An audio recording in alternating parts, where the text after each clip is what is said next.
माँ कही अधिकांश व्यक्ति अधिकांश समय असुस्थ से पुणी कही जे जो माने आध्यात्मिक शक्ति उपरे आस्था स्थापन करी तार प्रयोग विधि जानी नेबे एमिति कौन सी व्याधि नहीं जहाँ से माने आरोग्य करि परिबेनी। आ पुणी कही जे दिव्य शक्ति आउ विश्वास शक्ति ये दीटा शक्ति होची चिकित्सक शक्ति आउ औषधर शक्ति ठारू आहुरी महाशक्तिधर।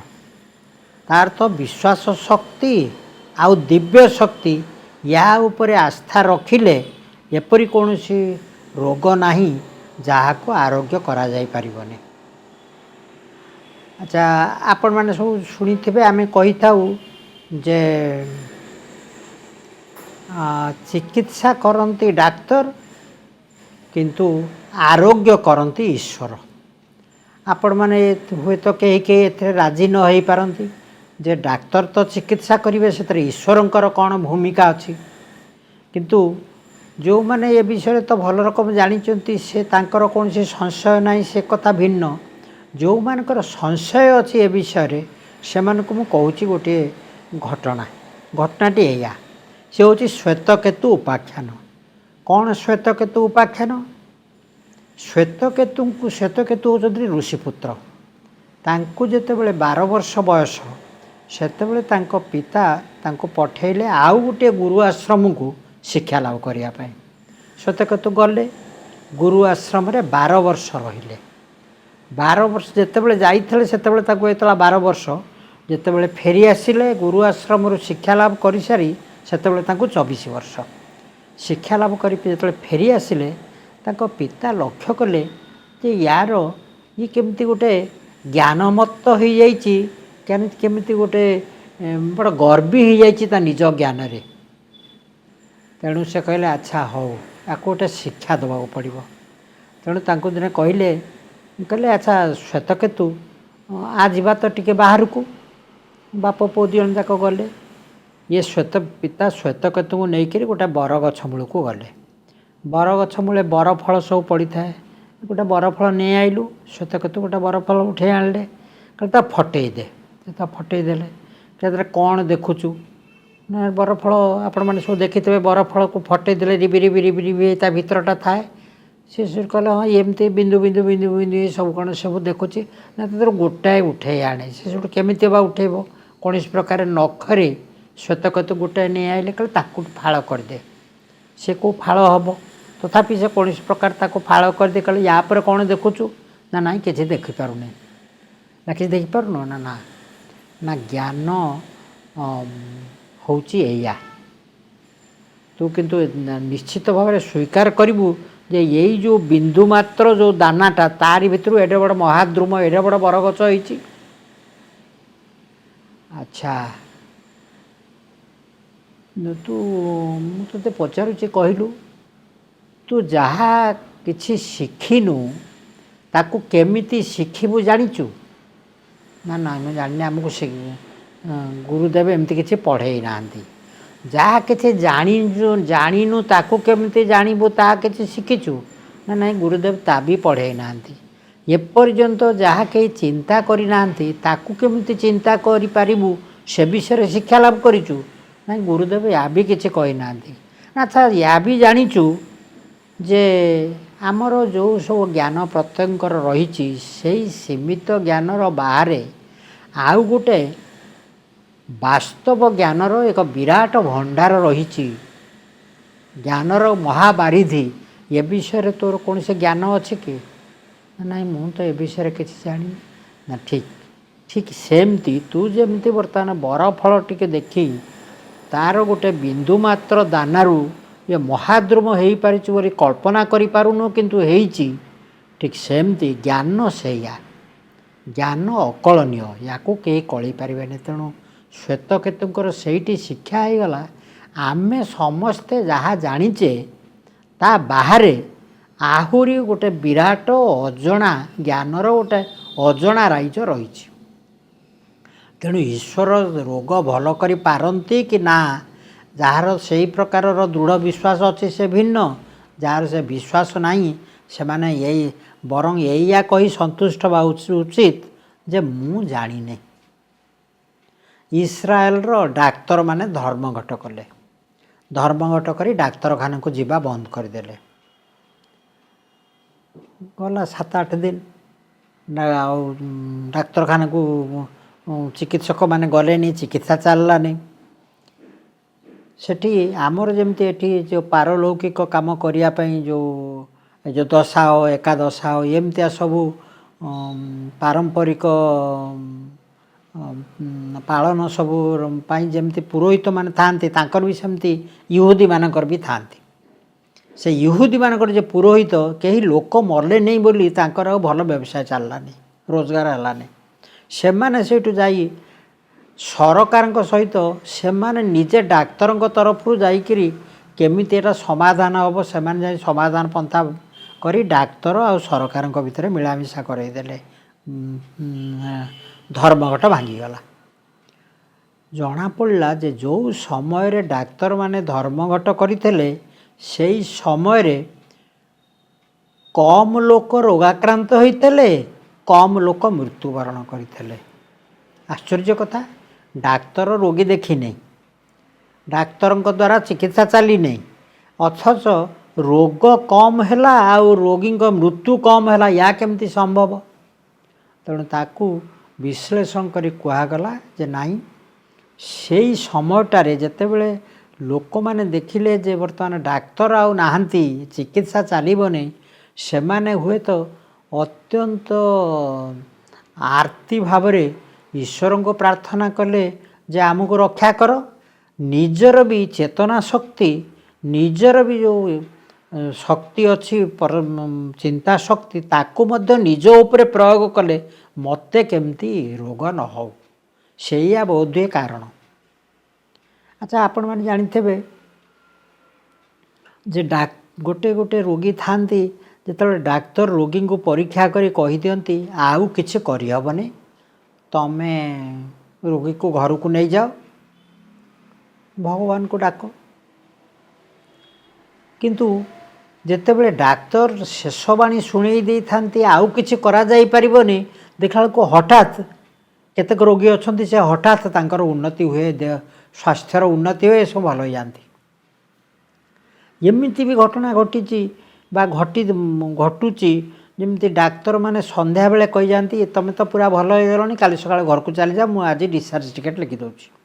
ସେ ଡିସଚାର୍ଜ ଲେଖିଦେଇ ଘରକୁ ଗଲେ, ତାପରେ ଯେତେବେଳେ ଆସିଲେ କ'ଣ ସେ ଘରକୁ ଚାଲିଗଲା ନା ଘରକୁ ଗଲା କ'ଣ ରାତିରେ ସେ ରୋଗୀଟି ମରିଗଲା। ଆଚ୍ଛା, ଡାକ୍ତର କହିଛନ୍ତି ଆଉ କିଛି କରାଯାଇପାରିବନି, ସେ ରୋଗୀ ହଠାତ୍ ତାର ରୋଗ ଭଲ ହେଇଯାଉଛି, ସେ ତାର ଉନ୍ନତି ହେଉଛି। ସେଇ ଡାକ୍ତର କହିଛନ୍ତି ଯେ ତମେ ଭଲ ହେଇଯାଅ, ଘରକୁ ଚାଲିଯାଅ, ସେ ରୋଗୀ ତା ପରଦିନ ସକାଳକୁ ମୃତ୍ୟୁବରଣ କରୁଛି। ଏଇଟା କ'ଣ ନା, ଯେତେବେଳେ ବୈଜ୍ଞାନିକମାନଙ୍କୁ ପଚରା ଯାଉଛି, ସେ କହୁଛନ୍ତି ଇଏ ହେଉଛି ବିଜ୍ଞାନର ଏକ ବିସ୍ମୟ। ଆଜି ଆମେ ୟାକୁ କୌଣସି ପ୍ରକାର ବିଶ୍ଳେଷଣ କରିପାରୁନୁ, ଦିନ ଆସିବ ଯେତେବେଳେ ବିଜ୍ଞାନକୁ ବିଶ୍ଳେଷଣ କରିଦେବ।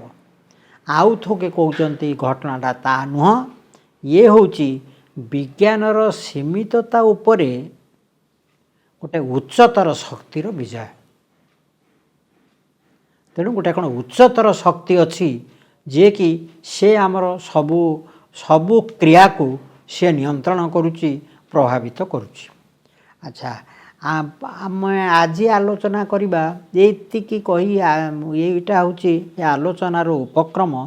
ଆମେ ଆଜି ଆଲୋଚନା କରିବା ସଂକ୍ଷିପ୍ତରେ ଯେ ସ୍ୱାସ୍ଥ୍ୟ ଉପରେ ଚେତନାର କିଛି ପ୍ରଭାବ ଅଛି କି?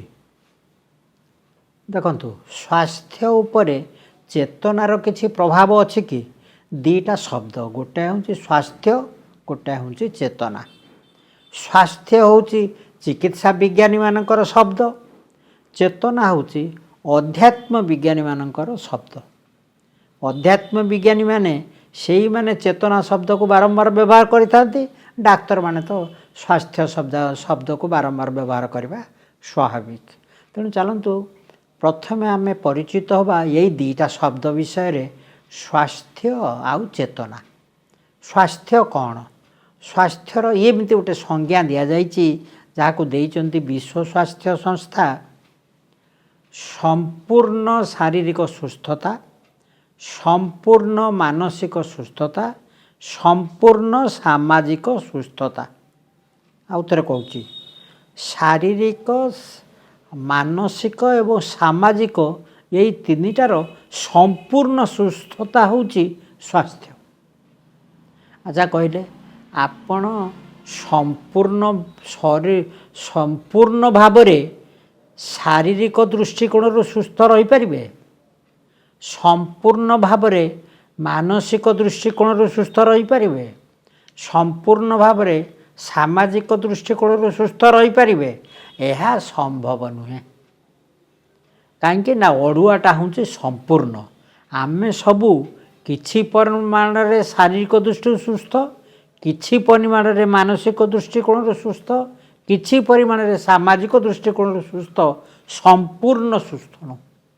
तेणु संपूर्ण शब्दटी अड़ुआ सृष्टि करछि। सेथिबे कहा जाउछि स्वास्थ्यर ए पर्यंत एक संतोषजनक संज्ञा दे हुए नहीं, बरं स्वास्थ्य गोटे कनसेप्ट, स्वास्थ्य होछि गोटे अवधारणा मात्र।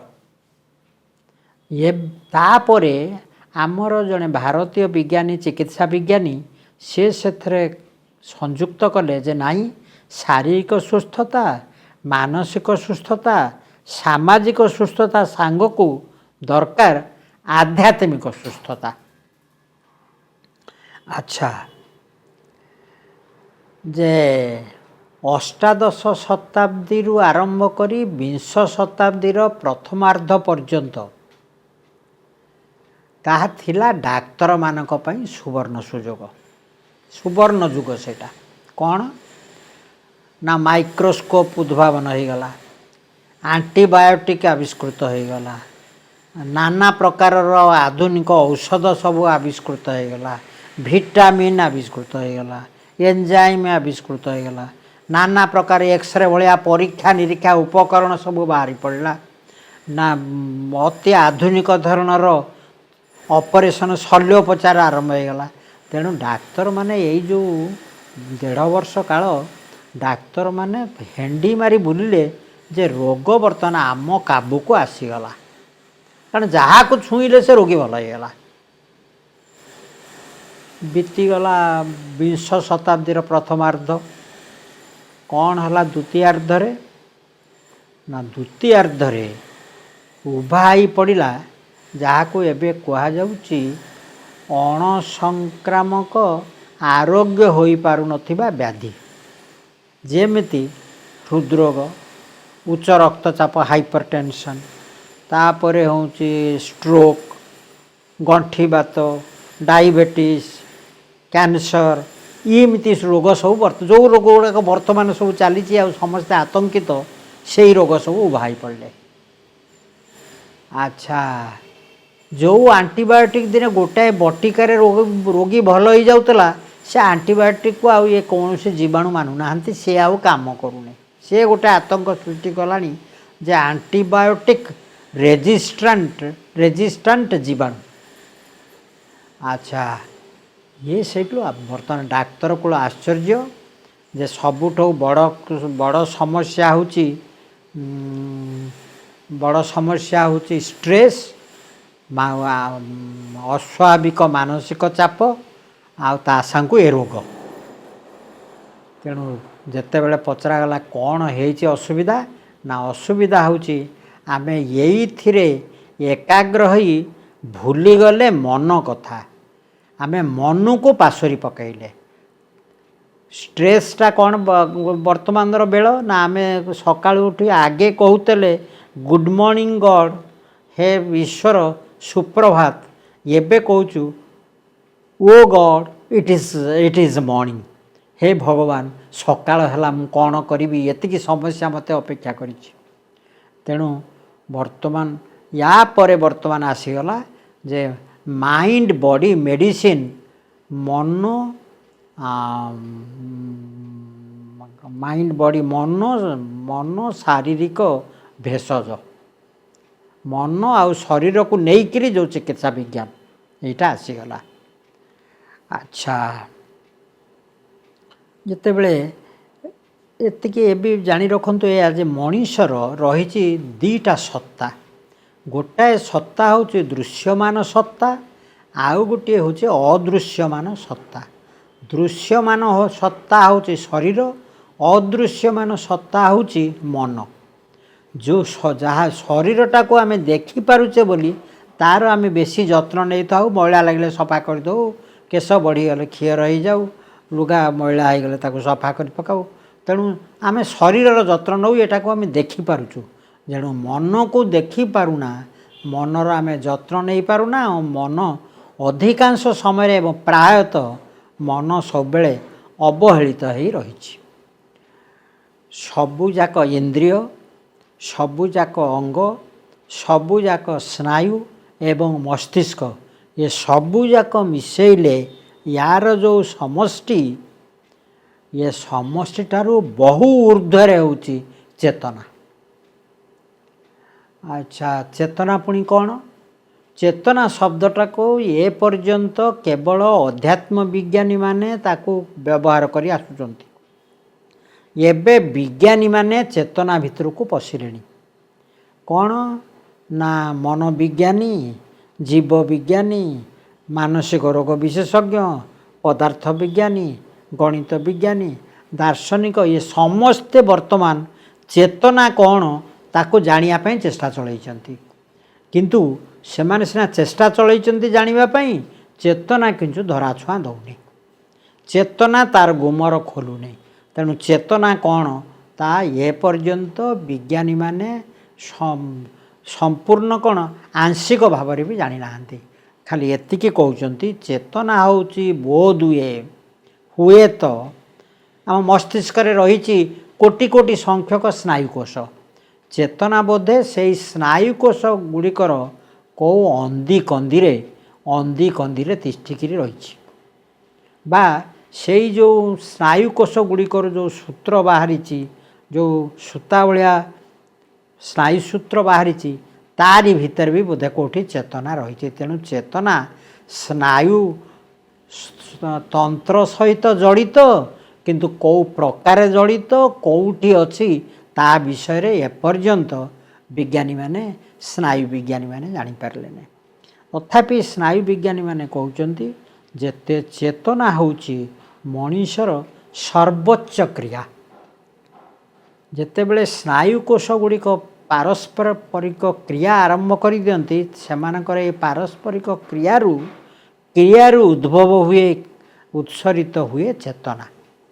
ଆଉ ଚେତନା ଥରେ ଉଦ୍ଭବ ହେଲେ, ଥରେ ଉତ୍ସରିତ ହେଲେ ସ୍ନାୟୁକୋଷ ଗୁଡ଼ିକର କ୍ରିୟାରୁ ଚେତନା ଶରୀର ଉପରେ ପ୍ରଭାବ ପକାଏ, ମନ ଉପରେ ପ୍ରଭାବ ପକାଏ ଏବଂ ଶରୀର ଓ ମନ ଉଭୟକୁ ନିୟନ୍ତ୍ରିତ କରେ। ଏଇ ହେଉଛି ଆଂଶିକ ଭାବରେ ଚେତନା ସମ୍ପର୍କରେ ବୈଜ୍ଞାନିକମାନଙ୍କର ମତ। କିନ୍ତୁ ଦାର୍ଶନିକମାନେ କହୁଛନ୍ତି ତମେ ବିଜ୍ଞାନୀମାନେ ଯେତେ ଯାହା ଚେଷ୍ଟା କର ପଛେ ଚେତନାର ରୂପରେଖ ତମେ ଜମା ଜାଣିପାରିବନି। ଆଚ୍ଛା, ଆଉ ଗୋଟିଏ କଥା ଜାଣନ୍ତୁ ଯେ କୌଣସି ଇନ୍ଦ୍ରିୟ, ଆମର ଯେଉଁ ପଞ୍ଚେନ୍ଦ୍ରିୟ ଅଛି, ପଞ୍ଚେନ୍ଦ୍ରିୟର ବିନା ସାହାଯ୍ୟରେ ଏବଂ ଭୌତିକ ଅବଲମ୍ବନ ଯାହା କିଛି ଅଛି ତାର ବିନା ସାହାଯ୍ୟରେ ଚେତନା ସଞ୍ଚରିତ ହୋଇପାରେ। ତାର ଅର୍ଥ ଚେତନା ଗୋଟାଏ ଜାଗାରୁ, ଏଠି ଚେତନା ପ୍ରେରିତ ହେଇ ଅନ୍ୟ ଜାଗାରେ ଏହା ଗୃହୀତ ହୋଇପାରେ। କ'ଣ କିଛି ସାହାଯ୍ୟ ଦରକାର ପଡ଼େନି, ତାରର ସାହାଯ୍ୟ ଦରକାର ନାହିଁ, କୌଣସି ଭୌତିକ ଅବଲମ୍ବନର ସାହାଯ୍ୟ ଦରକାର ନାହିଁ, କି ପଞ୍ଚେନ୍ଦ୍ରିୟର ସାହାଯ୍ୟ ଦରକାର ନାହିଁ। ତେଣୁ ପ୍ରଶ୍ନ ଉଠୁଛି ଚେତନା ଯଦି ଏମିତି ବାୟୁରେ ସଞ୍ଚାରିତ ହୋଇପାରୁଛି, ଚେତନା ପ୍ରୟୋଗ କରି କ'ଣ ରୋଗ ଭଲ ହୋଇପାରିବ? ରୋଗକୁ ଆରୋଗ୍ୟ କରାଯାଇପାରିବ? ହଁ, କରାଯାଇପାରିବ। କିଛି ପରିମାଣରେ ପରୀକ୍ଷାରୁ ଜଣାପଡ଼ିଛି ଯେ ଚେତନା ଶକ୍ତି ପ୍ରୟୋଗ କରି ଜୀବକୋଷ ଗୁଡ଼ିକୁ ସୁସ୍ଥ କରିପାରିବା ସମ୍ଭବ। ରୋଗାକ୍ରାନ୍ତ ଯେଉଁ ଜୀବକୋଷ ଗୁଡ଼ିକ ଅଛି, ସେ ରୋଗାକ୍ରାନ୍ତ କୋଷ ଗୁଡ଼ିକୁ ମଧ୍ୟ ସୁସ୍ଥ କରିହେବ। आउ कर्कट कोष जो गुड़ाक अच्छे ताकू मध्य आरोग्य करा जाई परिबो या जना पड़ी। अच्छा आपण मैंने समस्ते जानिथिबे जे आमे सिना पारुने साधु संत माने बहु दूर रही से माने मध्य चेतना शक्ति प्रयोग करी दूरस्थ रोगी मानकर देह भल कर दी पारंती आमे जानिचे। अच्छा आमे जानिचे जे माँ पूर्वरु कहीं आरोग्य कामना करी टेलीग्राम पठाउतले ताको टेलीग्राम रे तांकर चेतना शक्ति प्रेरण करी ताको भल कर दे पारुथले। आशीर्वादी पुष्प तार भी से गोटे शक्ति बहन करि थाए माँ ठारू से जाइकरी मध्य एमती रोग आरोग्य कर दे पारे आमे एटा जानिचे।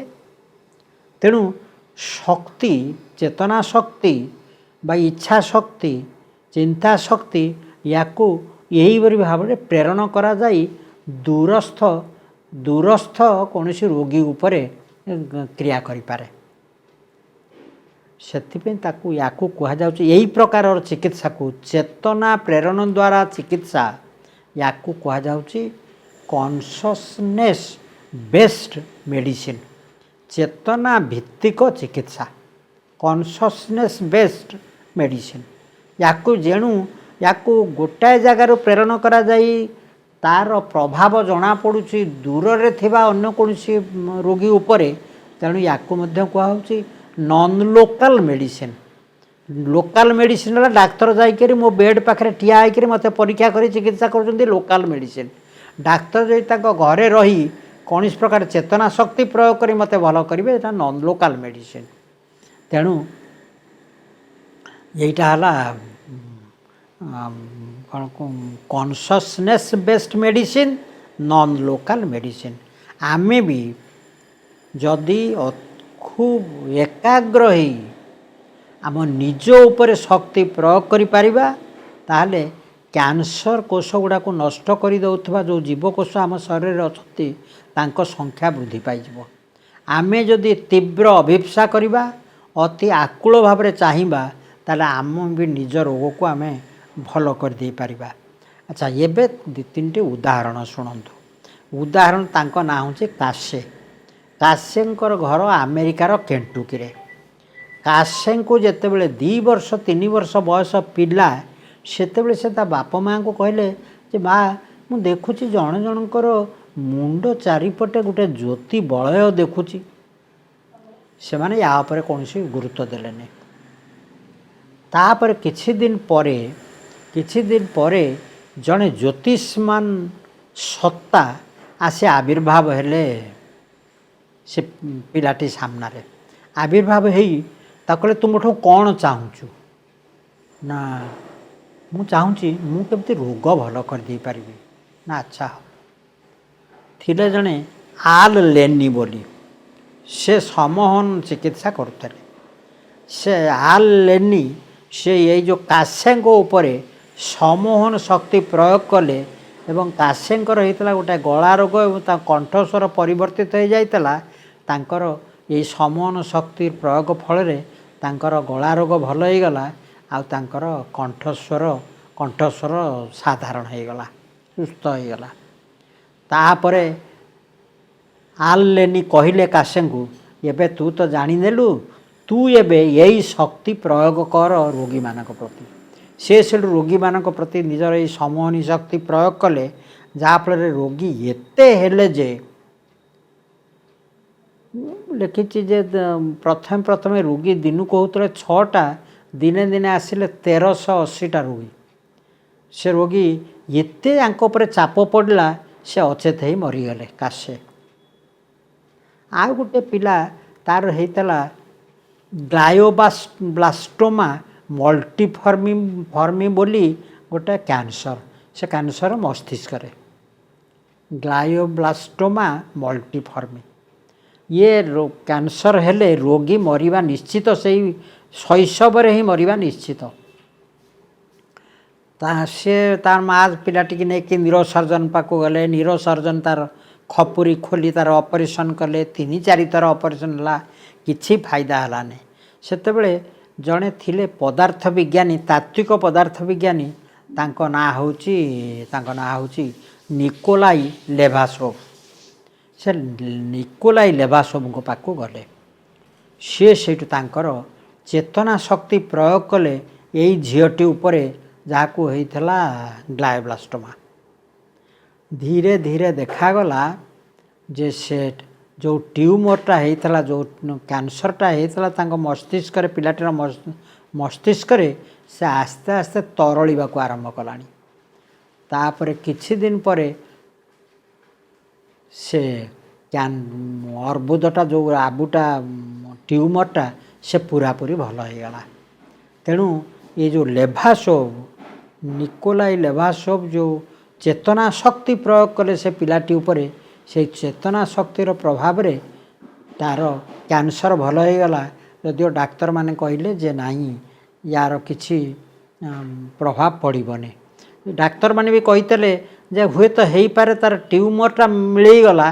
किंतु तार बुद्धिवृत्ति इंटेलिजेंस एगुड़ाक से फेरी पाइबने किंतु आश्चर्यर कथा से पिला अष्टम नवम श्रेणी जाए पढ़िया पर्यंत क्लास रे पास हो। अच्छा आउ गोटे हूँ से पिलाटीर आम जाचे टेस्टिसटा जोटा आमर अंडकोश बोली कहूचे सेटा आमर झुलिकी रही आमर दी जंघ मझिरे से अंडकोश से पिलाटार आम प्रत्येकर पिला बेले अंडकोश पेट भितर थाए पेट भितर विकसित हो तलू को खसे से पिलार ता हो नाला तेणु तालानी सेटा से पेट भितर रही जाइथला तेणु जो पेट भितर रही जाइथला कौन करा जीवो ता बाप माँ को जिते कहगला आम ऑपरेशन करी तलू को आनिबा ता बाप माँ राजी हेलेनी पुणी एम नहीं गले से निकोलाई लेभासोव पाक सी से कहले तुम तो 11 वर्ष हो गलानी आउ येटा काम करिवो कि नहीं मुझे ठीक भाव में कहीपरूनी तथापि मुझे चेष्टा करी लेभासोव चेष्टा कले चेष्टा करी धीरे धीरे देखागला जे सेठी जोटा एकदम निहाती अति गोटे मटर दाना भलिया थिला तार टेस्टिस पेट भितर से आस्ते आस्ते तार आकार वृद्धि पाइला आकार वृद्धि पाई धीरे धीरे धीरे धीरे से खसवा को आरंभ कला कौन प्रभाव ना लेभासोव जो चेतना शक्ति प्रयोग करते तार पेट भितर से चेतना शक्तिर प्रभाव रे ये तलू को खसी खसिका आसला। अच्छा जे आउ गोटे खूब सुंदर परीक्षा करते डाक्तर माने से कौन कर से होचंदी कार्डियोथोरासिक सर्जन जो माने छातीर फुसफुसर ऑपरेशन करती आ हृदपिंडर ऑपरेशन करती से कार्डियोथोरासिक सर्जन माने रोगी को ऑपरेशन करी ऑपरेशन परे से रोगी मान को दी भाग में विभक्त करदेले गोटाए दल को पाई अन्य मान को जो माने ये रोगी कहीं चिन्ह लांती से माने गोटाए दल पे से माने प्रार्थना कले आउ गोटाए दल पे कहीं प्रार्थना कले नहीं तेणु गोटाए दल पे अन्य माने प्रार्थना कले जे यार केमती रोग चंचल भल हो जाऊ यार विशेष औषध दरकार न पड़ू कॉम्प्लिकेशन न हो मृत्यु न हो यही कथा कही अन्य माने प्रार्थना कले दूरे रहीकि आउ गोटे गोष्ठीर रोगी उभय ऑपरेशन होती उभय चिकित्सा चली ठीक भाव में कि दल प्रार्थना कराला दल प्रार्थना कराला नहीं तेणु देखागला जे जो मानक प्रार्थना करा जाइथला सेई मानक कम चिकित्सा कम औषध लगिला चिकित्सा रे से माने चंचल भल हो गले आठार मृत्यु हार कम थला तेणु यही जो चेतना शक्ति ये चेतना शक्तिर मध्य यही भली ये रोग आरोग्य करिवार प्रभाव रही आम जाचु जे गोटे हूँ विश्वास आ गोटे प्रार्थना ये आमको क्या आखि आगे देखा जाए नहीं किंतु यार एते शक्ति जे माने असंभव को संभव करे पारती चेतना शक्ति होची सेया यार एते शक्तिधर जे महाशक्तिधर जे यार यह मध्य असंभव को संभव करे पारे। बहुत धन्यवाद।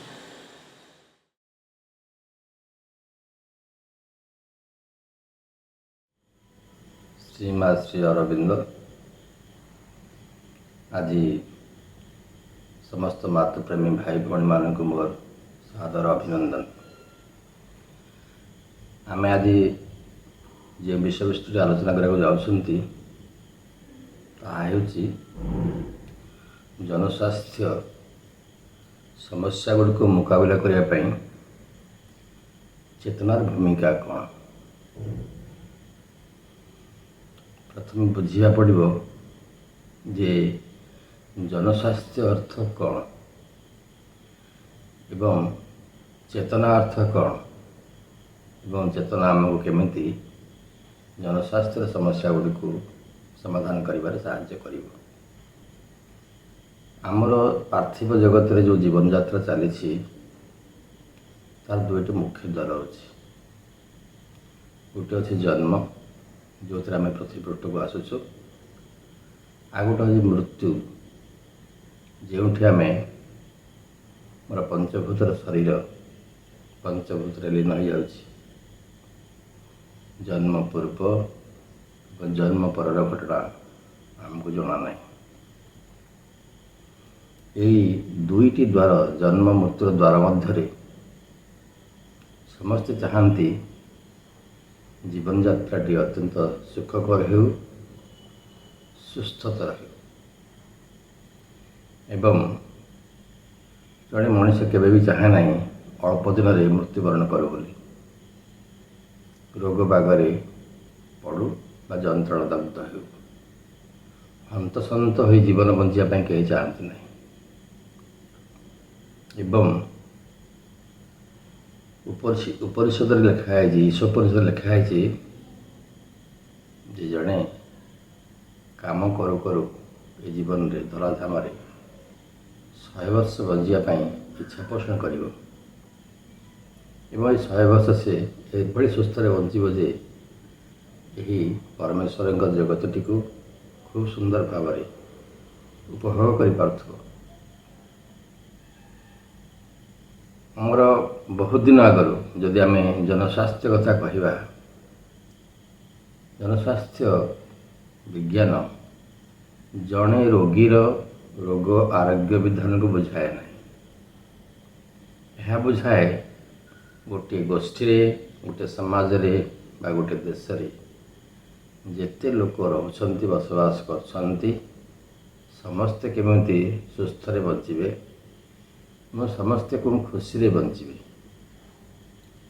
कारण ये खुशी रे बंचिबार मान अनुजाई यूनेस्को तरफ केते गुटे मान सूचक रखा जायछि जो हैप्पियर लेसन बा सुखकर देश सुखकर नेशंस गुड़िक जाति गुड़ी देश गुड़िक से विषय गोटे तालिका करा जायछि। अर्थात से भूमि रे बा से देश रे बंचिया हेले एते झंझंटा हो बंचा पड़ो ना, दुख कष्ट जीवनटा एमती बाधिब ना, स्वास्थ्य निरापद स्वास्थ्य को निरापद भाव दि जा पार समस्त समस्ते खुशी रे आराम रे बंची पारे। तेणु से भली एक गोष्ठी बंचापी कार इच्छा न हो। यही समुदाय कथा विचार करा स्वास्थ्य क्षेत्र विचार कला बेलू आम भारत वर्ष बहु काल ऋषि मैंने से प्रार्थना बोली आम मन पकेबा। सर्वे सुखी न भवन्तु, सर्वे भवन्तु निरामया, सर्वे भद्राणि पश्यन्तु माँ कश्चित् दुख भाग भवेत्। ओम शांति शांति शांति। एठारे समस्त कथा कहुई समस्ते सुखरे रुहन्तु, समस्ते आरोग्य जीवन यापन करन्तु और समस्ते समस्त मंगल देखन्तु। यही जो कथाटी आम प्रार्थना करे शुणी दिगरे भी भारतर स्वास्थ्य विज्ञान बहु आगु सचेतन कर आनी जे रोग केमती न हो, लोक मैंने सुस्थ केमती एक स्वास्थ्यकर जीवन यापन करेंगे। आधुनिक विज्ञान एक कथाटी पर आसी पहुँची अधिक ସାର୍ପର ଭାବରେ ଅଧିକ ତୀକ୍ଷ୍ଣ ଭାବରେ ଏହା ବିଷୟରେ ଆଲୋଚନା କରାଯାଇଛି। ପ୍ରାୟ 100 ବର୍ଷ ପୂର୍ବେ 1920 ମସିହାରେ ଆମର ସାର୍ ଏଡୱାର୍ଡ এই ଜନସ୍ୱାସ୍ଥ୍ୟ ବିଜ୍ଞାନୀ ଏ ବିଷୟରେ କହିଛନ୍ତି। ଆମେ ସେ କ'ଣ କହିଛନ୍ତି ଏଇ ଭିତରକୁ ଆମେ ବୁଝିବା ଯେ ସେ କହୁଛନ୍ତି ଜନସ୍ୱାସ୍ଥ୍ୟ ବିଜ୍ଞାନ କୁ ବର୍ଣ୍ଣନା କରୁଛନ୍ତି, ତା ସଂଜ୍ଞା କହୁଛନ୍ତି ଯାହା ଏକ ରୋଗ ନିବାରଣ, ଦୀର୍ଘ ଜୀବନ ଲାଭ, ଉତ୍ତମ ଶାରୀରିକ ଓ ମାନସିକ ସ୍ୱାସ୍ଥ୍ୟର ଉତ୍ତରଣ, ଯାହାକି ଗୋଷ୍ଠୀର ଉଦ୍ୟମ ଦ୍ୱାରା ସମ୍ଭବ ହୋଇପାରିବ। ଅର୍ଥାତ୍ ଜନସ୍ୱାସ୍ଥ୍ୟ ପାଇଁ ଯାହା ଯାହା ଆବଶ୍ୟକ ସେଥିପାଇଁ ଗୋଷ୍ଠୀର ସହଯୋଗ ସହଭାଗିତା ଏକାନ୍ତ କାମ୍ୟ। ସାଧାରଣ ଭାବରେ ଆମେ ଯାହା ବୁଝୁଛନ୍ତି, ଯଦି ଆମର ପରିବେଶଟି ବହୁତ ସୁନ୍ଦର ରହିବ, ଯଦି ଆମର ପରିମଳ ବ୍ୟବସ୍ଥା ସୁନ୍ଦର ରହିବ, ଆମେ ପରିଷ୍କାର ପରିଚ୍ଛନ୍ନ ରହିବା, ଉତ୍ତମ ପାନୀୟ ଜଳ ପାଇବା ଏବଂ ଖାଦ୍ୟ ଆମର ସୁଷମ ହେବ, ସୁସ୍ଥକର ହେବ, ସତେଜ ହେବ ଏବଂ ଆମ ଭିତରେ ପରସ୍ପର ବୁଝାପଡ଼ା ସମ୍ପର୍କଟି ବହୁତ ସୁନ୍ଦର ରହିଥିବ, ରୋଟି କପଡ଼ା ମକାନର ଅଭାବ ନଥିବ ଏବଂ ଆରାମଦାୟକ ଜୀବନଟି ପାଇବା ପାଇଁ ଆମ ପାଖରେ ଅବସର ସମୟ ଥିବ, ସାଂସ୍କୃତିକ କାର୍ଯ୍ୟକ୍ରମ ପାଇଁ ଆମ ଭିତରେ ସମୟ ରହିବ ଏବଂ ଆମ ଭିତରେ ଉତ୍ସୁକତା ରହିବ, ସମସ୍ତଙ୍କ ପାଇଁ ଉତ୍ତମ ଶିକ୍ଷା, ଉତ୍ତମ ସ୍ୱାସ୍ଥ୍ୟ ପାଇବା ପାଇଁ ସମାଜରେ ସବୁପ୍ରକାର ସୁବିଧା ରହିବ, ତାହେଲେ ଅନେକ କିଛି ରୋଗ, ଅନେକ କିଛି ସଂକ୍ରାମକ ରୋଗ, ଅନେକ କିଛି ଅସଂକ୍ରାମକ ରୋଗ, ଯାହାକୁ ଆମେ ଆଜିକାଲି କହୁଛୁ ମଧୁମେହ ରୋଗ, କର୍କଟ ରୋଗ, ମାନସିକ ଅବସାଦ, ଉଚ୍ଚ ରକ୍ତଚାପ ଏବଂ ମାନେ ଯେଉଁଟାକୁ ଆମେ କହୁଛୁ ପୁଷ୍ଟିହୀନତା ବା ପୁଷ୍ଟିବହୁଳ, ଏ ଯେତେ ପ୍ରକାର ରୋଗ ସବୁ ଦେଖାଯାଉଛି ବର୍ତ୍ତମାନ, ସେସବୁକୁ ପ୍ରତିରୋଧ କରିବା ପାଇଁ, ପ୍ରତିଷେଧ କରିବା ପାଇଁ ଏଇ ଯେଉଁଗୁଡ଼ାକ ଆମେ କହିଲେ ପରିବେଶଗତ, ସାମାଜିକ ଚଳଣିଗତ ସୁବିଧା ଗୁଡ଼ିକ ରହିଲେ ଏସବୁ ହେବ ନାହିଁ।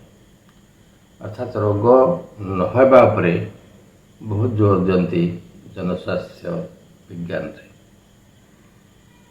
ଏବଂ ଯଦି ରୋଗ ହେଲା ତାର ଯଥାଶୀଘ୍ର ସେହି ରୋଗର ନିଦାନ ନିରୂପଣ କରି ରୋଗର ଚିକିତ୍ସା କରାଯିବ। ସେଥିପାଇଁ ଯେଉଁ ମେଡ଼ିକାଲ ବା ନର୍ସିଂ ସଂସ୍ଥା ସବୁ ରହିଛନ୍ତି, ସେମାନେ ସମ୍ପୂର୍ଣ୍ଣ ଭାବରେ ପ୍ରଶିକ୍ଷିତ ହୋଇଥିବେ, ସେମାନଙ୍କର ମାନେ ଜାଣିଥିବେ କେତେବେଳେ କ'ଣ କରିବାକୁ ପଡ଼ିବ, ଖୁବ୍ ଶୀଘ୍ର କେମିତି ଜୀବନ ରକ୍ଷାକାରୀ ଉଦ୍ୟମ କରିପାରିବେ। ଏସବୁ ଜନସ୍ୱାସ୍ଥ୍ୟ ବିଜ୍ଞାନ ବା ବିଭାଗର ଅତ୍ୟନ୍ତ ଜରୁରୀ କାର୍ଯ୍ୟକ୍ରମ।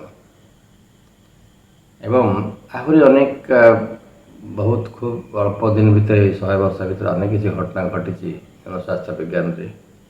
ଅନେକ ରୋଗକୁ ସେମାନେ ମୂଳୋତ୍ପାଟନ କରିବା ପାଇଁ, ତାକୁ ହଟେଇ ଦେବା ପାଇଁ ପୃଥିବୀ ପୃଷ୍ଠରୁ ସଫଳ ହୋଇଛନ୍ତି। ଅନେକ ରୋଗ, ମାନେ ଗୋଟିଏ ରୋଗର ଉଦାହରଣ ଆମେ କହିବା ଯେ ସେ ସମ୍ପୂର୍ଣ୍ଣ ନିର୍ମୂଳ ହୋଇଯାଇଛି, ସେ ହେଉଛି ବସନ୍ତ ରୋଗ। 3000 ବର୍ଷ ଧରି ବସନ୍ତ ରୋଗ ଏହି ପୃଥିବୀ ପୃଷ୍ଠରେ କାୟା ବିସ୍ତାର କରି ରହିଥିଲା ଏବଂ ନିୟୁତ ଲୋକ ସେଥିରେ ପ୍ରାଣ ହରାଇଛନ୍ତି ଏବଂ ଯେଉଁମାନେ ବଞ୍ଚିଯାଇଛନ୍ତି ସେମାନେ ବି ଅକର୍ମଣ୍ୟ ହୋଇଛନ୍ତି। କିନ୍ତୁ ଜନସ୍ୱାସ୍ଥ୍ୟ ବିଜ୍ଞାନର କାର୍ଯ୍ୟକ୍ରମ ଦ୍ୱାରା, ତୀବ୍ର ପ୍ରୟୋଗ ଦ୍ୱାରା ଏବଂ ଯେଉଁ ବିସ୍ମୟକର ଟୀକା ବାହାରିଲା, ବସନ୍ତ ଟୀକା, କୋଭିଡ ଟୀକା, ତା ମାଧ୍ୟମରେ ଏବଂ ସାରା ପୃଥିବୀରୁ ବସନ୍ତ ରୋଗ ହଟିଗଲା ବୋଲି 1979 ମସିହାରେ ବିଶ୍ୱ ସ୍ୱାସ୍ଥ୍ୟ ସଂଗଠନ ଏକଥା ଘୋଷଣା କଲା। ଏବଂ ଏହା କିଛି କମ୍ ବଡ଼ କଥା ନୁହଁ। ବସନ୍ତ ରୋଗ ଯଦି ଏଭଳି ମାରାତ୍ମକ ରୋଗ ପୃଥିବୀରୁ ହଟିଯାଇପାରିଲା, ତାପରେ ବର୍ତ୍ତମାନ ପ୍ରଚେଷ୍ଟା ଚାଲିଛି ଆହୁରି ଅନେକ ରୋଗ କେମିତି ପୃଥିବୀ ପୃଷ୍ଠରୁ ମାରାତ୍ମକ ରୋଗ, ଯେଉଁଟାକ ପ୍ରାଣଘାତୀ ରୋଗ, ସେମାନେ ହଟିଯାଇପାରିବେ। କିନ୍ତୁ ଅନେକ ଉଦ୍ୟମ ହୋଇଛି, ଯଦ୍ୱାରା ବର୍ତ୍ତମାନ ଅନେକ ରୋଗ ବର୍ତ୍ତମାନ ହ୍ରାସ ପାଇଯାଇଛନ୍ତି। ମାନେଙ୍କର ତରଳ ଝାଡ଼ା ଲୋକ ମରୁଥିଲେ, ହଇଜାରେ ଲୋକ ମରୁଥିଲେ, ଟାଇଫଏଡ଼୍, ମ୍ୟାଲେରିଆ, ଯକ୍ଷ୍ମା ଆଦି ଆହୁରି ଅନେକ ରୋଗ, ଅନେକ ଯେଉଁମାନଙ୍କ ଟୀକା ଦିଆହେଉଥିବା ଅନେକ ରୋଗ, ଏସବୁ ବର୍ତ୍ତମାନ ବହୁତ ତଳେ ଅଛନ୍ତି, ବହୁତ କମ୍ ଅଛନ୍ତି। ଏବଂ ଅନେକ ସମୟରେ ଗର୍ଭ ଧାରଣ ଜନିତ ମୃତ୍ୟୁ ଏବଂ ସାନ ପିଲାଙ୍କର ଦେହ ତାଙ୍କର ଯେଉଁ ଅସୁସ୍ଥ କାରଣ ଯେଉଁ ମୃତ୍ୟୁ ସେ ବହୁତ କମିଯାଇଛି, ବହୁତ ଥର କମିଯାଇଛି। ଯେତିକି କମିଛି ମଣିଷ ସେତିକିରେ ରହିବା ପାଇଁ ଚାହୁଁନାହିଁ। ସେ କହୁଛି ନା, ସବୁ ମଣିଷ କାହିଁକି ମରିବେ, ଯଦି ତା'ର ସବୁକିଛି ଅଛି, ତା ଶରୀରରେ ସମ୍ଭାବନା ଅଛି, ସେ କାହିଁକି ମରିବ, କାହିଁକି ଦୁଃଖ ରହିବ, କାହିଁକି ରୋଗ ବାଗ ପଡ଼ିବ, ଏ ଦିଗରେ ବହୁତ ଉଦ୍ୟମ ଚାଲୁଛି। ଏବଂ ଆମ ଶରୀରରେ ଯାହା ଲେଖା ହେଉଛି, ଜୀବବିଜ୍ଞାନୀମାନେ କହୁଛନ୍ତି ଆମ ଶରୀରର କ୍ଷମତା ରହିଛି ପ୍ରାୟ 120ରୁ 150 ବର୍ଷ ବଞ୍ଚିବା ପାଇଁ। କିନ୍ତୁ ଆମେ ଈଶ୍ୱରପତ୍ର କହିଲେ ସେ ଲେଖା ହେଇଛି 100 ବର୍ଷ ଜଣେ ବଞ୍ଚିବା ପାଇଁ ନିଶ୍ଚିତ ଇଚ୍ଛା କରିବ। 120ରୁ 150 ଜଣେ ବଞ୍ଚିବାର ଯେଉଁ ଆମର କ୍ଷମତା ଅଛି, ଅନେକ ଜାଗାରେ ଦେଖାହେଉଛି ବି ପୃଥିବୀରେ ଲୋକ 120 ବର୍ଷ ଆରାମରେ ବଞ୍ଚୁଛନ୍ତି। ଏବଂ କିନ୍ତୁ ଆମ ସମସ୍ତଙ୍କ ଭିତରେ ଗୋଟେ ଉଦ୍ୟମ, ଗୋଟେ ଅଦମ୍ୟ ଇଚ୍ଛା ଅଛି ଯେ ଆମେ ଅକାଳ ମୃତ୍ୟୁବରଣ କରିବା ନାହିଁ, ଅଧିକ ଦିନ ବଞ୍ଚିବା, ଏସବୁ ଅଛି। କିନ୍ତୁ କୌଣସି ନା କୌଣସି ଯେହେତୁ ମୃତ୍ୟୁ ହେଉଛି, ଆମେ ମୃତ୍ୟୁକୁ ଆପଣେଇ ନେଇଛନ୍ତି। ହଁ, ମୃତ୍ୟୁ ହେବ, ଜନ୍ମ ହେଲେ ମୃତ୍ୟୁ ହେବ। ଏବଂ ଅନେକ ଲୋକ ଯେତେବେଳେ 60-70ରେ ପହଞ୍ଚି ଯାଉଛନ୍ତି, ଯେ ତାଙ୍କ ପାଖରେ କିଛି ଜୀବନରେ ଆଉ କିଛି ଏଜେଣ୍ଡା ନଥାଏ, ସେମାନେ କିଟିମିଟା ଭାବୁଛନ୍ତି, ଜୀବନଟାକୁ ବୋର୍ ହେଇଯାଉଛନ୍ତି। ସେମାନେ ଆଉ ଅଧିକ କ'ଣ ବଞ୍ଚିବେ ବୋଲି ଭାବିପାରୁନାହାନ୍ତି। କିନ୍ତୁ ଏମିତି ବି ଲୋକ ଅଛନ୍ତି ଯେଉଁମାନେ ରିଟାୟାରମେଣ୍ଟ ହେଲା ପରେ ବି 60-70ରେ ପହଞ୍ଚିଗଲେ ସେ ଭାବୁଛନ୍ତି ମୋ ଜୀବନ ପୁଣି ନୂଆ କରି ଆରମ୍ଭ ହେଉଛି, କାରଣ ମୋତେ ଆହୁରି ଅନେକ କିଛି କାମ ବାକି ଅଛି। ସେଟା ଆହୁରି 30-40 ବର୍ଷ ବଞ୍ଚିବା ପାଇଁ ଇଚ୍ଛା ପୋଷଣ କରୁଛନ୍ତି। ତେଣୁ ଏଇ ଯେଉଁ ଇଚ୍ଛାଟି ଆସୁଛି ଆମ ଭିତରେ ଅଧିକା ଦିନ ବଞ୍ଚିବା ପାଇଁ, ଏଇଟା ଅଧିକାଂଶ ଲୋକ ଭିତରେ ଥାଏ। ଏବଂ ସେଇ 30-40 ବର୍ଷ ବଞ୍ଚିବା ଅର୍ଥାତ୍ 100 ଉପରେ ବଞ୍ଚିବା ପାଇଁ ଯେଉଁ ଆମ ପାଖରେ ଇଚ୍ଛା ଅଛି, ସେ ଜୀବନଟା ହନ୍ତସନ୍ତ ନ ହେଉ, ବାର୍ଦ୍ଧକ୍ୟଜନିତ ଦୁଃଖରେ ଯନ୍ତ୍ରଣାଦଗ୍ଧ ନ ହେଉ, ଯୌବନ ସୁଲଭ ଜୀବନରେ ଭରି ରହୁ, ସୁସ୍ଥ ଜୀବନ ହେଉ। ଏବଂ ସେଇ ଜୀବନ କାଳ ଭିତରେ ମୋତେ ସମସ୍ତେ ଭଲ ପାଆନ୍ତୁ, ମୁଁ ସମସ୍ତଙ୍କୁ ଭଲ ପାଏ, ଭାଇଚାରା ରହେ, ସ୍ନେହ ଶ୍ରଦ୍ଧାରେ ଉତ୍ତମ ଭାବରେ ଏକ ନୂଆ ଜୀବନ ଗଢ଼ି ଉଠୁ। ମୋ ଭିତରେ ଥିବା ଅନେକ ଭଲ ଭଲ ଗୁଣ ପ୍ରକାଶିତ ହେଉ, ମୋ ଭିତରେ ଅନେକ ସମ୍ଭାବନା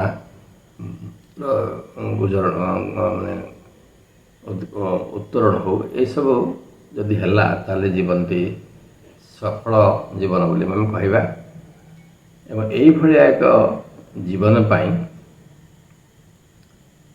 ଏବଂ କେବଳ ଜଣଙ୍କର ନୁହଁ, ସମଗ୍ର ଗୋଷ୍ଠୀର ବା ଗୋଟିଏ ସମାଜର ବା ଗୋଟିଏ ଦେଶର ସମସ୍ତଙ୍କ ଜୀବନ ଏଇଭଳି ସୁସ୍ଥ ଓ ସୁଖକର ହେଉ, ରୋଗ ନ ହେଉ, ଯନ୍ତ୍ରଣା ନ ହେଉ, ଦୁର୍ଘଟଣା ନ ହେଉ, ସାଧାରଣ ରୋଗରେ ଲୋକ ମୃତ୍ୟୁବରଣ ନ କରନ୍ତୁ, ରୋଗର ଭୟ ନ ରହୁ, ମୃତ୍ୟୁର ଭୟ ନ ରହୁ, ଓ ମଣିଷ ଭିତରେ ଯେଉଁ ଦିବ୍ୟ ଗୁଣ ଅଛି ତାକୁ ନେଇକରି ସମ୍ପର୍କ ସୃଷ୍ଟି ହେଉ। ଏଇଟା ଏକ ନୂଆ ସମାଜର କଥା ଏବଂ ଏଇଟା ହେଉ ବୋଲି ସମସ୍ତେ ଚାହାନ୍ତି। ଏଇଟା ହେଲେ ଆମେ କହିବା ଏ ପୃଥିବୀରେ ଯାହା ଅଛି ଏଠି କ'ଣ ନାହିଁ। ଏଠି ଜଳ ଅଛି, ବାୟୁ ଅଛି, ମାଟି ଅଛି, ଏବଂ ଏଠି ଗଛଲତା ଅଛନ୍ତି, ପଶୁପକ୍ଷୀ ଅଛନ୍ତି, ଫୁଲ ଫୁଟୁଛି ସବୁବେଳେ, ପ୍ରଜାପତି ଘୁରି ବୁଲୁଛି, ଚଢ଼େଇମାନେ ବିହଙ୍ଗମାନେ ଗୀତ ଗାଉଛନ୍ତି, ମଣିଷମାନଙ୍କର କେତେ କେତେ ସୃଜନଶୀଳ ଶକ୍ତି ଦେଖାଯାଉଛି। ଏହା ତ ସ୍ୱର୍ଗପୁର। ଯଦି ଏଠି ହିଂସା, ପରଶ୍ରୀକାତରତା, ଲୋଭ ଏବଂ ରାଗ, ରୋଷ, ପରସ୍ପରକୁ ଛିନ୍ ଭିନ୍ କରିବାର ଗୁଣ ନଥାନ୍ତା ମଣିଷ ପାଖରେ, ତାହେଲେ ପୃଥିବୀ ପୃଷ୍ଠ ତ ଆପେ ଆପେ ସ୍ୱର୍ଗରାଜ୍ୟ ହିଁ ଯାଆନ୍ତା। ଆମେ ଯେଉଁ କଳ୍ପନା କରୁଛୁ ସ୍ୱର୍ଗରାଜ୍ୟ, ସେ କଥା ଏଇଠି ଯାଆନ୍ତା। ଏବଂ ସେଇ ଭଳିଆ ଏକ ସ୍ୱର୍ଗରାଜ୍ୟ ପ୍ରତିଷ୍ଠା ପାଇଁ ପ୍ରକୃତରେ ମଣିଷ ଦେଇ ପରମେଶ୍ୱର ଇଚ୍ଛା ନିଶ୍ଚିତ କରୁଥିବେ। କାରଣ ସେ ତାଙ୍କର ଯେଉଁ ବିବର୍ତ୍ତନ ପ୍ରକ୍ରିୟାରେ ସୃଷ୍ଟିଟି କରି ଆଣିଛନ୍ତି, ଗୋଟିଏ ଜାଗାରେ ସେ ଗୋଟିଏ ସୃଷ୍ଟି କରିଛନ୍ତି ଯାହାକି ସର୍ବଶ୍ରେଷ୍ଠ ପ୍ରାଣୀ ମଣିଷ, ଯାହା ପାଖରେ ବୁଦ୍ଧି, ବିବେକ ଏବଂ ଚୈତ୍ୟସତାର ଏକ ସ୍ଫୁଲିଙ୍ଗ ଦେଖାଯାଉଛି।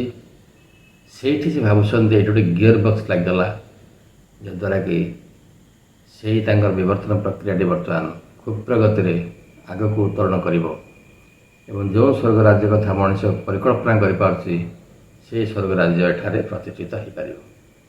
ଏବଂ ସେହି ସ୍ୱର୍ଗ ରାଜ୍ୟ ପ୍ରତିଷ୍ଠିତ ହେଲେ ଯାହା ଆମେ କହୁଛନ୍ତି ସର୍ବେ ଭବନ୍ତୁ ସୁଖିନଃ, ସର୍ବେ ସନ୍ତୁ ନିରାମୟା, ସର୍ବେ ଭଦ୍ରାଣି ପଶ୍ୟନ୍ତୁ, ଏଭଳିଆ ଏକ ପରିବେଶ ପରିମେଳ ସମାଜରେ ଆପେ ଆପେ ସ୍ୱାଭାବିକ ଭାବରେ ପରିଲକ୍ଷିତ ହେବ। ତାହା ହିଁ ନୂଆ ଯେଉଁ ଆମେ କହୁଛୁ ହାପିୟର ନେସନ୍ ବା ହାପିୟର ମଣିଷ ଗୋଷ୍ଠୀ, ସେଇଟା ସୃଷ୍ଟି ହୋଇପାରିବ। ଏଇଟା ପାଇଁ ଆମେ ଏପର୍ଯ୍ୟନ୍ତ ଯାହା ଆଧୁନିକ ଚିକିତ୍ସା ବିଜ୍ଞାନ ଆବିଷ୍କାର କରିଛି ଏବଂ ଯାହା ଆଣିକି ଆମ ପାଖରେ ଥୋଇ ଦେଇଛି, ସେଥିରେ ଅନେକ କିଛି ଆମେ ବର୍ତ୍ତମାନ ଦେଖିପାରୁଛୁ ଏବଂ ଅନେକ କିଛି କରିପାରିଛୁ, ଯାହାଫଳରେ ଅନେକ କିଛି ବାକି ଅଛି। ଏହି ଶରୀରଟି ବିଷୟରେ ବି ସବୁକିଛି ଯଦି ବହୁତ କିଛି ଜଣାପଡ଼ିଛି, ଆହୁରି ଅନେକ କିଛି ବାକି ଅଛି। ଏବଂ ଭାଗବତ ଗୀତାରେ ଶ୍ରୀକୃଷ୍ଣ ଅର୍ଜୁନକୁ କହୁଛନ୍ତି, ଏ ଶରୀରଟିକୁ ପ୍ରକୃତରେ ଯିଏ ଭଲ ଭାବେ ବୁଝିପାରିଛି, ସେ ସମଗ୍ର ବ୍ରହ୍ମାଣ୍ଡକୁ ବୁଝିପାରିଛି। ଆମେ ଡାକ୍ତରୀ ବିଜ୍ଞାନରେ ଯେଉଁମାନେ ପାଠ ପଢ଼ିଛୁ ଶରୀର ବିଷୟରେ ବ୍ୟବଚ୍ଛେଦ କରିକିରି, ଶରୀରର ଫିଜିଓଲୋଜି, ବାୟୋକେମିଷ୍ଟ୍ରି ସବୁ ଜାଣିଛୁ, ଏହାର ସ୍ନାୟବିକ ସଂସ୍ଥା, ମସ୍ତିଷ୍କ, ମାଂସପେଶୀ, ହାଡ଼ ଆଉ ରକ୍ତ ପ୍ରବାହ ସବୁକିଛି ବୁଝିଛୁ। ଆମେ ବି ବୁଝୁଛୁ ଯେ ଆମେ ଯାହା ଜାଣିଛୁ ତାହା ଅତି କାଣିଚାଏ, ଆହୁରି ଅନେକ କିଛି ରହିଛି ରହସ୍ୟବ୍ୟାପ୍ତ ଭାବରେ, ଯାହାକୁ ଜାଣିବା ପ୍ରକୃତରେ ସମ୍ଭବ ହେଇନାହିଁ। ତେଣୁ ଶରୀର ଭିତରେ ଯେଉଁ କୋଷମାନେ ଜୀବନ ଧାରଣ କରିଛନ୍ତି, ଜୀବନ ତାଙ୍କ ଭିତରେ ସଂଗଠିତ ହୋଇ ତାଙ୍କର ପରସ୍ପର ଭିତରେ ସମ୍ପର୍କ ରହିଛି ଏବଂ ଏହି ଶରୀରର ଯେଉଁ କୋଷ ଗୁଡ଼ିକ ତିଆରି ହେଇଛନ୍ତି, ସେ ସବୁ ଗୋଟେ ଗୋଟେ ଅଣୁରେ ତିଆରି ହେଇଛନ୍ତି। ସେ ଅଣୁ ଗୁଡ଼ିକ ପୁଣି ପରମାଣୁରେ ତିଆରି ହେଇଛନ୍ତି। ପରମାଣୁ ଗୁଡ଼ିକ ଭିତରେ ରହିଛି ପ୍ରୋଟନ୍, ନ୍ୟୁଟ୍ରନ୍। ତା ପଛକୁ କ'ଣ? ତା ପଛକୁ ସେଗୁଡ଼ିକ ଯାହା ତଳକୁ ଆମେ ଯିବା, ସେସବୁ ହିଁ ଶକ୍ତି। ଏବଂ ଆମେ ଯଦି କହିବା ଯେ ଏ ଆମ ଶରୀରଟି ଶକ୍ତିର ସମ୍ଭାର, ଯେଉଁ ଶକ୍ତିକୁ ଆମେ ଦେଖିପାରୁନୁ କିନ୍ତୁ ଶକ୍ତିକୁ ଅନୁଭବ କରିପାରୁଛୁ, ସେହି ଶକ୍ତିର ସମ୍ଭାରରେ ଜୀବନ୍ତ କୋଷ ଗୁଡ଼ିକ ଛିଡ଼ା ହେଇକରି ଏକାଠି ଗୁନ୍ଥି ହେଇକରି ଏକ ବିରାଟ ସଂସ୍ଥା ତିଆରି ହେଇଛି, ତାହା ହେଉଛି ଆମର ମାନବ ଶରୀର। ଏବଂ ସେ ଶକ୍ତି ପଛରେ ଆଉ କ'ଣ ଅଛି, ସେ ପର୍ଯ୍ୟନ୍ତ ଆମର ଏବେ ଡାକ୍ତରୀ ବିଜ୍ଞାନରେ ବା ଆମର ଜୀବ ବିଜ୍ଞାନରେ ଆମେ ଏପର୍ଯ୍ୟନ୍ତ ତା ତଳକୁ ପହଞ୍ଚି ପାରୁନୁ ଯେ ଏମିତି ଏହି ରହସ୍ୟମୟ ଶରୀର ପଛରେ ଆଉ କ'ଣ ଅଛି, ଯିଏ ଏହାକୁ ଏମିତି ଭାବରେ ବିସ୍ମୟକର ଭାବରେ ଚଳାଇ ଚାଲିଛି ଆଗକୁ ଏତେ ବୁଦ୍ଧି, ଏତେ ଜ୍ଞାନ, ଏତେ କଥା ସବୁ ଏହାକୁ ଭର୍ତ୍ତି କରିଦେଇଛି ଏବଂ ସମଗ୍ର ପୃଥିବୀର ବିଭିନ୍ନ ଦେଶରେ ବିଭିନ୍ନ ଜାତି, ଧର୍ମ ଏବଂ ବିଭିନ୍ନ ଭାବରେ ରକମରେ ସେ ତିଆରି ହେଇକି ରହିছে ସବୁଆଡ଼େ। ତା ପଛରେ ପ୍ରକୃତରେ ଗୋଟେ ଆଉ କିଛି ଅଂଶ ଯାହାକୁ ଆମେ ଜାଣିପାରୁନୁ, ସେ ତାକୁ ଆମେ ଅନ୍ୟ ଭାଷାରେ କହିବା ସେ ହେଉଛି କନସିୟସନେସ୍ ବା ଚେତନା, ଯାହା ସର୍ବବ୍ୟାପୀ, ସର୍ବପ୍ରକାଶମୟ। ସେଠି ଜାତି, ବର୍ଣ୍ଣ, ଧର୍ମ ଏସବୁ କିଛି ରହିବନି। ଦେଶ ବିଦେଶରେ ଯେଉଁ ଆମର ରହିଛି ଭେଲ୍ ବା ତାର ପରଦା ରହିଛି, ସେ କଟିଯିବ, ସେ ରହିବ ନାହିଁ। ଏବଂ ସେଇ ଯେଉଁ କନସିୟସନେସ୍ କଥାଟି ହେଉଛି ବା ଚେତନାର କଥାଟି ଅଛି, ସେଇ କଥାଟି ସେଇଟି ଉପରେ ହିଁ ନିର୍ଭର କରୁଛି ଆମ ଆଗରୁ ପ୍ରତ୍ୟେକ ମଣିଷର ଆଗକୁ କେମିତି ସୁଖକର ସ୍ୱାସ୍ଥ୍ୟକର ଜୀବନ ବଞ୍ଚିବ। ପ୍ରତ୍ୟେକ ମଣିଷ ଭିତରେ ସେ ଚେତନାର ସ୍ତରରେ ଯେଉଁ ସମ୍ପର୍କ ଯୋଡ଼ି ହୋଇ ରହିବ, ସେଇ କଥା ଉପରେ ନିର୍ଭର କରୁଛି ଯେ ଭବିଷ୍ୟତ ଯେଉଁ ନୂଆ ସମାଜ ଗଠନ ହେଉଛି। ସେଇଠି ରବୀନ୍ଦ୍ରନାଥଙ୍କର ସେଇ କବିତାର ଗୀତର ଗୋଟେ ପଂକ୍ତି ମନେ ପଡ଼ୁଛି, ଯୁକ୍ତ କର ହେ ସବାର ସଙ୍ଗେ ମୁକ୍ତ କର ହେ ବନ୍ଧ। ସେ ଚେତନା ସ୍ତରରେ ମୋତେ ଯୁକ୍ତ କରିଦିଅ, ସମସ୍ତ ବନ୍ଧନରୁ ମୁକ୍ତ ହୋଇଯାଏ। ଏବଂ ସେଇଠି ଆମକୁ ବୁଝିବାକୁ ପଡ଼ିବ ଏଇ ଯେ ଚେତନାଟି ପ୍ରତ୍ୟେକ ସ୍ତରରେ ଆମ ଶରୀର, ପ୍ରାଣ, ମନ, ଏଇଠି ଆମକୁ ନେଇକରି ଆମେ ତିଆରି ହେଇଛି ଆମ ମଣିଷ ଶରୀରଟି। ଏବଂ ଶରୀର ପ୍ରାଣ ମନ ଯେଉଁ ଗୁନ୍ଥି ହୋଇଛନ୍ତି ତାର ଅନ୍ତର୍ପ୍ରଦେଶରେ ରହିଛନ୍ତି ଆମର ଚୈତନ୍ୟସତ୍ତା, ଯିଏକି ପରମେଶ୍ୱରଙ୍କ ଚେତନା ସହିତ ଆମକୁ ସଂଯୁକ୍ତ କରିବା ପାଇଁ ସମର୍ଥ। ପ୍ରତିଟି ସ୍ତରରେ ଧର ଆମକୁ ଦେଖାଯାଉଛି ଶରୀରଟି, ପ୍ରାଣକୁ ଆମେ ଅନୁଭବ କରିପାରୁଛୁ, ମନକୁ ଆମେ ଅନୁଭବ କରିପାରୁଛୁ। ପ୍ରତ୍ୟେକ ସ୍ତରରେ ରହିଛି ଚେତନା। ଶରୀରର ଚେତନା ହେଉଛି ଶାରୀରିକ ଚେତନା, ପ୍ରାଣର ଚେତନା ହେଉଛି ପ୍ରାଣିକ ଚେତନା, ମନର ଚେତନା ହେଉଛି ମାନସିକ ଚେତନା। ତା ମାନେ ନୁହେଁ ଯେ ଶାରୀରିକ ଚେତନା ଆଉ ପ୍ରାଣିକ ଚେତନା ଆଉ ମାନସିକ ଚେତନା ଭିତରେ କୌଣସି ସମ୍ପର୍କ ନାହିଁ। ସେମାନଙ୍କ ଭିତରେ ଅତି ନିବିଡ଼ ସମ୍ପର୍କ ରହିଛି। ସେମାନେ ପରସ୍ପର ଭିତରେ ଖୁନ୍ଦା ଖୁନ୍ଦି ହେଇକରି ଭର୍ତ୍ତି ହେଇକି ରହିଛନ୍ତି, କିନ୍ତୁ ନିଜ ପ୍ଲେନ୍ରେ ବା ନିଜ ସ୍ତରରେ ସେମାନେ ନିଜର କାର୍ଯ୍ୟଟିକୁ ଏମିତି ସମ୍ପାଦନ କରୁଛନ୍ତି, ବାହାରକୁ ଦେଖିଲେ ଜଣାପଡ଼ିବ ବୋଧେ ଶରୀର ଗୋଟେ ଅଲଗା, ପ୍ରାଣ ଗୋଟେ ଅଲଗା, ମନ ଗୋଟେ ଅଲଗା, କିନ୍ତୁ ସେମାନଙ୍କ ସ୍ତର ଅଲଗା ହୋଇପାରେ, କିନ୍ତୁ ତାଙ୍କ ଭିତରେ ଯେଉଁ ସମ୍ପର୍କଟି ରହିଛି ସେଥିପାଇଁ ମଣିଷ ଶରୀର ବା ମଣିଷ ବାହାରକୁ ଯାହା ଦେଖାଯାଉଛି ଏତେ ବିସ୍ମୟକର ଭାବରେ ସେ କାର୍ଯ୍ୟ କରିପାରୁଛି, ଅଦ୍ଭୁତ ଭାବରେ କାର୍ଯ୍ୟ କରିପାରୁଛି। ଏବଂ ଏହି ଚେତନା ସ୍ତରରେ ସେ କହୁଛନ୍ତି ଯଦି ଆମେ କାମ କରିପାରିବା ତାହେଲେ ନୂତନ ସ୍ୱାସ୍ଥ୍ୟ କଥା, ଯେଉଁ ଜନସ୍ୱାସ୍ଥ୍ୟ କଥା କହୁଛି ସେ ଆମକୁ ସାହାଯ୍ୟ କରିପାରିବ। ମୁଁ କେତେଟି ଉଦାହରଣ ଦେବା ପାଇଁ ଚେଷ୍ଟା କରୁଛି।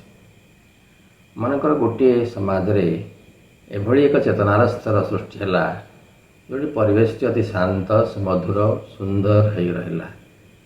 ସମସ୍ତେ ସମସ୍ତଙ୍କ ଭିତରେ ପାରସ୍ପରିକ ବୁଝାମଣା ସମ୍ପର୍କଟିକୁ ସ୍ନେହ ଶ୍ରଦ୍ଧା ସହିତ ଏମିତି ରଖିଛନ୍ତି ଯେ ସେଠି ଯଦି ସେମିତି ଗୋଟେ ସମାଜ ହୁଏ ତାହେଲେ ସେଇ ଭିତରେ ଯିଏ ରହିବ ସେ ସବୁବେଳେ ଖୁସିରେ ରହୁଥିବ, ତା ଭିତରେ ଦୁଃଖ ଆସୁନଥିବ, ଦୁଃଖ ଆସିଲେ ବି ସେ ଦୁଃଖକୁ ଖାତିର କରୁନଥିବ। ଏବଂ ସେଠି ଜଣେ କେବେ ଦୁଶ୍ଚିନ୍ତା ମଗ୍ନ ହୋଇପାରିବ ନାହିଁ, ସେଠି ତାକୁ ଭୟ ଲାଗିବ ନାହିଁ, ସେଠି ତାକୁ ଷ୍ଟ୍ରେସ୍ ବା ଆଙ୍ଜାଇଟି ଜନିତ ରୋଗ ହେବ ନାହିଁ। ସେଠି ଜଣେ କେବେ କଳ୍ପନା କରିପାରିବ ନାହିଁ ଯେ ମୁଁ ଆତ୍ମହତ୍ୟା କରିବି, ନୈରାଶ୍ୟବାଦର ବା ନୈରାଶ୍ୟ ଭିତରେ ବୁଡ଼ି ଯାଇକରି ମୁଁ ନିଜ ଜୀବନକୁ ହାନି କରିବି। ଇଏ ହେଉଛି ଏକ ଚେତନାର ସ୍ତର, ଯେଉଁ ଚେତନାକୁ ଆମେ କହିବା ସ୍ୱାସ୍ଥ୍ୟ ବିଜ୍ଞାନ ବା ଆମେ ଜନସ୍ୱାସ୍ଥ୍ୟ ବିଜ୍ଞାନ ଦୃଷ୍ଟିରୁ ଅତି ଇମ୍ପୋର୍ଟାଣ୍ଟ ବହୁତ। ଏବଂ ଏ ଦିଗରେ ଯଦି ଆମର ବୈଜ୍ଞାନିକମାନେ କାମ କରିବେ ଯେ ପ୍ରତ୍ୟେକ ମଣିଷର ମନ ଭିତରେ ଏଭଳି ଏକ ଉଚ୍ଚତର ସ୍ତରର ଭାବନା ଆସିବ ଏବଂ ସମଗ୍ର ଗୋଷ୍ଠୀରେ ସମସ୍ତେ ଅଧିକାଂଶ ଲୋକ ଏଇଭଳି ଭାବରେ ବଞ୍ଚିବେ, ତାହେଲେ ଗୋଟିଏ ସମାଜ ଆପେ ଆପେ ଏଭଳି ଏକ ନୂଆ ପରିମଳରେ ତିଆରି ହୋଇଯିବ, ଯେତେବେଳେ କି ମଣିଷ ଖୁବ୍ ସୁନ୍ଦର ଭାବରେ ସୁସ୍ଥ ଭାବରେ ସେ ସମାଜରେ ବଞ୍ଚିପାରିବ। ଭବିଷ୍ୟତର ଏକ ସୁନ୍ଦର ସମାଜ ଗଠନ ପାଇଁ ହେଲେ ଆମକୁ ଉତ୍ତମ ମଣିଷମାନଙ୍କୁ ତିଆରି କରିବାକୁ ପଡ଼ିବ, ଉତ୍ତମ ମଣିଷମାନଙ୍କୁ ଜନ୍ମ ଦେବାକୁ ପଡ଼ିବ, ଉତ୍ତମ ବୁଦ୍ଧି ବିବେକ ଧରି ଆମର ଆତ୍ମାମାନଙ୍କୁ ଓହ୍ଲାଇ ଆଣିବାକୁ ପଡ଼ିବ। ଏବଂ ସେଥିପାଇଁ ଆମର ଉଦାହରଣ ରହିଛି ମହାଭାରତରେ ଯେ ସୁଭଦ୍ରା ଗର୍ଭରେ ଯେତେବେଳେ ଧାରଣା କରିଥିଲା ଅଭିମନ୍ୟୁକୁ, ଅନେକ ଆସ୍ପୃହା କରିଥିଲେ ଏବଂ ଯେଉଁ ଆସ୍ପୃହା ସେ କରିଥିଲେ ସେ ଅନୁସାରେ ଅଭିମନ୍ୟୁଙ୍କ ପାଖରେ ସେସବୁ ଶକ୍ତି ସଞ୍ଚାର ହୋଇଥିଲା ଏବଂ ତାହା ଆମେ ଜାଣିଛନ୍ତି ମହାଭାରତ ଯୁଦ୍ଧରେ ଅଭିମନ୍ୟୁଙ୍କର କରାମତି। ଏବଂ ସେଇଟା ଯେ ସମ୍ଭବ ସେ କଥା ଏବେ ଅନେକ ମା ପ୍ରମାଣ କରୁଛନ୍ତି ଏବଂ ଅନେକ ଆମେ ବି ସମାଜପତ୍ରମାନଙ୍କୁ ପଢ଼ୁଛନ୍ତି, ଯେମିତି ଉଦାହରଣ ଗୁଡ଼ିକ ଯେ ଜଣେ ମା କେମିତି ଛୁଆଟି ଜନ୍ମ କରିବେ ବୋଲି କେମିତି ପ୍ରାର୍ଥନାରତ ରହୁଛନ୍ତି, ଆସ୍ପୃହା କରୁଛନ୍ତି ଏବଂ ଆମେ ଦେଖୁଛୁ ଉତ୍ତମ ସନ୍ତାନମାନେ କି ଜନ୍ମଗ୍ରହଣ କରୁଛନ୍ତି। ଏଇଟାକୁ ଆମେ କେବଳ ଗୋଟିଏ ଗୋଟିଏ ଘଟଣା ନ କହିକରି ଏହାକୁ ଆମେ ଯଦି ସାମଗ୍ରିକ ଭାବରେ ଏକ ଜନସ୍ୱାସ୍ଥ୍ୟ କାର୍ଯ୍ୟକ୍ରମ ଭାବରେ ନିଆଯିବ ଏବଂ ସମଗ୍ର ଗୋଷ୍ଠୀଟି ଭିତରେ ସମାଜ ଭିତରେ ମାତୃଚେତନାକୁ ଉତ୍ତରଣ କରିବା, କିଶୋର କିଶୋରୀମାନଙ୍କ ଭିତରକୁ ଏଥିପାଇଁ ଶିକ୍ଷା ଦେବା, ସେମାନେ ମା ବାପ ହେଲା ବେଳେ ଏହି ଚେତନାରେ ଗର୍ଭଧାରଣ କରିବେ ଏବଂ ଗର୍ଭସ୍ଥ ଶିଶୁକୁ ଯତ୍ନ ନେବେ, ତାଙ୍କ ପରିବାରରେ ସେଥିପାଇଁ ଅନୁକୂଳ ପରିବେଶ ରହିବ ଏବଂ ଛୁଆ ଜନ୍ମ ହେଲା ପରେ ବି ତାକୁ ସେମିତି ବଢ଼େଇବେ, ତାହେଲେ ଯେଉଁ ସୋଲ୍ ମାନେ ବା ଆତ୍ମାମାନେ ଅପେକ୍ଷା କରିଛନ୍ତି ପୃଥିବୀପୃଷ୍ଠକୁ ଓହ୍ଲାଇ ଆସି ପୃଥିବୀର ବିବର୍ତ୍ତନ ଧାରାରେ ସାହାଯ୍ୟ କରିବେ, ସେମାନେ ଆସିପାରିବେ। ଏକଥାଟିକୁ ସାଧାରଣ ଭାବରେ ବିଜ୍ଞାନ ଦ୍ୱାରା ପୁରା ପ୍ରମାଣିତ ହୋଇନାହିଁ ବୋଲି ସେମାନେ ବିଶେଷ କିଛି ଆଗ୍ରହ ପ୍ରକାଶ ନ କରିପାରନ୍ତି, କିନ୍ତୁ ତ କିଛି ଜଣ ବୈଜ୍ଞାନିକ ବା ଜନସ୍ୱାସ୍ଥ୍ୟ ବିଜ୍ଞାନୀ ଏହାକୁ ବୁଝିପାରୁଥିବେ ଏବଂ ସେମାନେ ଏହି ବିଷୟରେ ଅଧିକ ଗବେଷଣା କରିପାରିଲେ ଆସନ୍ତା ଜନସ୍ୱାସ୍ଥ୍ୟ କାର୍ଯ୍ୟକ୍ରମରେ ଏହାକୁ ସାମିଲ କରାଯାଇପାରିବ एवं आम नूतन पीढ़ीर मनीष मान पाइपर जो मैंने कि नेतृत्व देवे भविष्य समाजर गठन पाई। प्रार्थना माध्यम भी आम जानते अनेक उदाहरण अच्छी। प्रार्थना शब्दर तरंग से परमेश्वर को छुई जाए कृपा को ओल्हे आने। जदि आम प्रार्थना करिया जड़े रोगी को साहाय्य करने रोगी यदि संवेदनशील होते प्रार्थना पहुँच तरंग आकार से भीतर प्रवेश करी साहाय्य कर। यह भी जनस्वास्थ्य कार्यक्रम एक नूतन परिधि भाव ग्रहण कर भविष्य। तेणु एभली एक जदि आम कार्यक्रम गुड़ी को जनस्वास्थ्य अभियान बा जनस्वास्थ्य कार्यक्रम आग को ग्रहण कर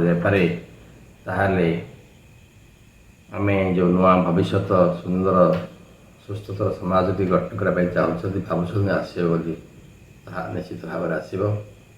एवं माँ श्री जो दृढ़ोक्ति कही एक नुआ अतिमांस जुग स्थापन हबार बसी स्थापन हाँ जाऊँगी से अदृश्य जगत से स्थापन कर जाइछन्ति से विशेष आउ डेरी हेब ना। एवं आमको केवल प्रस्तुत हाँ पड़ो माँ श्री से गोटे कथा मन पड़े श्री माँ जे the world is preparing for a great change.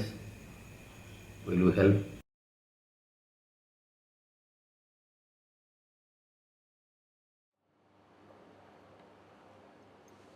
ओं श्री माता शरणं मम। ओं श्री अरविंद शरणं मम। दिव्य जननी माँ भगवती परम प्रभु श्री अरविंद चरण रे मोर प्रणाम। श्रद्धेय मातृप्रेमी भाई और भौणी मैंने आज आम जो विषय आलोचना करने को जाऊे तार शीर्षक हेउछि role of consciousness in the management of women's health, अर्थात महिला मानकर स्वास्थ्यगत समस्या रे चेतनार भूमिका। यही चेतना बा कॉन्शियसनेस टी कौन?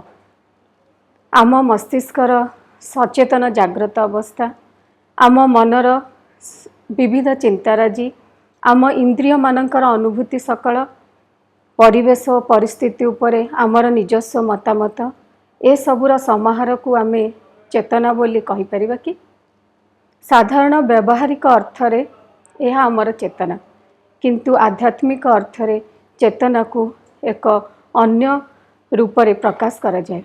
विभिन्न गवेषक एवं मनस्तत्वविद मानकर मतरे चेतना हेउछि एही विश्वर एक मौलिक तत्व, a fundamental quality of the universe. छोटिया उदाहरणटीए देले आमे याको बुझी परिबा। ए जेमिति ग्रेविटेशनल फोर्स बा माध्याकर्षण शक्ति, यह आम पृथ्वी को घेरी रही। पृथ्वी पृष्ठर प्रत्येक वस्तु उपरे यह कार्य करुछि, आम समस्तक उपरे यह कार्य करुछि, किंतु आमे यहाकू देखि पारु नहीं। साधारण भाव में यह अनुभव मध्य करि पारु नहीं। किंतु जेतेबेले आमे ही ग्रेविटेशनल फोर्स रा विपरीत दिगरे बा अपोजिट डायरेक्शन रे कोनोसी कार्य करू, यथा हाई जंप करबा किबा पर्वत आरोहण करबा, सेतेबेले आमे किछि मात्रा रे एही शक्ति विषय रे सचेतन होई पारु। ठीक सही परि चेतना ए पृथ्वीर वातावरण भितरे आम समस्तंकु घेरी रही। आमे यहाकू देखि पारुना, किंतु यहाकू आमे अनुभव करि परिबा। एई चेतना को ग्रहण करिवार सामर्थ्य सेई मानकर सर्वाधिक जो मानकर अंतर विश्वास, भक्ति, सदिच्छा, परोपकारिता, सत्यवादिता आदि दिव्य गुण रे परिपूर्ण। अपर पक्षरे अविश्वास, मिथ्याचार, क्रोध, अहंकार, हिंसा आदि निम्न प्रवृत्ति माने आमर ग्रहणशीलता को बहुत कम कर दे थांती। आम मनर आमर शारीरिक सुस्थता उपरे एक बहुत बड़ प्रभाव रही। विभिन्न वैज्ञानिक गवेषणारू मध्य एही सत्य प्रतिपादित होईछि। प्लासेबो इफेक्ट, अर्थात औषध भली दिसुथिबा किंतु औषधीय गुण नथिबा एक द्रव्यर शरीर उपरे यार प्रतिक्रिया एवं हिप्नोसिस माध्यम जंत्रणार उपशम इत्यादि एहार एक बलिष्ठ प्रमाण। आधुनिक विज्ञान यही सत्यतार कौनसी युक्तियुक्त कारण उपस्थापन करि पारि नाही। तेणु एसबू सत्यता यहाँ ही प्रमाणित करुच्ची जे आमर मन होउची ए विश्व चेतना बा यूनिवर्सल कॉन्शसनेस रो एक परिप्रकाश जार आम शरीर उपरे एक शक्तिशाली प्रभाव रही सही यूनिवर्सल कॉन्शसनेस आम मन माध्यम आमर शारीरिक सुस्थता एवं प्राणिक आनंद को नियंत्रित करुच्ची आमे जदि आमर चेतना को प्रसारित करिपरिबा एवं सही विश्वमय चेतना सहित निजको एकीभूत करिपरिबा अर्थात feeling of oneness with the universal consciousness तेबे ताठारु आउ अधिक आनंदमय अवस्था किछि हेई न पाए सही दिव्य चेतना सहित एकीभूत होई पारिले ही समस्त जंत्रणा समस्त रोगर परिसमाप्ति घटिबो। साधारणतः महिला मानक थारे देखा जाउथिबा विभिन्न स्वास्थ्यगत समस्या जेपरिकी मासिक ऋतुस्रावर अनियमितता बा मेंस्ट्रुअल इरेगुलारिटी ऋतुस्राव पूर्ववर्ती समय मानसिक अवसाद बा प्री मेंस्ट्रुअल सिंड्रोम जो समय महिला मानक ठारे विभिन्न प्रकार लक्षण देखा जाई थाए जेपरिकी सेमानंकु हठात रागी जिबा चिड़चिड़ हेबा जहाँ को आमे इरिटेबिलिटी बोली कही थाउ सेमानंकर ओजन बढ़ी गला परी सेमानंकु लागिबा मुंड व्यथा हवा बांती लागिबा अत्यधिक लुणी एवं मीठा खाद्य प्रति आग्रह जहाँ को आमे फूड क्रेविंग बोली कही थाउ ता सहित छोट छोट कथारे कांदी देवा मानसिक अवसाद भली विभिन्न समस्या से समय देखा जाई थाए। डिस्मेनोरिया अर्थात मासिक ऋतुस्राव समय पेटरे जंत्रणा हेबा क्रॉनिक पेल्विक पेन दीर्घ दिन धरी तली पेटरे लगी रही जंत्रणा पोस्ट मेनोपोजल सिंड्रोम रज निवृत्ति परवर्ती स्वास्थ्यगत समस्या जो देखा जाए महिला मानकर हठात देहरु बहुत झाड़ बाहरी जाए सेमानक देह बहुत गरम लगे सेमानक मांसपेशी हाड़ एवं सबू जॉइंट बा खंजा गुड़िक दुर्बल हो जाती यही सबू समस्या गुड़िकर समाधान बहु मात्रा रे आमे एक सकारात्मक मनोभाव द्वारा करि परिबा।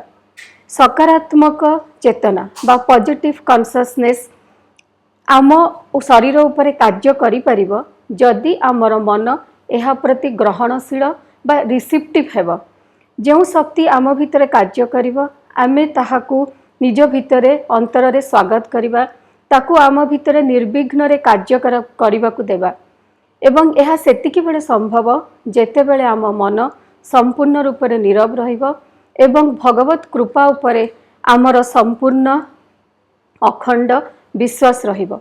एक नीरव मन ही भगवत शक्ति कार्य करिबा पई एक प्रकृष्ट क्षेत्र अटे।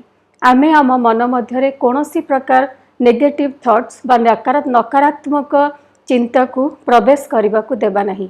जीवनर प्रत्येक परिस्थिति रे आमे आमर सकारात्मक दृष्टिभंगी बा पॉजिटिव एटीट्यूड बजाय रखिबा आमर अवसर समय को विभिन्न सृजनात्मक कार्य जेपरिकी चित्र आंकिबा गीत गाइबा कविता लेखिबा किंबा बगीचा काम इत्यादि करिबारे नियोजित करिबा जहा फल कि नकारात्मक चिंता बा नेगेटिव थॉट्स आम मध्यरे प्रवेश करि परिबा नाही। भगवान को ऊपर संपूर्ण विश्वास रखिथिबा एक सकारात्मक मन ही एक चुंबक बा मैग्नेट सदृश्य डिवाइन कॉन्शसनेस बा दिव्य चेतना को निज आड़ को आकर्षित करि आनि पारे। एही डिवाइन कॉन्शसनेस रा शक्ति अकल्पनीय। एहा आमको समस्त प्रकार रोग जंत्रणा मुक्ति दे परिबो एवं आमर हृदय को एक दिव्य आनंद रे परिपूर्ण कर दे परिबो। मेडिकल साइंस रे मध्य एक कथा बहुत थर देखा जाइछि कि अति असाध्य रोग भोग करुवा व्यक्ति माने अति आश्चर्यजनक भावरे रोग मुक्त हो जाइछंती। एहार कोनोसी वैज्ञानिक युक्तियुक्त कारण खोजा जाई पारि नाही। एहाकू आमे अनेक समय मिराकल बोली कहि थाउ किंतु प्रकृत रे एहा हेउछि सेही व्यक्तिर सकारात्मक मनोभाव जहाँकि ताकू तार चेतनार बहु ऊर्ध्वरे थिबा एक दिव्य चेतना सहित संयुक्त करा दे पारिला एवं सही शक्तिशाली दिव्य चेतनार प्रभाव रे से रोगमुक्त और जंत्रणा मुक्त हो पारिला। महिला माने भोग करथिबा अन्य अनेक रोग जेपरिक मधुमेह रक्तचाप मानसिक अवसाद आदि मध्य सकारात्मक मनोभाव द्वारा बहुत परिमाण रे दूर करा जाई परिबो। प्रकृत रे रोग हेउछि एक विरोधी शक्ति बा हॉस्टाइल फोर्स जीए कि आम मनर दुर्बलतार सुजोग नहीं आम मध्यरे प्रवेश करे एवं भय हेउछि एहार एक बहुत बड़ सहयोगी। भय मनर एमिति एक दुर्बलता जहा माध्यम रे ही रोग आम मध्य प्रवेश करे। जेतेबेले आम मन एक निम्न चेतना रे थाए सेतेबेले आम मध्यरे अविश्वास, अनिश्चितता, भय आदि सृष्टि हुए एवं एही दुर्बल मुहूर्तर सुजोग नहीं रोग आमको आक्रमण करे।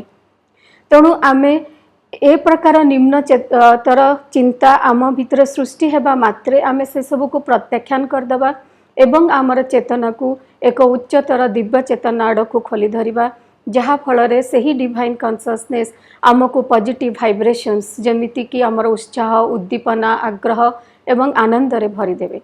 बहु पुरातन कालरू आमर मुनि ऋषि माने विभिन्न योगा एवं मेडिटेशन माध्यम रे आमर मन को शांत एवं नीरव करी एही सकारात्मक विश्वमय चेतना बा पॉजिटिव यूनिवर्सल कॉन्शियसनेस सहित निजको संयुक्त करिवार कला सिखाई छंती। प्रकृत रे एहा ही सुस्थतार मूल मंत्र। आमे आमर एही अतीतर सदुपयोग करिबा, एही दिव्य चेतना सहित निजको संयुक्त करिवार प्रयास करिबा। एक नीरव मन ही सकल समस्या विरुद्ध रे एक शक्तिशाली अस्त्र। तेणु बाह्य अवस्था जहाँ भी होइथाउ ना कहीं आम अंतर रे आमे सदा सर्वदा नीरव रहिबा। डिवाइन कॉन्शियसनेस पाई प्रति मुहूर्त रे आमे आस्पृहा करिबा केमिति आमे यार स्पर्श लाभ करि परिबा। सेथिपाई आमे सदा सर्वदा सचेतन रहिबा, काहेकि ना दिव्य चेतना सहित एकात्मता ही सकल जंत्रणा, सकल रोगरू मुक्तिर पंथा। माँ कहिचंती connection with the higher spiritual consciousness is the end of all suffering and diseases. सर्वे भवन्तु सुखिना, सर्वे सन्तु निरामया, सर्वे भद्राणि पश्यन्तु, मा कश्चित् दुःखभाग् भवेत्। शेषरे परम प्रभु एवं दिव्य जननी चरण रे मोर अंतरर कृतज्ञता।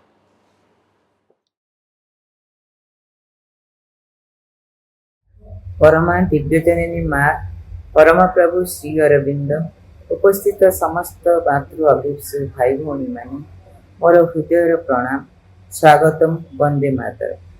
मोर विषय चर्चाटी हेउची गर्भधारण पूर्वर चेतनार रोल कौन। तामाने गर्भधारण करने पूर्वर पितामाता केउ चेतनार रहिबे जहाँकि एक नवसृष्टि उपरे प्रभाव पकाइब। जेमती संसाररू विदाय नहीं जाउथुवा व्यक्तिर भविष्यत पाई जीवनर शेष मुहूर्त चेतनार अवस्था जेपरी गुरुत्वपूर्ण, सेहीपरि गर्भधारण मुहूर्त पितामातांकर चेतनार अवस्था मध्य गुरुत्वपूर्ण, कारण ताहा सारा जीवन में प्रतिफलित होगा भली छाप शिशु पर पकाई थाए। से मुहूर्तर मानसिक अवस्था, से मुहूर्तर आशुआ, से मुहूर्तर अधोगति जहाँ किसी से मुहूर्त होता है, जदियो एक सामान्य घटना भली प्रतीत मन होता तथापि ताहार परिणाम यथेष्ट अधिक। पशु भली प्रभुत किंबा कामना वासना द्वारा परिचालित हुई एवं अधिकांश समय इच्छा न थाई मध्य कार्यटी करने परिवर्ते सेमाने यदि आशुआशील सहित निजक आशुआ और प्रार्थना अवस्था रखी स्वेच्छारे सचेतन भाव भगवान का उपस्थिति को अनुभव करी यह करिवे, तेबे यह द्वारा सेमाने जो सत्ता को रूप देवा जाउछंती, जो डिवाइन एंजेल पृथ्वी को आणिबे, ताहा मध्यरे से एक असाधारण सत्ता को जन्म दे पारिबे। तेणु माँ बापांकर चेतनाटी उपरे निर्भर करुछि नवजात शिशुटीर चेतना, तार जीवन शैली। आमे जानिछे जेपरि एई सृष्टिर चेतनार क्रम विकास होउछि, जेमिति जड़ चेतनारू प्राण चेतना, प्राण चेतनारू मन चेतनार प्रकाश पाइछि, मन चेतनार शेष पा पछरे आमे पहुँची सारिछे, ताहा शेष सर्वश्रेष्ठ चेतना नहीं। तेणु आम पाई महाप्रभु श्री अरविंद दिव्य जननी माँ यही धरा धाम को अवतरी आसीचंती आउ गोटे चेतनार कथा कहवाकू, आउ गोटे नूतन जाति, नूतन सृष्टि, दिव्य जीवनर कथा, अति मानसर कथा, रूपांतरत कथा कहवाकू यह निश्चिंत अनिर्वाच्य प्रभु माँ आनी सारी।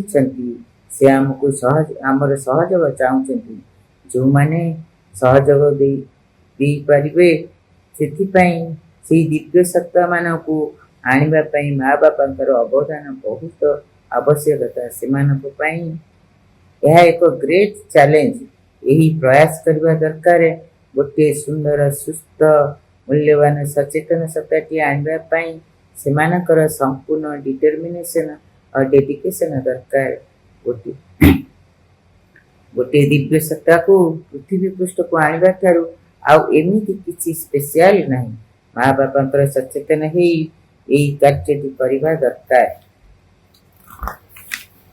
तेबे से मुहूर्त से गर्भधारण समय हठात से सचेतन हो पारेनी तेणु ताकू गोटे वर्षे 6 मास प्रस्तुत होगा पड़ी थाए से चेतना बंचा दरकार गोटे पॉजिटिव अफर्मेशन एवं मेडिकल कमेंटरी नहीं बंचा दरकार डे आउट डे इन सका उठवा ठारू रात्रि शोवा पर्यंत से एक चिंता गोटे नूतन डिवाइन एंजेल को सृष्टि को आनिबा परिबा पई माँ बापांकर से प्रयास जारी रहिबा दरकार गोटे हेल्दी माइंड ओ बॉडी आनिबा खेले से माने निजे हेल्दी एंड हीलिंग प्रोसेस रे थिबा दरकार ताकू प्रॉपर काउंसलिंग करबा दरकार से माने शारीरिक स्तर रे मानसिक स्तर रे इमोशनल स्तर रे एवं आध्यात्मिक स्तर रे सब स्तर रे बैलेंस रहिबा दरकार सेति माँ बापा तांकर इंटायर सिस्टम को परीक्षा निरीक्षा करिवे इन्वेस्टिगेशन करिवे किसी दोष त्रुटि थिले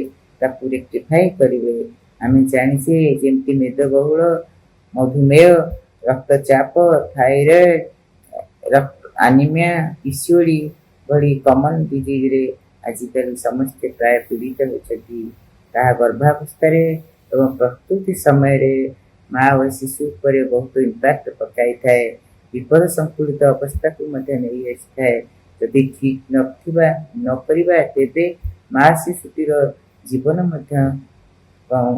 चली जाई पारे यह गोटे हाई रिस्क कॉम्प्लिकेटेड आउटकम रे परिणत हो जाए सिथिपाई गोटे गर्भधारण पाई ये सब आमे बैलेंस करबा दरकार एठु आमे मुक्त होइसबा दरकार एही शिशु एवं एही सुस्थ शरीर बंचिबा दरकार सुस्थ शरीर पाई सुषम बैलेंस डाइट जो कि समस्त प्रकार जिनिस भरी रही ग्रीन लीफ वेजिटेबल विभिन्न colour fruits seasonal fruits minerals nuts iron protein good amount of fat carbohydrate micronutrients mainly folic acid and iron र बहुत दरकार खाइबा पूर्व एक आश्वास भगवान को अर्पण करी से सब खाइबा दरकार सेमती आमको भी प्रचुर पानी पीवा दरकार एवं योग प्राणायाम आसन व्यायाम करने दरकार शरीर को सुस्थ सबल रखापी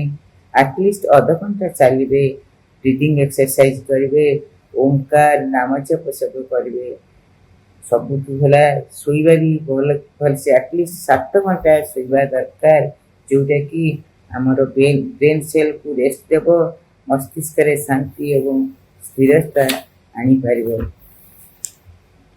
गोटे दिव्य सत्याटिक आने माँ बापा को निजको निजे से दिव्य चेतना मध्य बास करने को सका उठा ठारू रात्रि शोवा पर्यंत से एक दिव्य चेतना मध्य बुड़ीजे भगवान को आह्वान करेंगे माँ बापा दुहे गोटे दिव्य सत्ता आने सब बेले पॉजिटिव थॉट मध्य रहिले जोटा कि आमर सबकॉन्शियस रे फिट हो जाए निजे निजे विजुअलाइज करेंगे मु हेल्दी अच्छी एकदम सुस्थ अच्छी सबल अच्छी मु सामर्थ्य पाइपारि से दिव्य भगवान गोटे दिव्य सत्ताटी जन्म देवाई सबकि आउटसाइड जिनिस निजक मुक्त रखी निरवता मध्य अंतर्मुखी होई से भगवान तांकर शक्ति तांकर आलोक शांति प्रेम को निज मध्य को उतारी आने फील करेंगे जे ता मध्य ऊपर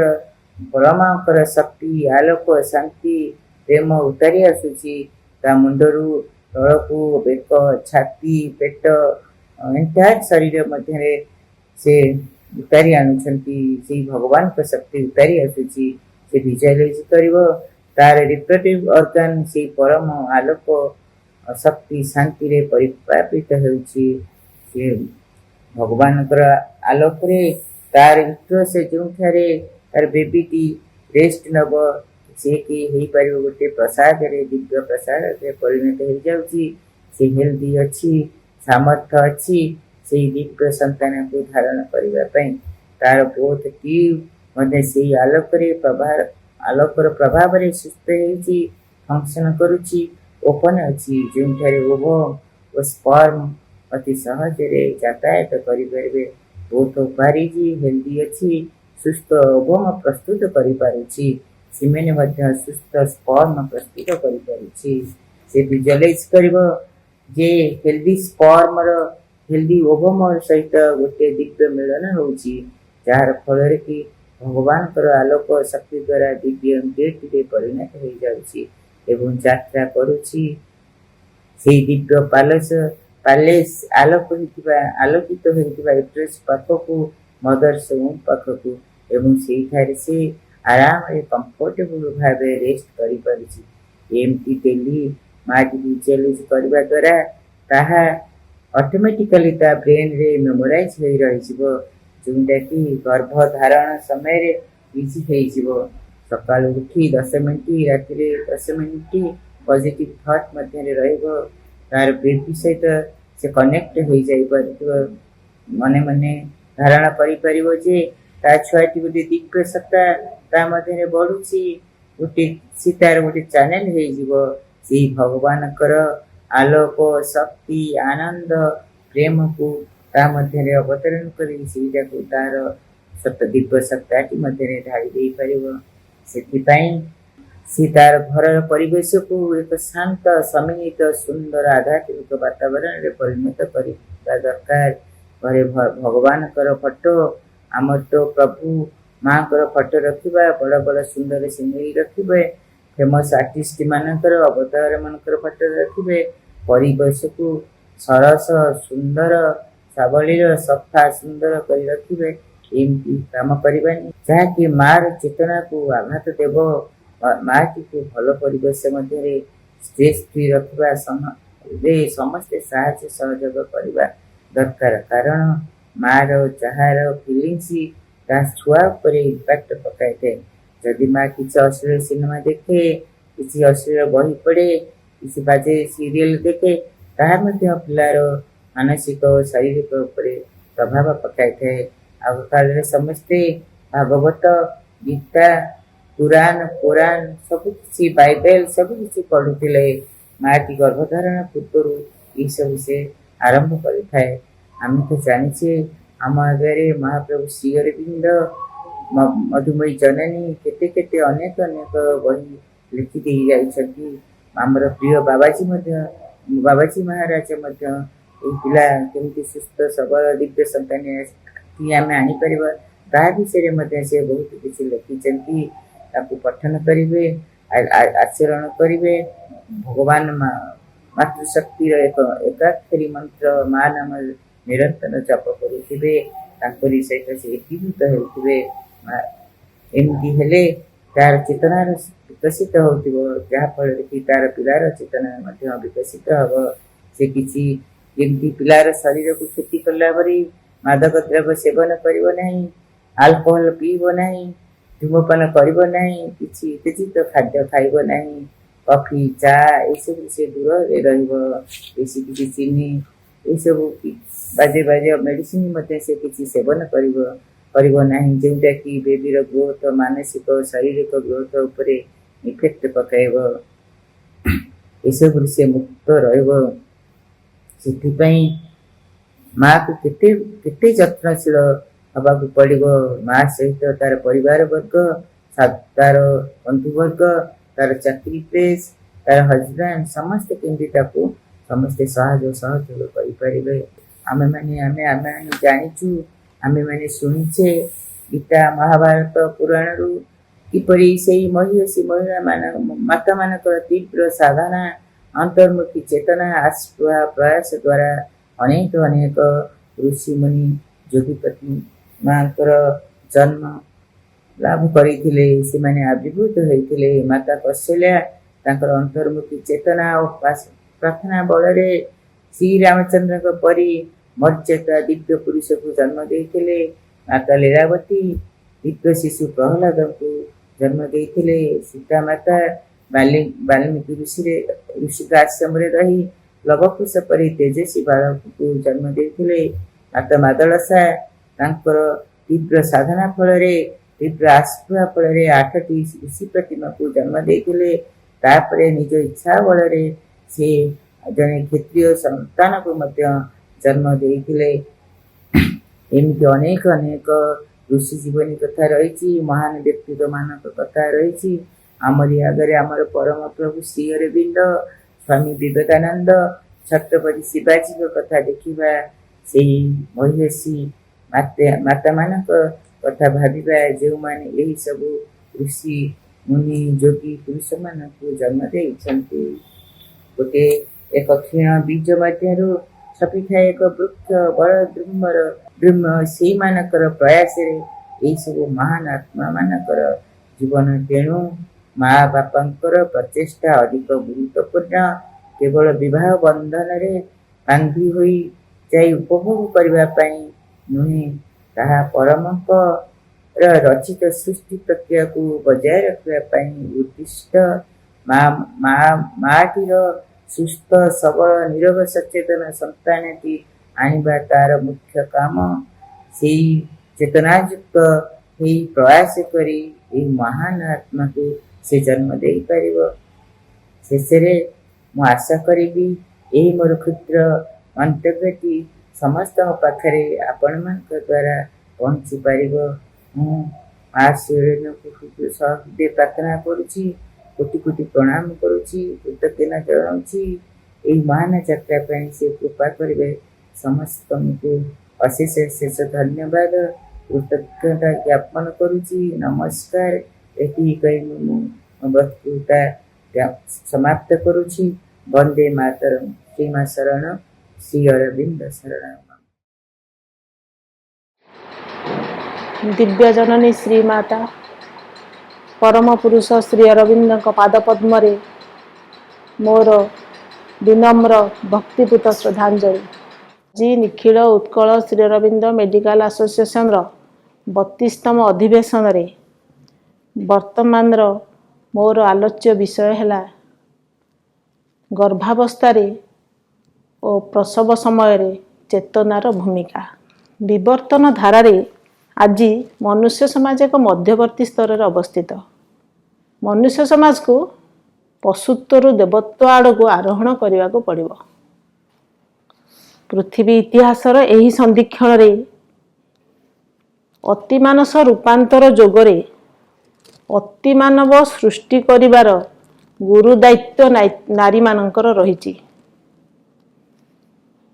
यही विषय रे नारी मानकु सचेतन होगा पड़ो अतिमानवर सृष्टि नारी मध्यरु ही संभव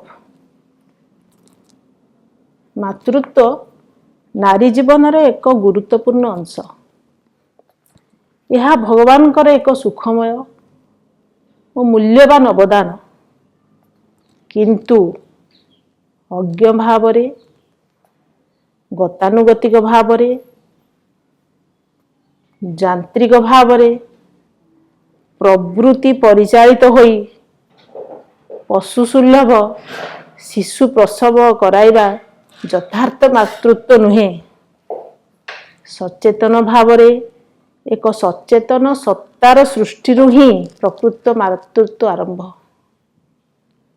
एथिपाई उभय माता पिता भगवत अभिमुखी होई निज मन प्राण चेतना को ऊर्ध्वमुखी करी जो पुण्यवान आत्मा माने अपेक्षा करी रही थांदी पृथ्वी पृष्ठ रे शरीर जन्म नहीं भगवत कर्म करने से ही भली एक पुण्यवान आत्मा को उभय माता पिता ऊर्ध्व चेतनार रही आह्वान करी मातृगर्भरे परिप्रकाश करई धरा पृष्ठ रे अवतरण कराइबारे मातृत्वर यथार्थता रही से उभय माता पिता जत्नवान हवा दरकार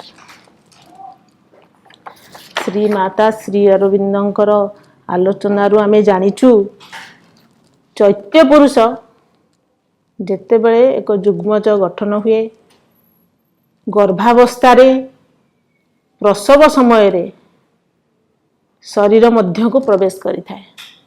ତେଣୁ ଏହି 3ଟି ସ୍ତର ଆଧ୍ୟାତ୍ମିକ ଦୃଷ୍ଟିକୋଣରୁ ବହୁତ ମୂଲ୍ୟବାନ, ବହୁତ ଗୁରୁତ୍ୱପୂର୍ଣ୍ଣ। ଏହି ସମୟରେ ହିଁ, ଏହି 3ଟି ସ୍ତରରେ, ଏହି 3ଟି ସମୟରେ ଉଭୟ ମାତା ପିତା ସଚେତନ ଭାବରେ ସଯତ୍ନ ରହି ଆଧ୍ୟାତ୍ମିକ ସତ୍ତାକୁ ପୃଥିବୀ ପୃଷ୍ଠକୁ ଆଣିବା ପାଇଁ ଯତ୍ନବାନ ହେବା ଦରକାର। ସଚେତନତାର ପ୍ରମାଣ ଆମେ ପୁରାଣରୁ ପାଇଛେ, ଇତିହାସରୁ ପାଇଛେ। ପୁରାଣ ବର୍ଣ୍ଣିତ ସଚେତନତାର ଏକ ଜ୍ୱଳନ୍ତ ଉଦାହରଣ ହେଲା ଅଭିମନ୍ୟୁଙ୍କର ଚକ୍ରବ୍ୟୁହ ଭେଦର କାହାଣୀ। ଆପଣମାନେ ସମସ୍ତେ ଜାଣିଛନ୍ତି, ଯେତେବେଳେ ଅଭିମନ୍ୟୁ ସୁଭଦ୍ରା ଗର୍ଭରେ ଥିଲେ, ସେତେବେଳେ ସେହି ସମୟରେ ଅର୍ଜୁନ ତାଙ୍କୁ ଚକ୍ରବ୍ୟୁହ ଭେଦ କରିବାର ଉପାୟ ପ୍ରଣାଳୀ ବତାଇଥିଲେ। ସେତେବେଳେ ସୁଭଦ୍ରା ସଚେତନ ଭାବରେ ସେଟା ଶୁଣୁଥିଲେ। କିନ୍ତୁ ଯେତେବେଳେ ଚକ୍ରବ୍ୟୁହରୁ ବାହାରିବାର ପ୍ରଣାଳୀ କହିବା ସମୟରେ ସୁଭଦ୍ରା ନିଦ୍ରାଗତ ଯାଇଥିଲେ। ତେଣୁ ଅଭିମନ୍ୟୁ ଆଉ ସେଇ ଉପାୟଟିକୁ ମାତୃଗର୍ଭରେ ଥାଇ ଶିଖି ପାରିନଥିଲେ। ତେଣୁ ସଚେତନତା ଓ ଅଚେତନତାର କେତେ ପ୍ରଭାବ। ଯେତେବେଳେ ସୁଭଦ୍ରା ସଚେତନ ଥିଲେ, ଅଭିମନ୍ୟୁ ଚକ୍ରବ୍ୟୁହ ଭେଦର ପ୍ରଣାଳୀ ଜାଣିପାରିଲେ। କିନ୍ତୁ ଯେତେବେଳେ ସୁଭଦ୍ରା ଅଚେତନତା ଭିତରକୁ ପଳେଇଲେ, ସେତେବେଳେ ଆଉ ସେ ବାହାରିବା ପ୍ରଣାଳୀ ଜାଣିପାରିନଥିଲେ। ଖାଲି ପୁରାଣରେ ନୁହେଁ, ଇତିହାସରେ ବି ବହୁତ ଏହାର ଦୃଷ୍ଟାନ୍ତ ରହିଛି। ଆଉ ବିଜ୍ଞାନ ମଧ୍ୟ ଏହାକୁ ପ୍ରମାଣିତ କରିଛି। ବହୁତ ରିସର୍ଚ୍ଚ କରି ବିଜ୍ଞାନ ସମ୍ମତ ପ୍ରମାଣିତ ହେଇଛି, ମା ଯାହା ଅନୁଭବ କରେ, ମା ଯାହା ଚିନ୍ତା କରେ, ମା ଯାହା କର୍ମ କରେ, ତାର ପ୍ରତ୍ୟକ୍ଷ ପ୍ରଭାବ ଛୁଆ ଉପରେ ପଡ଼େ। ମା ଗୋଟେ ଆଧ୍ୟାତ୍ମିକ ପରିବେଶରେ ରହିବା ଦରକାର, ଯେଉଁଠି ପରିବେଶ ଶାନ୍ତ ଓ ସୁସଙ୍ଗତି ଭିତରେ ଥିବ, ପାରିବାରିକ ପରିପାର୍ଶ୍ୱରେ ସୁସଙ୍ଗତି ଭରି ରହିଥିବ। ଜନ୍ମଦାତ୍ରୀ ମା ସାଙ୍ଗେ ସାଙ୍ଗେ ପରିବାରର ସଦସ୍ୟମାନେ ମଧ୍ୟ ନିଜର ଚେତନାକୁ ଊର୍ଦ୍ଧ୍ୱଗାମୀ କରାଇ ଆଧ୍ୟାତ୍ମିକତା ଭିତରେ ରହି ଏକ ପୁଣ୍ୟବାନ ଆତ୍ମାକୁ ଆହ୍ୱାନ କରିବା ପାଇଁ ପ୍ରାର୍ଥନା କରୁଥିବେ, ଆସ୍ପୃହା କରୁଥିବେ। ମାନସିକ ସ୍ତରରେ ଏକ ମା ମନକୁ ଶାନ୍ତ ରଖିବା ଦରକାର, ଅଶାନ୍ତିରୁ ଦୂରେଇ ରଖିବା ଦରକାର। ପାରିବାରିକ କଳହରୁ, କାର୍ଯ୍ୟକ୍ଷେତ୍ରରେ ଅଶାନ୍ତିରୁ, ମାନସିକ ଚାପରୁ ଦୂରରେ ରହିବା ଦରକାର। ଏକ ଶିଶୁ ପାଇଁ ମାତୃଗର୍ଭ ପ୍ରକୃଷ୍ଟ ଶିକ୍ଷାକ୍ଷେତ୍ର। ସେ ଶିଶୁ ମା ଗର୍ଭରେ ଯେଉଁ ହିସାବରେ ବଢ଼ିବ, ଭବିଷ୍ୟତ ଜୀବନର ସେଟା ଆଧାର ହୋଇ ଉଠିବ। କୁହାଯାଇଛି ଇଂଲିଶରେ, womb environment is the world environment of individual after life। ଗର୍ଭାବସ୍ଥାର 9 ମାସ ଭିତରେ ସେ କେମିତି ବଢ଼ିବ, କେମିତି ଭଲ ଭାବରେ ବଢ଼ିବ, ତାର ମଙ୍ଗଳ କାମନା ନିରନ୍ତର ମା କରୁଥିବ। ମା ତାର ଚେତନାକୁ ଊର୍ଦ୍ଧ୍ୱଗାମୀ କରାଇବା ପାଇଁ ନିରନ୍ତର ନାମ ଜପ କରୁଥିବ। ନାମ ଜପର ପ୍ରଭାବ ବିଷୟରେ ଏଠି ସମସ୍ତେ ଜାଣିଛନ୍ତି। ନାମ ଜପର କେତେ ଅସୀମ ପ୍ରଭାବ। ଜଣେ ଯେତେବେଳେ ଗୋଟେ ବିପଦରେ ପଡ଼ିଥାଏ, ଗୋଟେ ସଙ୍କଟାପୂର୍ଣ୍ଣ ଅବସ୍ଥାରେ ପଡ଼ିଥାଏ, ସେତେବେଳେ ଯଦି ସେ ମା ନାମ ଜପ କରେ, ମା ତାକୁ ଉଦ୍ଧାର କରନ୍ତି। ଏହାର ବହୁତ ଜ୍ୱଳନ୍ତ ପ୍ରମାଣ ଅଛି। ସମସ୍ତ ମାତୃପ୍ରେମୀ ଭାଇ ଭଉଣୀ, ଅପା ଭାଇମାନେ ସମସ୍ତେ ଜାଣିଥିବେ। ତେଣୁ ଆମେ ଗର୍ଭବତୀ ମାଆକୁ ବତେଇବା, ଶିଖେଇବା, ତୁ ନିରନ୍ତର କିଛି ନ କରିପାରିଲେ ତୁ ନିରନ୍ତର ମା ନାମ ଖାଲି ଜପ କର। ମା ହିଁ ତୋତେ ଉଦ୍ଧାର କରିବେ এই ଅବସ୍ଥାରୁ। ମା ହିଁ ଗୋଟେ ପୁଣ୍ୟବାନ ଆତ୍ମାକୁ ତୋ ଦେହରୁ ସୃଷ୍ଟି କରାଇବେ। ନାମ ଜପ ସାଙ୍ଗେ ସାଙ୍ଗେ ସେ ଆଧ୍ୟାତ୍ମିକ ପୁସ୍ତକ ପଠନ କରିବ। ପାଠଚକ୍ର ଏହାର ଆହୁରି ଗୋଟେ ବହୁତ ବଡ଼ ସାହାଯ୍ୟ କରିବ। ପାଠଚକ୍ର ଆଲୋଚନାରେ ସେ ଭାଗ ନେବ, ପାଠଚକ୍ର କରିବ, ନାମ ଜପ କରିବ, ଆଧ୍ୟାତ୍ମିକ ପୁସ୍ତକ ପଠନ କରିବ, ଧ୍ୟାନ କରିବ। କିଛି ସମୟ ଧ୍ୟାନ କରିବା ଦରକାର। ଧ୍ୟାନ ଦ୍ୱାରା ସେ ବାହ୍ୟ ବିଶୃଙ୍ଖଳା ଭିତରୁ ବାହାରି ଯାଇ ନିଜକୁ ଅନ୍ତର୍ମୁଖୀ କରାଇବ। ନିଜର ଅନ୍ତର୍ଚେତନାରେ ବାସ କରିବ, ତାହାର ବହୁତ ବଡ଼ ପ୍ରଭାବ ଛୁଆ ଉପରେ ଅଛି। ଗୋଟେ ସାଧାରଣ କଥା ଦେଖନ୍ତୁ, ଯଦି ଆମେ ଶୁଣିଛେ, ଯଦି ଗୋଟେ ମା ତାର ସାମ୍ନାରେ ଗୋଟେ ସୁନ୍ଦର ପ୍ରତିଛବି ରଖେ, ସବୁବେଳେ ଭାବେ କି ସୁନ୍ଦର ମୂର୍ତ୍ତିଟିଏ ରଖେ, ସବୁବେଳେ ଭାବେ ମୋର ଗର୍ଭ ନେବାକୁ ଥିବା, ଜନ୍ମ ନେବାକୁ ଥିବା ଛୁଆଟି ଏଇଭଳି ହୁଅନ୍ତା କି। ଦେଖାଯାଇଛି ଜନ୍ମ ପରେ ସେଇ ଛୁଆର ବହୁତ ସାମଞ୍ଜସ୍ୟ ଥାଏ। ତେଣୁ ଗୋଟେ ଜଡ଼ ସ୍ତରର ଗୋଟେ ଜଡ଼ ମୂର୍ତ୍ତି କି ଜଡ଼ ଚିତ୍ରକୁ ଦେଖିକି ଯଦି ଛୁଆଟା ଉପରେ ଏତେ ପ୍ରଭାବ ପଡ଼ିଲା, ତାର ଚେତନାର କେତେ ପ୍ରଭାବ ନ ପଡ଼ିପାରିବ ଛୁଆ ଉପରେ। ତେଣୁ ଚେତନାଗତ ସ୍ତରରେ ଆମେ ଉପରକୁ ଉଠିବା ଦରକାର। ଇଏ ତ ଗଲା ମନର କଥା, ଚେତନାର କଥା। ଶରୀରର ମଧ୍ୟ ସର୍ବୋତ୍ତମ ଯତ୍ନ ଆବଶ୍ୟକ। ଗର୍ଭାବସ୍ଥାରେ ମା କିପରି ନିଜ ଶରୀରକୁ ଠିକ୍ ରଖିବ, ତା ଶରୀରକୁ ଯଦି ସେ ଠିକ୍ ରଖିବ, ତାହେଲେ ପ୍ରସବ ସମୟରେ ସେ ସହଜରେ ସୁବିଧାରେ ପ୍ରସବ ସମୟଟାକୁ ପାର ହେଇପାରିବ। ଶରୀରକୁ କିପରି ଠିକ୍ ରଖିବ? ଶରୀର ଠିକ୍ ରଖିବା ପାଇଁ ଖାଦ୍ୟ ପଦାର୍ଥ ଉପରେ ବେଶୀ ଗୁରୁତ୍ୱ ଦିଆଯାଇଛି। ସିଏ ସୁଷମ ପୁଷ୍ଟିକର ସାତ୍ଵିକ ଖାଦ୍ୟ ଖାଇବ। ଖାଦ୍ୟ ରେଗୁଲାର ନିୟମିତ ବ୍ୟବଧାନରେ ଖାଇବ। ଖାଦ୍ୟ ଖାଇଲା ବେଳେ ସେ ଆସ୍ପୃହାର ସହ ଖାଇବ। ହେ ଭଗବାନ, ମୁଁ ଯେଉଁ ଖାଦ୍ୟ ଖାଉଛି ତା ମୋ ଶରୀର ସାଙ୍ଗେ ସାଙ୍ଗେ ମୋ ଶରୀର ଭିତରେ ଥିବା ସେଇ ଆତ୍ମାଟିର ତାର ଶାରୀରିକ ମାନସିକ ଅଭିବୃଦ୍ଧିରେ ଯେମିତି ସାହାଯ୍ୟ କରିବ, ସେଇଆ ଚିନ୍ତା କରିକି ସେ ଖାଦ୍ୟ ଗ୍ରହଣ କରିବ। ଆଉ କେତେ ଗୁଡ଼ିଏ ଖାଦ୍ୟ ଯେଉଁଗୁଡ଼ାକ ଉତ୍ତେଜକ ଖାଦ୍ୟ, ସେଥିରୁ ଦୂରେଇ ରହିବା ଦରକାର। ଉଦାହରଣ ହେଲା, ଚକୋଲେଟ୍ ଖାଇବନି, କୋଲ୍ଡ ଡ୍ରିଙ୍କସ୍ ପିଇବନି, ଆଇସ୍କ୍ରିମ୍ ଖାଇବନି, ହ୍ୱାଇଟ୍ ସୁଗାର ଖାଇବନି, ଗୁଡ଼ ଖାଇବ, ସ୍ମୋକିଂ କରିବନି, ଆଲକୋହଲ ଖାଇବନି। ଏ ସ୍ମୋକିଂ, ଆଲକୋହଲ ଆଉ ବ୍ୟାଡ୍ ଫୁଡ୍ସର ତାର ଶରୀର ଅଭିବୃଦ୍ଧିରେ ବହୁତ ଆମେ ଦେଖିଛୁ, ବହୁତ ଅସୁବିଧା ସୃଷ୍ଟି କରେ। ଏମିତିକି ଶିଶୁର ବିକଳାଙ୍ଗ ଅବସ୍ଥା ମଧ୍ୟ ହୁଏ। ତେଣୁ ଖାଦ୍ୟର ବହୁତ ଗୁରୁତ୍ୱ ରହିଛି। ଖାଦ୍ୟ ପରେ ଆସିଲା ବିଶ୍ରାମ। ବିଶ୍ରାମ ଠିକ୍ ଉପଯୁକ୍ତ ଭାବରେ ବିଶ୍ରାମ ନେବା ଦରକାର।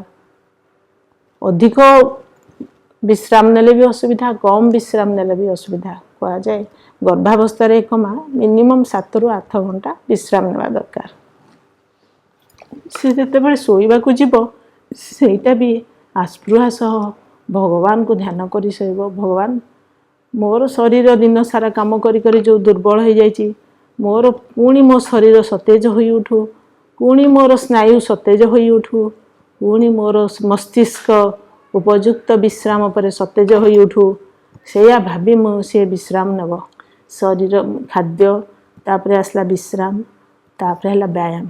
ବ୍ୟାୟାମ କିଛି ହାଲକା ବ୍ୟାୟାମ କରିବ, ନିୟମିତ ପ୍ରାଣାୟାମ କରିବ, ନିୟମିତ କିଛି ଚଲାବୁଲା କରିବ, ଦୀର୍ଘ ଶ୍ୱାସ ନେବାର ଯେଉଁ ବ୍ୟାୟାମ ସେଇଟା କରିବ, ଓଙ୍କାର ଉଚ୍ଚାରଣ କରିବ। ଓଙ୍କାରର ବି ବହୁତ ଶରୀର ଉପରେ ବହୁତ ପ୍ରଭାବ ଅଛି। ତାପରେ ଦେଖାଯାଇଛି ସଙ୍ଗୀତ। ସଙ୍ଗୀତ ଏକ ଭଗବତ ସଙ୍ଗୀତ, ଭଜନ, ତାର ମଧ୍ୟ ବହୁତ କୋମଳ ସୁମଧୁର ସଙ୍ଗୀତର ବହୁତ ପ୍ରଭାବ ଅଛି। ସଙ୍ଗୀତ ମାର ମାନସିକ ଚାପକୁ କମ କରିଥାଏ, ମାର ପରିବେଶକୁ ଶାନ୍ତ କରିଥାଏ, ମାର ଚେତନାକୁ ଉଦ୍ଧାରିତ କରିଥାଏ। ଏକ ଭକ୍ତିମୂଳକ ଆଧ୍ୟାତ୍ମିକ ସଙ୍ଗୀତର ମଧ୍ୟ ବହୁତ ପ୍ରଭାବ ଅଛି। ଛୁଆ ଉପରେ ମଧ୍ୟ ବହୁତ ପ୍ରଭାବ ଅଛି ୟାର। ତାପରେ ଛୁଆ ମାତୃଗର୍ଭ ହେଲା ଶିଶୁର ପ୍ରଥମ ଶିକ୍ଷା କ୍ଷେତ୍ର। ତେଣୁ ଶିଶୁ ଯେତେବେଳେ ମା ଭିତରେ ଅଛି, ମା ସେଇଠୁ ତାକୁ ଶିକ୍ଷା ଦେବାକୁ ଆରମ୍ଭ କରିବା ଦରକାର। ତା ମନରେ ଗୋଟେ କଳ୍ପନା କରିବା ଦରକାର, ମୋ ଛୁଆ କେମିତି ବଢ଼ିବ, କେମିତି ସୁଚାରୁ ରୂପେ ସେ ତା ଭବିଷ୍ୟତ ପଦାର୍ପଣ ହୋଇ ତାର ଭବିଷ୍ୟତ ଜୀବନରେ ସେ କିଭଳି ଭାବରେ ହେବା ଦରକାର। ସେଥିପାଇଁ ସେ ନିରନ୍ତର ଭଗବତ ଅବସ୍ଥାରେ ରହି ଭଗବାନଙ୍କୁ ଡାକି ମାଙ୍କ ନାମ ଜପ କରି ଶିଶୁର ତାକୁ ନିଜ ଗର୍ଭ ଭିତରେ कोळेई धरी स्नेहपूर्ण भावरे से निरंतर छुआर मंगल कामना करुथिब। एई भली भावरे गर्भाव सचेतन भावरे गर्भावस्थार 9 मास बीती जाए।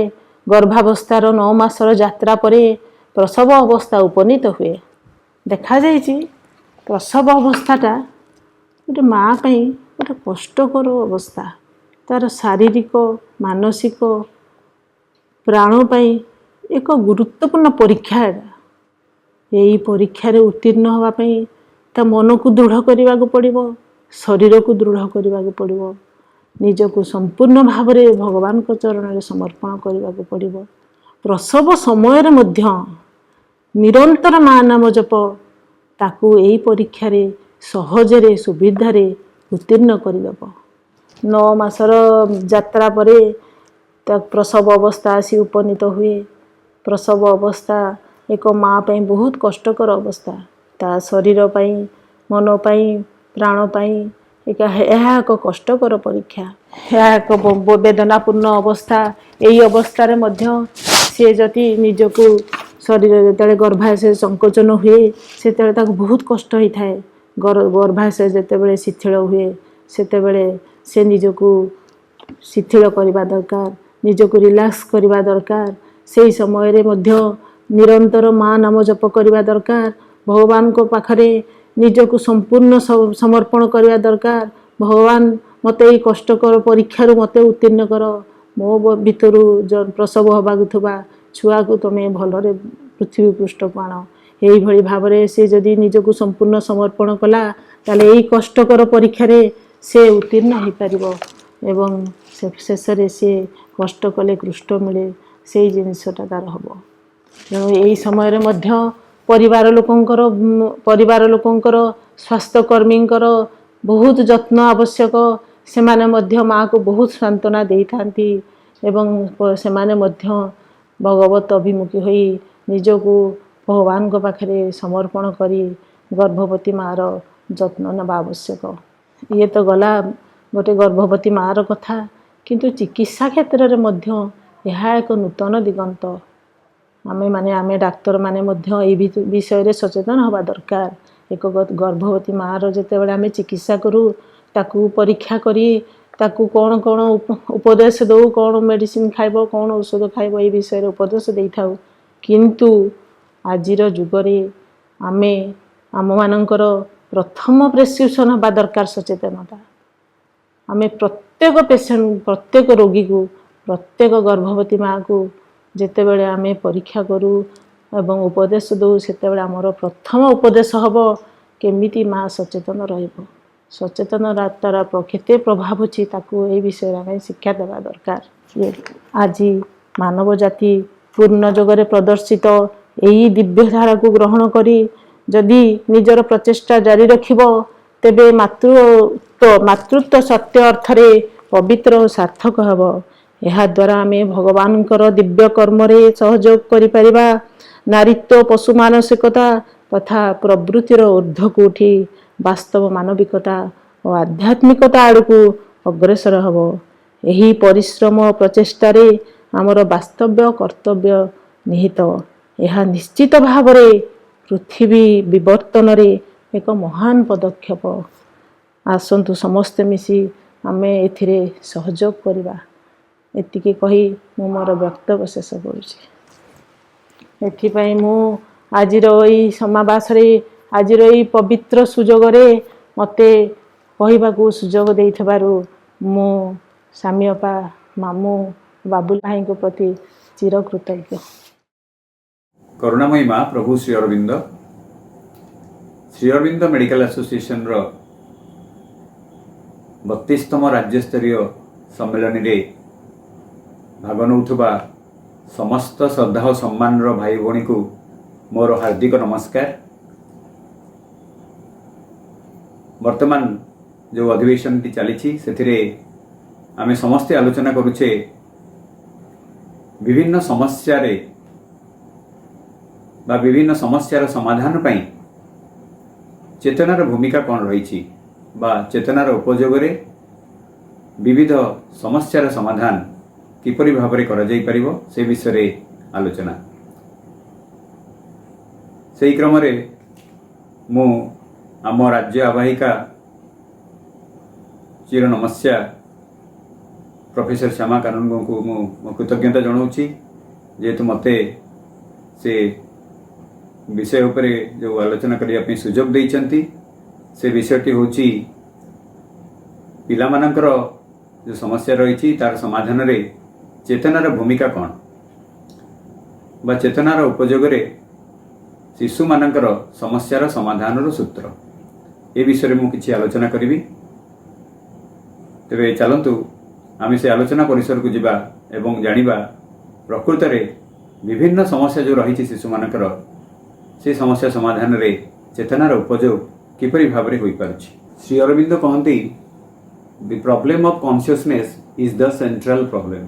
ଅର୍ଥାତ୍ ଚେତନାର ଯେଉଁ ସମସ୍ୟା ସିଏ ହିଁ କେନ୍ଦ୍ରୀୟ ସମସ୍ୟା, ଅର୍ଥାତ୍ ମୂଳ ସମସ୍ୟା ଯଦି କିଛି ଅଛି ସେ ଚେତନାଗତ ସମସ୍ୟା। ଆମେ ଆଲୋଚନା ଆରମ୍ଭ କରିବା 3ଟି ଉଦାହରଣରୁ, ଯେଉଁ ଉଦାହରଣ ଗୁଡ଼ିକ ଜୀବନ୍ତ ଉଦାହରଣ, ଯାହାକି ମୁଁ ଅଙ୍ଗେ ନିଭେଇଛି ମୋ ଚିକିତ୍ସକ ଜୀବନରେ ଯାଏଁ। ପ୍ରଥମଟି ଗୋଟିଏ ନବଜାତ ଶିଶୁ ଜନ୍ମ ହୋଇଥିଲା 6 ମାସ 6.5 ମାସ ଭିତରେ, ଯାହାର ଓଜନ ବହୁତ ହି କମ୍ ଥିଲା, ମାତ୍ର 725 ଗ୍ରାମର, ଏବଂ ତା ମା' ତାକୁ ନେଇକି ଆସିଥିଲା ବହୁତ ଆଶା ନେଇକରି, ଯେଉଁଠିକି ସେ ଚାହୁଁଥିଲା ଏଠି ସମସ୍ତ ପ୍ରକାର ଚିକିତ୍ସାରେ କାଳେ ସେ ବଞ୍ଚିଯିବ ବୋଲି। ଏବଂ ପ୍ରଥମରୁ ହିଁ ଆମେ ଆଶଙ୍କାଗ୍ରସ୍ତ ହେଇଥିଲୁ ଯେ ଏଇ ଛୁଆ ଯେହେତୁ ବହୁତ ଇମେଚ୍ୟୁର ଥିଲା, ତାକୁ ବଞ୍ଚାଇବା କଷ୍ଟକର ହେବ। ଏବଂ ତଥାପି ଆମ ମନରେ ଆମେ ସମସ୍ତେ ବିଶ୍ୱାସଟାକୁ ସଞ୍ଚାର କଲୁ, ଏବଂ ଯେହେତୁ କିଛି ବି ଅସମ୍ଭବ ନୁହେଁ, ତେଣୁ ଆମେ ସମସ୍ତେ ସେଥିପାଇଁ ଯତ୍ନଶୀଳ ହେଲୁ ଯେପରି ଛୁଆଟିକୁ ଯେକୌଣସି ପ୍ରକାରେ ଆମକୁ ବଞ୍ଚାଇବାକୁ ପଡ଼ିବ, ସେଇଟା ଗୋଟେ ଆହ୍ୱାନ ରୂପେ ଆମେ ନେଲୁ। ଏବଂ ତଥାପି ଅନେକ ଅସୁବିଧା ସମ୍ମୁଖୀନ ସେ ହେଲା, ତାର ନିଶ୍ୱାସରେ କଷ୍ଟ ହେଲା, ସେପ୍ଟିସିମିଆ ହେଲା। ଏସବୁ ସତ୍ତ୍ୱେ ଆମେ ଆଉ ଗୋଟିଏ ପନ୍ଥା ଅବଲମ୍ବନ କଲୁ, ସମସ୍ତେ କିଛି କିଛି ସମୟ ତା ପାଖରେ ରହିକି ସିନ୍ସିୟରଲି ପ୍ରେୟାର କଲୁ। ଏବଂ ମୁଁ ସେଇଟା ନିଜେ ଆରମ୍ଭ କଲି ଏବଂ ଅନ୍ୟମାନେ ତାର ଅନୁକରଣ କଲେ। ଏବଂ ଆମେ ମାଆକୁ ବି ସେଠି ଆଲାଉ କଲୁ, ମାଆ ବି ନିଜେ ଆସିକି ତା ପାଖରେ ପ୍ରତିଦିନ ସକାଳେ ଆଉ ସନ୍ଧ୍ୟାରେ ପ୍ରେୟାର କଲା। ଯଦିଓ ସେ ଖ୍ରୀଷ୍ଟିଆନ ଏବଂ ବାଇବଲ ଧରିକି ସେ ସେଇଠି ପ୍ରେୟାର କରୁଥିଲା। ଏବଂ ଦେଖାଗଲା ଯେ ଯେତେ ସବୁ ସମସ୍ୟା ଆସୁଥିଲା ସେ ସବୁ ସମାଧାନ ହେଇ ଚାଲିଥିଲା। ଏବଂ ଛୁଆଟି ପ୍ରାୟ ଆମେ ତାକୁ 1.5 ମାସରୁ ଉର୍ଦ୍ଧ୍ୱ ସେଠି ରଖିବାକୁ ଆମକୁ ପଡ଼ିଲା। ଏବଂ ପରିଶେଷରେ ସିଏ ଆମେ ତାକୁ ସଫଳ ଭାବରେ ତାକୁ ଡିସଚାର୍ଜ କଲୁ। ବର୍ତ୍ତମାନ ସେ ପ୍ରାୟ 8 ବର୍ଷର ଗୋଟେ ଝିଅ, ଯିଏକି ପଢ଼ାପଢ଼ି ଆରମ୍ଭ କରିଛି ଏବଂ ଏବେ ବି ଆସିଥିଲା, ସେ ସୁସ୍ଥ ଅଛି। ଦ୍ୱିତୀୟଟି ହେଉଛି ଆଉ ଗୋଟେ ନବଜାତ ଯିଏକି ତା ମା' କ୍ଷୀର ଖାଇବାକୁ ମନା କଲା ବୋଲି ଆମେ ଯାହା ଶୁଣିଲୁ। ଏବଂ ପରିଶେଷରେ ସେଟା ବାଧ୍ୟ ହେଲୁ ବିଶ୍ୱାସ କରିବା ପାଇଁ, କାହିଁକିନା ଯେତେ ପ୍ରକାର ପୋଜିସନିଂ କଲେ ବି ସେ ଛୁଆ ଖାଇଲାନି। ଏବଂ ପରେ ପରେ ଯେତେବେଳେ ରିସର୍ଚ୍ଚ କଲା ପରେ ମା' ପୁଣି ଥରେ ଆସିଲା ଫଲୋଅପ୍ ପାଇଁ, ସେତେବେଳେ ସେ କହିଲା, ସାର୍ ଗୋଟେ ଇଣ୍ଟରେଷ୍ଟିଂ ଘଟଣା ହେଇଛି। କ'ଣ ନା, ମୋଠୁ ତ ସେ ଖାଉନଥିଲା ଆପଣ ଜାଣିଛନ୍ତି, କିନ୍ତୁ ମୁଁ ଘରକୁ ଯେତେବେଳେ ଗଲି, ମୋର ସେତେବେଳେ ମୋ ନଣନ୍ଦ ଆସିଥାନ୍ତି, ତାଙ୍କର 3 ମାସର ଛୁଆ ଥିଲା, ତାଙ୍କ ଛାତିରେ ଯେତେବେଳେ ଲଗେଇଲା ଛୁଆଟିକୁ, ସେ ବହୁତ ସୁନ୍ଦର ଭାବରେ ଖାଇଲା। ଏହାର କାରଣ କ'ଣ? ମୁଁ ତାପରେ ଚେଷ୍ଟା କଲି, ମୋଠୁ ବି ସେ ଖାଇଲାନି। ତ ମୁଁ ସେଠି ପଚାରିଲି ଯେ ତୁମେ କ'ଣ ନିଜେ ପ୍ରସ୍ତୁତ ନଥିଲ କି ପ୍ରେଗନେନ୍ସି ପାଇଁ, ମାନେ ଗର୍ଭଧାରଣ ପାଇଁ ତୁମେ ପ୍ରସ୍ତୁତ ନଥିଲ କି? ସେ କହିଲା, ନା ସାର୍ ମୁଁ ନଥିଲି, କାରଣ ମୋର ସେତେବେଳେ ଗୋଟେ ଆସାଇନମେଣ୍ଟ ଆସିଥିଲା, MBA ମୋର କରିବାର ଥିଲା, ମୋର ସିଙ୍ଗାପୁର ଯିବାର ଥିଲା। ଏବଂ ଆମେ ସେଥିପାଇଁ ବହୁତ ବ୍ୟତିବ୍ୟସ୍ତ ମୁଁ ହେଇଗଲି, କ୍ୟାରିୟର ନଷ୍ଟ ହେଇଯାଉଛି ବୋଲି। ଏବଂ ସବୁ ପ୍ରକାର ଚେଷ୍ଟା କରିଥିଲୁ ଆମେ ତାକୁ ଆବର୍ଷଣ ପାଇଁ, କିନ୍ତୁ ହେଲାନି। ପରେ ପରେ ମୋ ଡାକ୍ତର କହିଲେ, ନା ପ୍ରଥମ ଯେହେତୁ ସନ୍ତାନ, ତାକୁ ଜମା କରନ୍ତିନି, ଆବର୍ଷଣ କରନ୍ତିନି, ତେଣୁ ତାକୁ ରଖ। ତେଣୁ ସେଇ କ୍ରମରେ ତାଙ୍କ କଥା ମାନିକି ଆମେ ରଖିଲୁ। ମୁଁ କହିଲି, ତାହେଲେ ତୁମେ ନିଶ୍ଚିତ ଭାବରେ ପେଟରେ ଥିଲାବେଳେ ତାକୁ ଗାଳି ଦେଉଥିବ, ତାକୁ ଅସ୍ୱୀକାର କରୁଥିବ? ହଁ ସାର୍, ସେଇଟା ତ ନିଶ୍ଚୟ, କାହିଁକିନା ତା ପାଇଁ ମୋର କ୍ୟାରିୟର ନଷ୍ଟ ହେଲା। ମୁଁ ଆଉ କ'ଣ କେବେ ଯାଇପାରିବି, ଆଉ କେବେ କରିପାରିବି? ସେ ମାନେ ଥରେ ଗଲା, ପୁଣି କେତେ କମ୍ପିଟିସନ୍ ପାଇଁ ମୁଁ କରିଥିଲି, ସେଟାକୁ ପାଇଥିଲି। ତେଣୁ ଏଇଭଳି ଭାବରେ ଯେତେବେଳେ ଗୋଟେ ଶିଶୁ ଗର୍ଭ ଭିତରେ ତା ମା' ତାକୁ ଅସ୍ୱୀକାର କରୁଛି, ଶିଶୁ ବି ଜନ୍ମ ହେଲା ପରେ ସେଇ ଚେତନା ତା ଭିତରେ ରହୁଛି ଏବଂ ସେ ବି ମା'କୁ ଅସ୍ୱୀକାର କରୁଛି। ତେଣୁ ଗୋଟେ ରଙ୍ଗ ଚିନ୍ତା, ଗୋଟେ ତ୍ରୁଟିପୂର୍ଣ୍ଣ ଚିନ୍ତା, ଗୋଟେ ତ୍ରୁଟିପୂର୍ଣ୍ଣ ବ୍ୟବହାର ପ୍ରତିଫଳିତ କଲା। ଆଉ ଗୋଟେ ହେଉଛି ଆମେ ଆଉ ଗୋଟେ ଦେଖିବା, ଗୋଟେ ଶିଶୁଟେ 5 ବର୍ଷର ଶିଶୁ, ଯାହାକୁ ବାରମ୍ବାର ପେଟ ବଥା ହେଉଥିଲା ଏବଂ ସେ ପେଟ ବଥା କେଉଁଥିରେ ବି ସେ ଭଲ ହେଉନଥିଲା। ଅନେକ ଔଷଧପତ୍ର କଲା ପରେ ବି ସେ ସେଥିରୁ ମୁକ୍ତି ପାଉନଥିଲା। ବାପା ମାନେ ବହୁତ ବ୍ୟସ୍ତ, बाबू मैंने जेहेतु दु जन जाक कर्मजीवी तेणु समय दे पार नथिले एवं बारंबार मत आसी कहते सर आपेंडिसाइटिस हो कि टीबी हो कि कैंसर हो कि ये सब आशंका भितर से थे प्रत्येक थर पचारुले पिलाटी को तो पेट बथा है कि नहीं केते होची कौन ये सब भितर मुझे देखिली से बेसी गुड़े जहाँ तो तार पेट बथा तेणु किसी ओबियस कज किसी पाइली तेणु मुझे निश्चित हली यहाँ कौन प्रकार तार जेहेतु ऑर्गेनिक कज ना तेणु काउनसेलिंग कर लगे बाबू माँ काउनसेलिंग कलु तुम्हें पाखे बेस समय अधिका समय दियो ताकू कौन प्रकार डराथरा करनी और लीडिंग क्वेश्चन पेट बथा होची बोली पचारनी बस सी जो कहपर देखिए चिंता कर जाणी पचार कि पेट बथा यहाँ कहतुनी धीरे धीरे देखागला कम है कि तथापि मझे मझे बहुत सीवियर है एवं तापर पिलाटी को ये काउनसेलिंग कली और कहली तू तो बहुत कमी देखुचु गोटे जो देखुचु मोबाइल गेम्स एवं से तो छोटा भीम भी देखुचु कार्टून तेणु से तार तू भावे तू छोट भीम गदा तू पाखे अच्छी हाँ सर अच्छी आउ कौन कर ना ताकू एबे रखी मो पाखे गोटे कम कर जो से आसो पेट बथा ताकू दबू दे पार से आसोनी कहीं तो पेट को से नष्ट कर तो पेट को हैरान कर तो पेट रागी जाऊँगी तो ऊपर तू बेचारा बहुत कष्ट पाऊँ तेणु ताकू तू दी पार दे एवं दिथर तीन थर जब दी पार लेखा दबू सी आ जमा आसोनी डरिक पड़े सतु सत 2-3 मास पर आउ तार से पेट बथा है से निजे आसी कहला सर एथर गदा मु सब पाखे रखी मुझे कौट रखी ना मो भितर ये कौन अच्छी मो भितर अच्छी कहले मुझे बाहर करदेवी तेणु ये भाव में गोटे इमाजिनेशन द पावर ऑफ इमाजिनेशन जोटा पिलांकर अच्छी सत भाव में से जेहेतु मैंने मेंटालाइज बेसी नुह लेस मेंटाल कम से माने मानसिक अवस्था बेसी न तार बेसी किसी मानसिक स्तर से किसी काम करते साधारण भाव में तेणु से बहुत जल्दी से भल ये गोटे बहुत धारणा आम देखा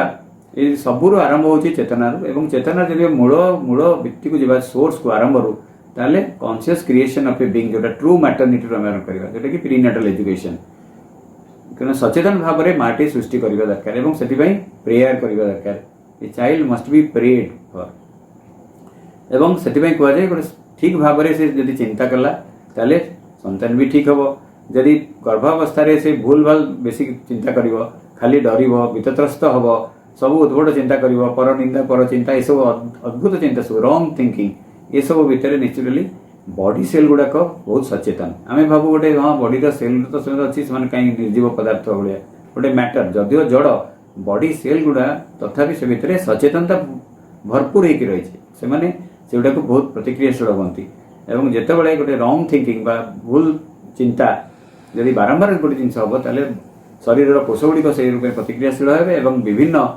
विसंगति एवं विभिन्न असंगति सृष्टि करेंगे जहाँफल रोग भी सृष्टि हो पार बहुत गुड़े बापा माँ अच्छा बहुत जन अच्छा जो मैंने कि विभिन्न प्रकार अवचेतन एवं कि चेतनशील अवस्था भी अनेक कम करती पिलाटी जहाँ कर तार स्वाधीनता दिखती निजे सब धरिकी रखती एवं इच्छा पिलाटी काम करू बोली जाहिर करती पिला उपरे सब किसी एनफोर्स करती जहाँफल धीरे धीरे पिलाटी बहुत अन्य दिग को पलाए गोटे निम्न स्तर को पलाए और प्राणगत हो जाए जहाँफल तार सब रोग एवं अनेक असंगति हुए जोटा कि साइकोसोमाटिक डिजीज बोली अनेक जानी से भी हुए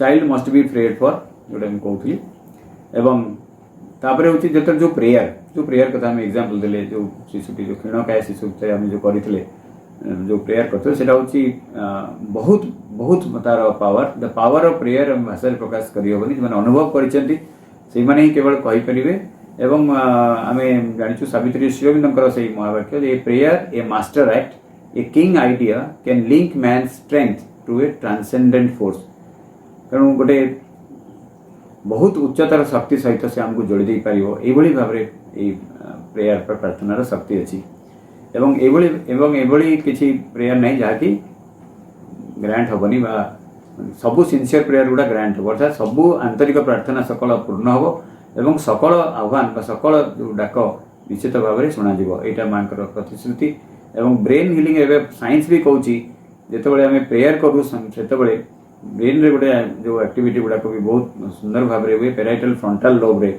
जोटी सबुठ बेसी एक्टिव जो आमर सबुठ बेसी पावर से अच्छी से घेरण हुए से विभिन्न बायोकेमिकल्स सीरोटोनिन डोपामिन भली जिनस जहाँकि आमको एक्टिव करे एवं जेपरिक सेटा आमर निजर असुविधा जो अच्छी से आम ताको फोकस कले से भी भल हो जाए एवं अन्यमानक उपरे भी अन्यमानकर सुस्थता उपरे दूर थिबा लोकमानक उपरे भी सेटा कार्य करि पारे।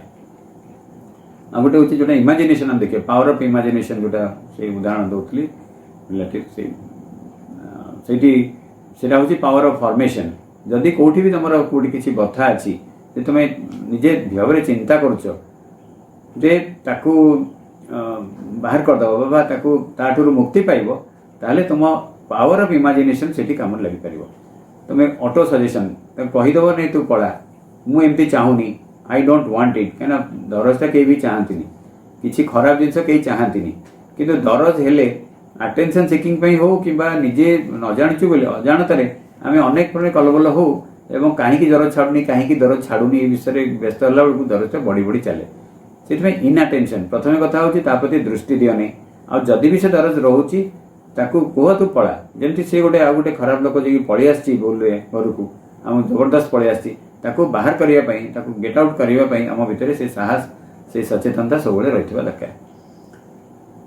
जोटी बथा किछि होची गोटे चेतना दृष्टि रो बथार गोटे किछि व्यथा वेदना जहाँ आसुची आम जीवन रे से सब गुड़िक आम निजे ताकरू कंट्रोल कर दे परिबा नियंत्रण करि परिबा बा ताठु मुक्ति पाई परिबा चेतना बଳରେ एवं सेटा होची एलिमिनेशन मेंटल फैक्टर जोटा कि आम मानसिक जो फैक्टर रही जोटा मुझे कहूली जे आम ताको अटेंशन दबानी एवं कौन प्रकार भय कि आशंका से आउ मिसई देवानी यदि भय आशंका मिसीज ताले आहरी बेसी भाव में बढ़ीज एवं भय आशंका बढ़ले पुणी मेंटल फैक्टर आहरी बेसी काम कर काली कौन हम परदिन कौन हम से डाक्तर पारनी डाक्तर पारनी अलग हॉस्पिटल को जीवा ये सब गुड़ा चलो तार किसी एंड ना तापर हूँ बॉडीज डिसीजन टू एंड्योर आम बॉडी बहुत किसी शक्ति अच्छी ताठू बेसी से सही पारे ये बता कौन ताठू बहुत बता जमी पिला कहते माँ मैंने आसिक 101 ज्वर है 101 ज्वर बड़ कथा नहीं a child can withstand 106 degree Fahrenheit 6 degree Fahrenheit पर्यंत से सही पार तेणु बॉडी बहुत किसी संभावना अच्छी बहुत किसी सहवा शक्ति अच्छी जदि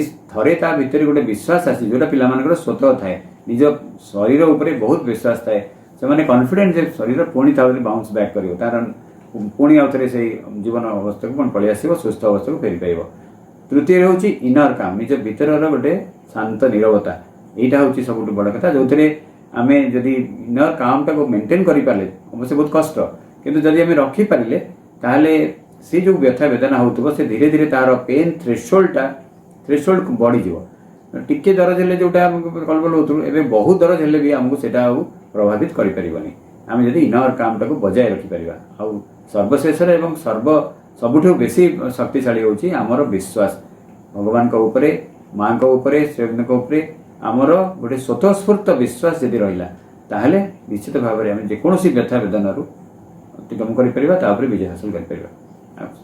आउ गोटे बहुत बड़ कथा है गोटे भय ये भय बर्तमान समग्र पृथ्वी को ग्रास कर जदिओ कोरोना अच्छी कोरोना कोविड-19 एवं भी चली तार तार जो प्रलयंकारी जो ग्रास आम देखिपारे तार अनेक हलाहल जो चली भी किंतु सबुठ बड़ कथा ता पछड़े जो फियर रोचे सेटा ही बहुत बेसी संक्रामक हो तेणु ये जो फियरटा हूँ हिडन कनसेप्ट गोटे गोटे संगुप्त गोटे स्वीकृति आम दौचे जी डरुची गोटे जिनस को अर्थ होची आम ताको स्वीकृति दौचे एवं सेटा गोटे सामूहिक भाव में गोटे संक्रामक भी जन को मैंने 5 जन को 10 जन को भी एका संगे रही एवं can be cut more easily than the most contagious illness बोली माँ कहते हैं यहाँ साधारण संक्रामक जेकोसी संक्रामक रोग अपेक्षा अधिक संक्रामक बेसी जन को आहरी व्यापीज आम जानी मैनेजमेंट जो कर फियर मैनेजमेंट केमती करवा ना जो भयर मुक्ति पाइबापी से गोटे जिनस को आम ना पड़ो जो 3टी कारण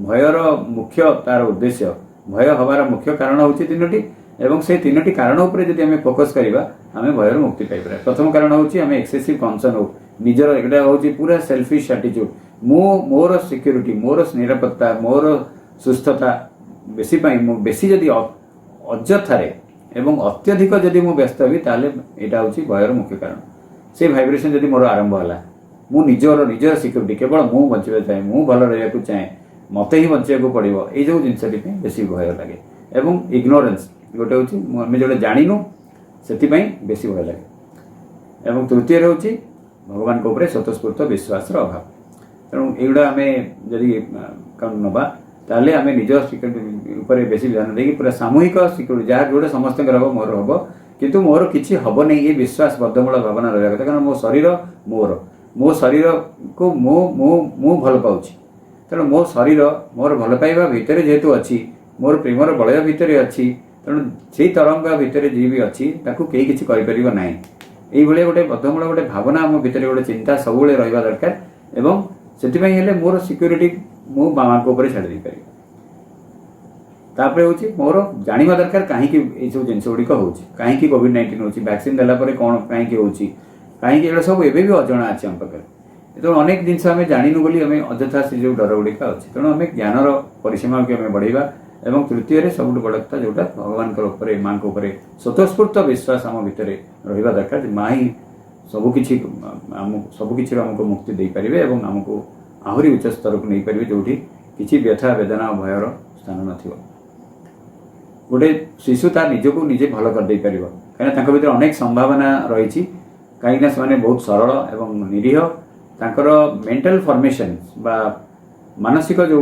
गतिवृत्ति बहुत कम एवं से साधारण भाव में निजे को खोली दियंते जोटी भी खोला ओपन बहुत से प्रशस्त चेतना प्रशस्त जदि आम भावु छुआटा कौन प्रशस्त हो छुआ मान मन बहुत प्रशस्त एवं से जदि मन में प्रशस्त तथापि से मेंटल रु बेसी काम कर माइंड रु बेसी काम करते मन मानसिक गतिवृत्ति कम प्रोजेक्ट करते टाइम प्लेस पर्सन गोटे रोग है काली कौन हम परदिन कौन हम भल हम कि नहीं सब चिंता करते से जल्दी भल हो जाते और जोड़ा सब कमन एलिमेंट ज्वर काश थंडा ये सब छोट छोट जिन गुड़िक बहुत जल्दी आप समस्त अनुभूति थी जे बहुत जल्दी से भल हो जाती गोटे 2 दिन 3 दिन भल हो जाती और गोटे दीपान औषध भी भल हो जाती सब बड़ कथा हूँ जो विश्वास थाए निज शरीर को खराब हवाटा से सब भावती यहाँ गोटे इम्पॉसिबल जिनस एमती हवा कथा नुहे दे डोंट एक्सेप्ट इट से एक्सेप्ट जेहेतु करती यहीटा मोर नॉर्मल नुहे मत नॉर्मल हवा को पड़ो स्वतः भितर गोटे केन्द्रीय गोटे इच्छा शक्ति जो विल से काम करे पुणी थे सुस्थता फेरी पाते थे जदि से निजे विश्वास कर जाती आउ से गोटे भल जीवन शैली को भी आपणे नहीं पारती जो थे कि आम कहीपर खाद्य दृष्टि हो कि व्यायाम दृष्टि हो बा शरीरचर्या दृष्टि हो एवं एपरिक प्राणर जो कल्चर रही मेंटल कल्चर ये सब को से आपणे नियंती कौ भाई भाव में मन को शांत रखा पड़ो कौ भाई भाव में प्राण को श्रृंखलित करा पड़ो ए विषय से विषय बहुत आगबर हमें जदि थे से कन्विन्स हो गले जे स्वास्थ्य यहाँ बहुत भूमिका रही बोली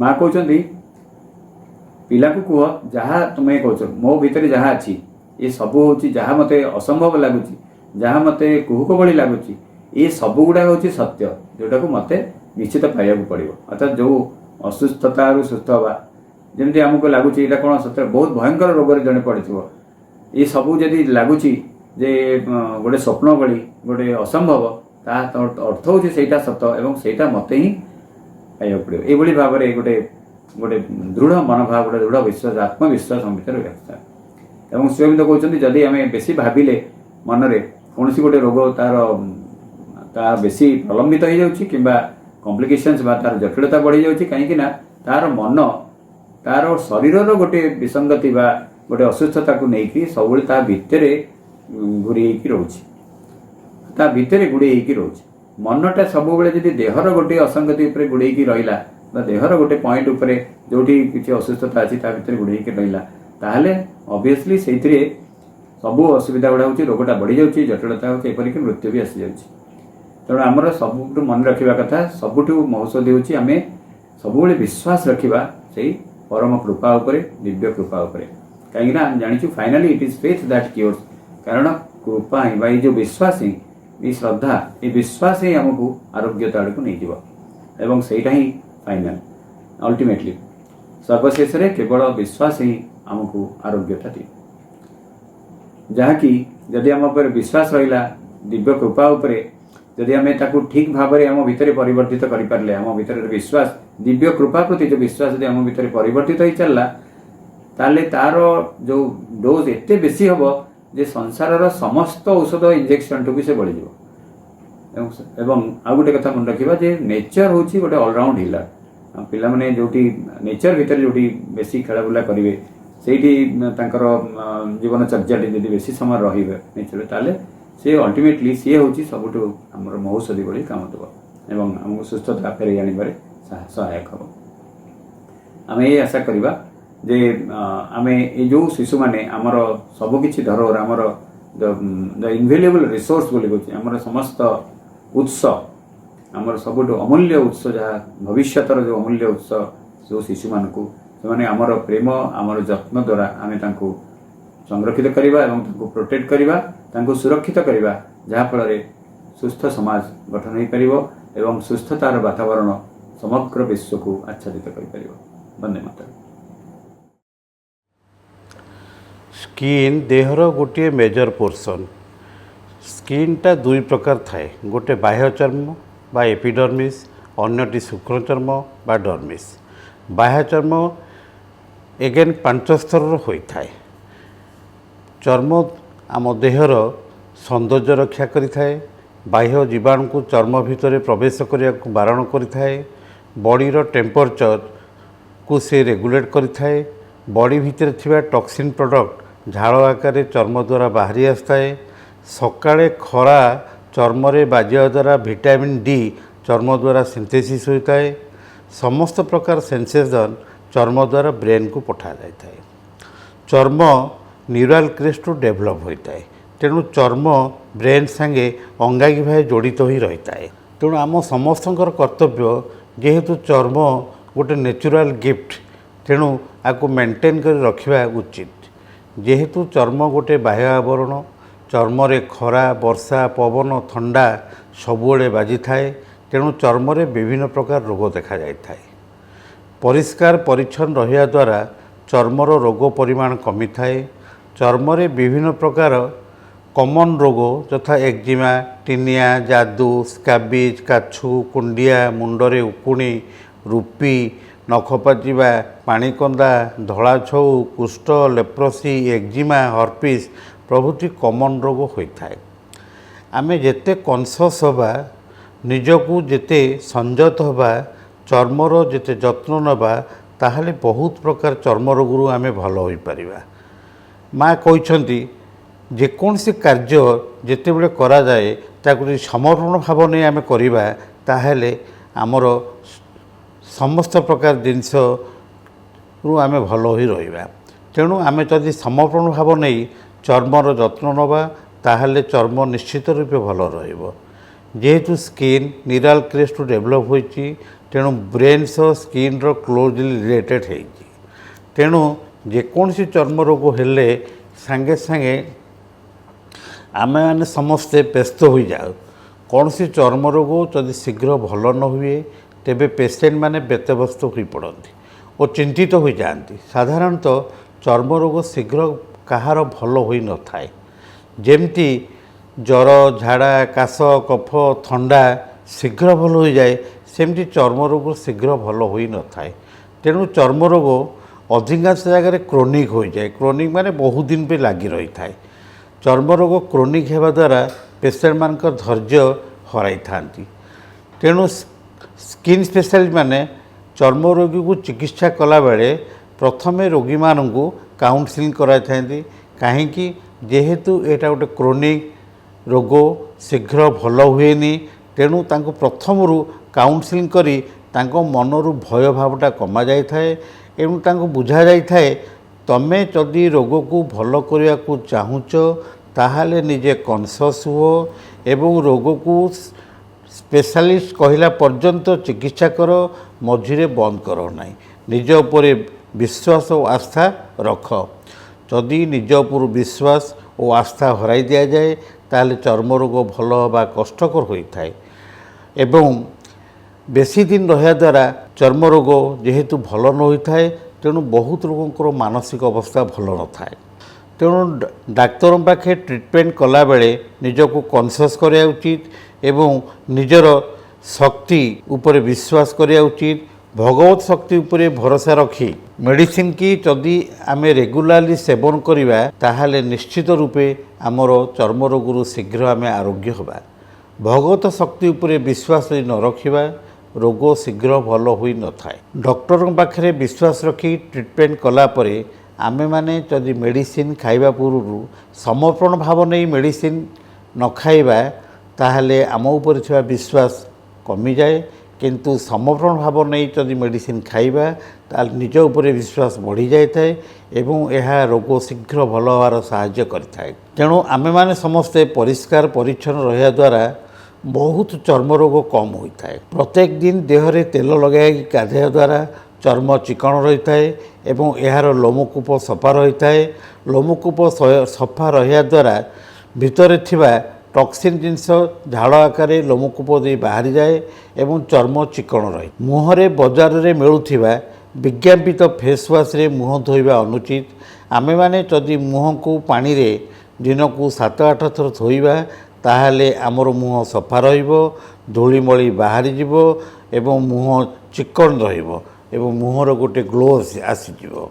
फेस वाश रे जदि आपण माने धोइबा को चाहुछंती ताहले स्किन स्पेशलिस्ट रे कथाबार्ता करंतु। काहेकि आजिकाली बजार रे मिलुथिबा विज्ञापित फेस वाश आमर फेस रो संगे समान रूपे काम कर न थाए। तेणु स्किन स्पेशलिस्ट माने जो फेस वाश आपन को परामर्श देबे ताकू लगाइले आपनकर फेस रो चिकणता रहिबो एवं मुहर ग्लो आसीजिवो। मुंड को सबुबले सफा रखा उचित। झील पिला माने सप्ताह रे 2 थर मुंड को धोई परिष्कार रखा उचित। मुंडरे अत्यधिक विज्ञापित शैम्पू व्यवहार करने संपूर्ण अनुचित। स्किन स्पेशलिस्ट संगे परामर्श करी शैम्पू व्यवहार करिया उचित जहाँफल मुंडरे थिबा रूपी एवं मुंडरे जो उई भलिया जिनस होता है से सफा हो जाए। मुंडरे सबुबले तेल लगाया द्वारा भल जहाँद्वारा बाल आमर चिकण रहिबो, बालर लंबा हेबो, बाल सबुबले भल रहिबो। केते गुड़िए स्किन रोग अच्छी जो माने सब डिया रोग। शीत दिने डिया रोग अधिक होता है। तार कारण अधिकांश लोक पिला माने शीत को डरी सबुदिन गाधाती नहीं, निजर ड्रेस को सफा सुतरा रखती नहीं जहाँफल देहरे चर्म रोग होता है। काछु कुंडिया जादू मुंडरे रूपी उकुणी ये सब अपरिष्कार रहा द्वारा होता है। तेणु समस्ते कॉन्शियस हो, परिष्कार रुह, प्रत्येक दिन गाधुओ, निजर ड्रेस को सफा रख। रोगी संगे संगे स्किन डाक्टर संगे परामर्श करी देखा करी चिकित्सा कर। जदि कहार कौन प्रकार चर्म रोग है ताकू कौन रूपे अवहेला करिया उचित नुहे। शीघ्र स्किन स्पेशलिस्ट आम कनसल्ट करवा एवं तार उपयुक्त चिकित्सा करवा एवं सबुबले औषध खाइला पूर्व निज उपर विश्वास रख, भगवत शक्ति उपर विश्वास रख, ताहले तुम मैंने निश्चय शीघ्र आरोग्य हम। देहरे साबुन सबुदिन लगाइले सफा रुहे यह अधिकांश लोक मानकर मत, किंतु यह ठीक नुहे। बजार में बहुत विज्ञापित साबुन मिलुअछि तेणु ताहा लगाया द्वारा चर्मर चिकणता नष्ट होता है, चर्म ड्राए बा रुखा होता है। तेणु समस्ते देहरे तेल लगातु, चर्म को चिकण रखंतु।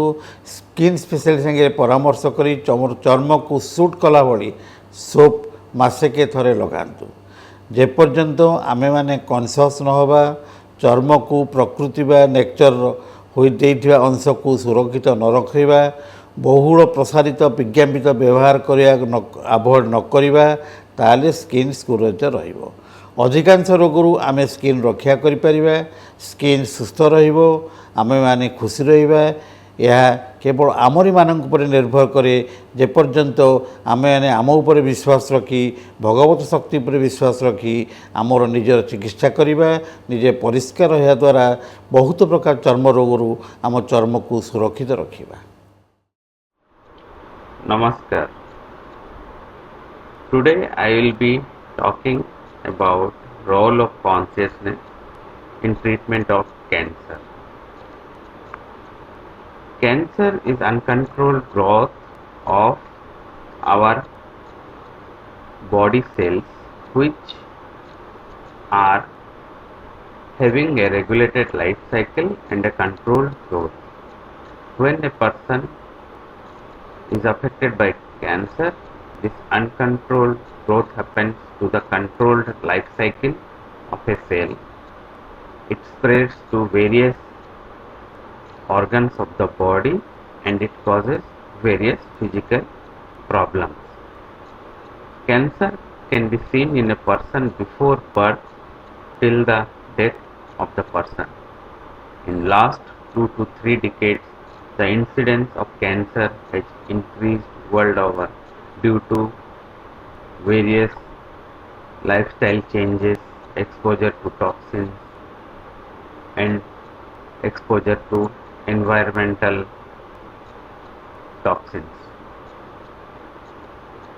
Cancer is debilitating in nature by affecting the physical, mental, and spiritual health. There occurs various physiological alterations in our bodily processes, which leads to physical manifestations of the body. Various physiological and physical changes either due to cancer itself or cancer treatment. The fear and anxiety of incurability from cancer and the fear of death leads to mental agony. And receiving a cancer diagnosis results in various processes in our attitude to other disease, like there is increased arousal, there are multiple attempts to cope, there is phase of denial, phase of avoidance, and it leads to multiple unwelcome thoughts. A cancer diagnosis is not only problematic for person's life, but it also deranges the life of whole family. It affects the parents, it affects the spouses, it affects the children, it affects the siblings. There are scientific evidences that more psychologically distressed patients have impairments in their immune system, and these people who are psychologically more distressed are at an increased risk of experiencing more extensive cancer, which we call metastatic disease, that cancer spreads to multiple sites. These people with psychological distress are having low probability of getting cured of cancer, and they are having reduced life expectancy. What are the various modalities for cancer? Cancer can be treated by drugs, which we call chemotherapy, or by radiation, or by surgery, where we cut down a part of the body and take it out. This target the cancer cell or the organ only, but the cancer effects are not only limited to the physical body, it affects our mental and spiritual part also. And most of the time, the treatment process of not only cancer but for any other disease, the mental and spiritual part of health is not addressed. We address the physical part only, and we forget about the spiritual part completely. We must know what is the role of consciousness in cancer treatment. I can say that it is not correct to say role only in cancer treatment. It is in treatment of any other ailment of our body. The mind-body research has been shown that the mind-body techniques like meditation, yoga, tai chi, etc. lowers the distress level and leads to improvements in different aspects of quality of life. These practices have an effect on most systems in the body. These practices leads to alteration and improvement in the immune system, our endocrine system, the various neurotransmitters, and even it can act at the level of gene expression, which is the initiating point of cancer, the alteration in the gene. The human mind has an unlimited potential to conquer the agony and miseries of various illness through the divine guidance. The mental, or more correctly the spiritual aspect of health, has been explained extensively in our Vedic literature. Sri Aurobindo and Mother have explained and guided extensively about this spiritual health and its effect on physical body. I will be discussing some points from the Integral Healing, which is a compilation from the work of Sri Aurobindo and Mother. The most important thing for good health is control over the mind, because the body obeys almost totally what you believe. When you believe that you are ill, you become more and more ill. If you believe that this or that will cure you, there is much chance that it will do so. Right thinking is most necessary for good health. We should have this positive attitude and right thinking process to get cured. Naturally, if you live in surroundings where there are morbid ideas and people spend their time telling you disastrous and catastrophic things, then you may think wrongly. And if you think wrongly, this reacts on your body. Negative thinking, it attracts negative things. It is this anxiety that must be checked. Indeed, this anxiety is a lack of confidence in the Divine's grace, the unmistakable sign that the consecration is not complete and perfect. So we must check our anxiety, because it leads to doubt in Divine's grace. Do not torment yourself and do not worry. Above all, try to banish all fear. Fear is a dangerous thing which can give importance to something which had none at all. The mere fear of seeing certain symptoms renew themselves is enough to bring about this repetition. Fear is hidden consent. When you are afraid of something, it means that you admit its possibility and thus strengthen its hand. It can be said that it is subconscious consent. We must throw the fear. Our attitude should be, I aspire, I try to cure my imperfections, I do my best, but for the result, I put myself entirely into the hands of Divine. To sit down in inert passivity and say, if I am to have faith, I shall have it. The Divine will give it to me. It is an attitude of laziness, of unconscious and almost bad will. For the inner flame to burn, one must feed it, one must watch over the fire, throw in the fuel of all the errors one wants to get rid of, all that delays the progress, all that darkness darkens the path. Nothing is inevitable. At every moment, an intervention may come from the higher plane into the material one and alter the course of circumstances. But in this particular case, there is a conflict between the very powerful mental construction founded on medical opinion and your faith in the Divine grace. One can act through thought by calling peace tranquility, like peace, peace, peace, tranquility, calm. Many discomfort, even physical, like all these contractions of solar plexus, which are so unpleasant and sometimes give you nausea, the sensation of being suffocated, of not being able to recover your breath, can disappear in this way. It is the nervous center which is affected. It gets affected very easily. As soon as there is something which affects the solar plexus, you must say calm, calm, calm. Become more and more calm until the tension is destroyed. One must have a sufficient aspiration and a prayer that is sufficiently intense, but that has been given to human nature. It is one of the marvelous gifts of grace given to human nature. Only one does not know how to make use of it.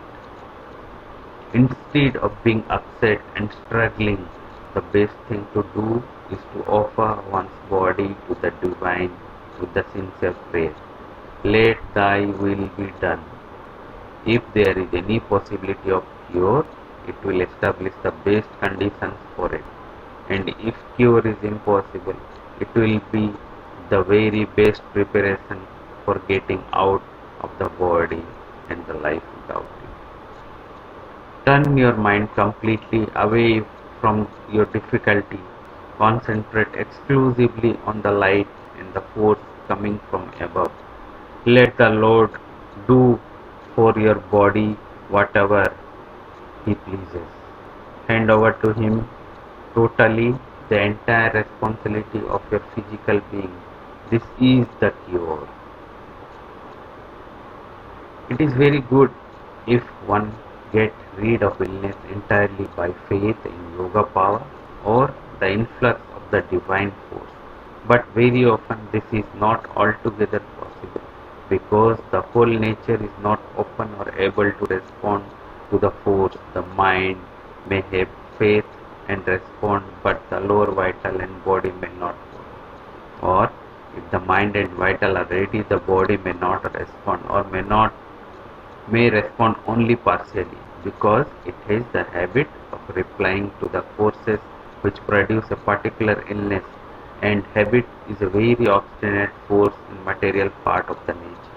In such cases, the use of physical means can be restored to, not as the main means, but as a help, material support to the action of the force.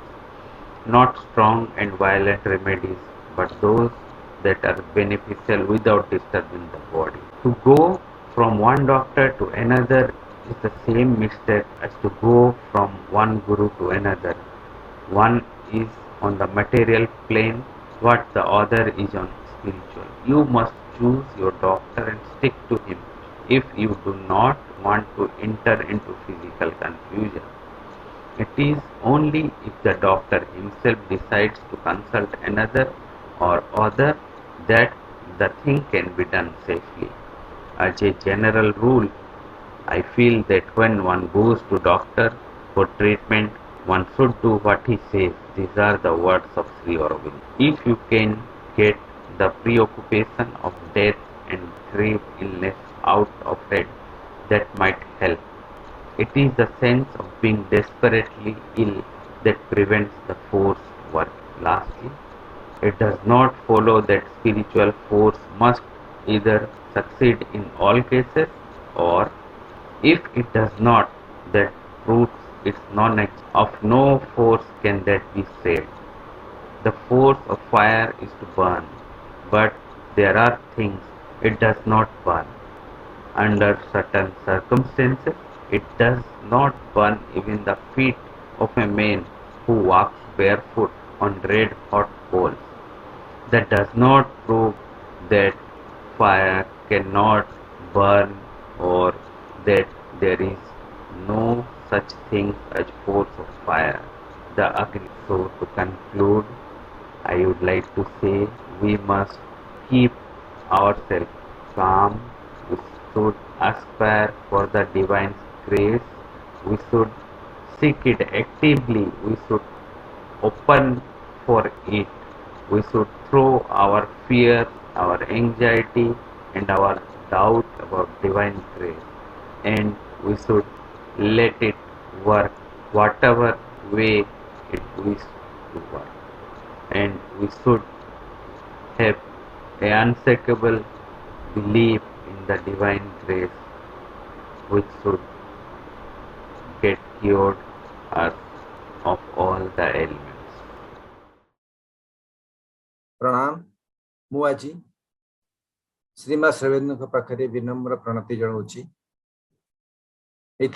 ये role of consciousness in management of psychiatric illness विषय मोर मत share करने मत scope देते।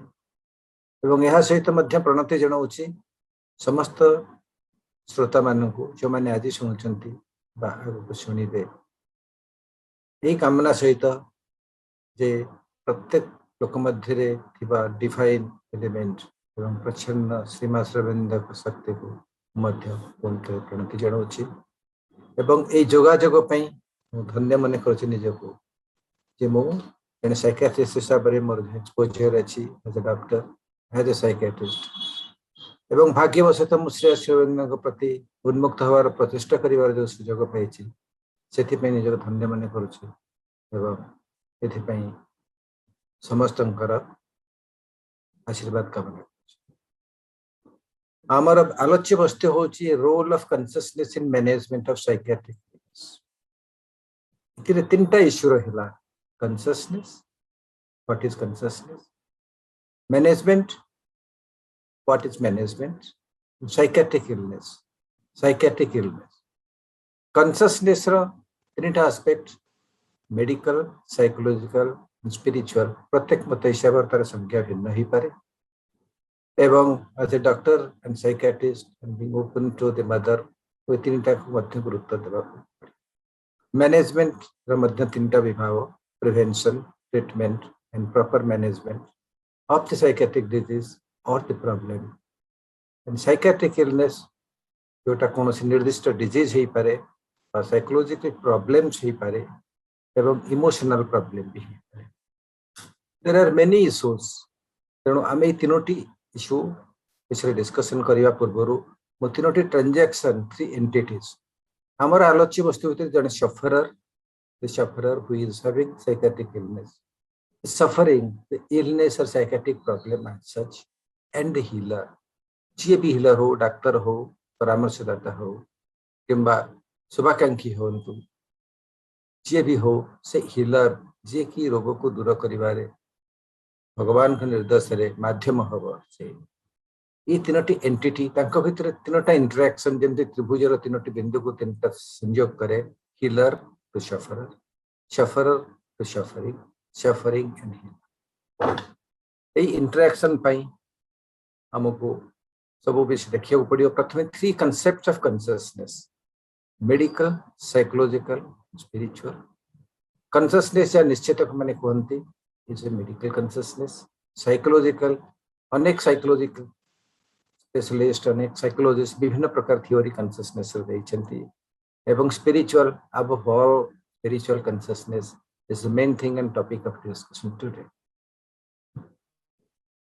Consciousness psychological concept psychological concept रे मो Sigmund Freud को उद्धार करी कारण से कॉन्शियसनेस विषय अनेक सुंदर कथा कही कॉन्शियस माइंड जो थे आम thoughts memories feelings and wishes which we are aware of हम जोटा बुझी पारछु सेटा ही थाए या कॉन्शियस माइंड न थाए हम ताको फील करि पारुनी जानि पारु एवं ए कॉन्शियस माइंड रो जहाँ भी चिंताधारा रहुची जहाँ भी मेमोरी होची फीलिंग रहुची ताको हमको कर्म रे प्रवृत्त करथि प्री कॉन्शियस माइंड अवचेतन मन तापरे निश्चेतन मन अनकॉन्शियस माइंड यहाँ सब तले जो थे कि आम जीवन में जहाँ भी दुख पाई था फिलिंग्स थॉट रे हो आमर कन्फ्लिक्ट रे हो ताको सब सप्रेस कर दे था से बंद होकर रही है कहीं ना आमको unacceptable and unpleasant they are repressed so they don't affect our normal day to day life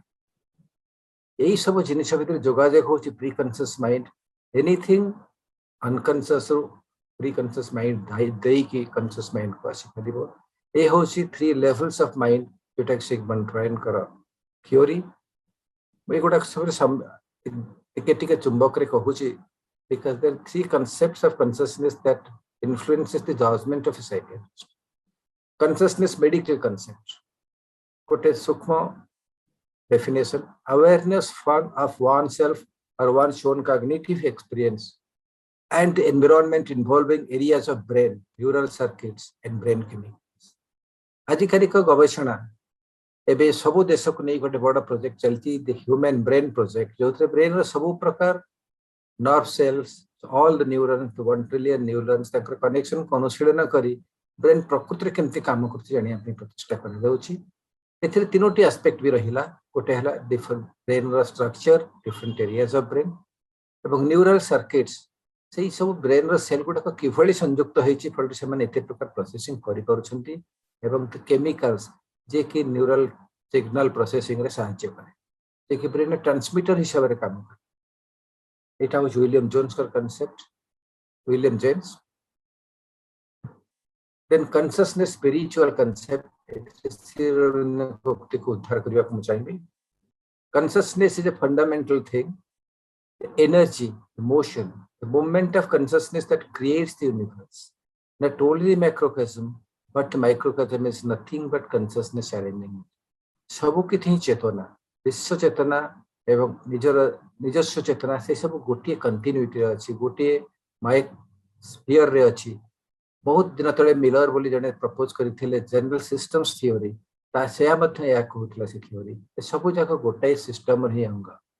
We mean by planes of consciousness चेतनार विभिन्न स्तर a general settled poise or world of relations between Purush and Prakriti, between the soul and nature.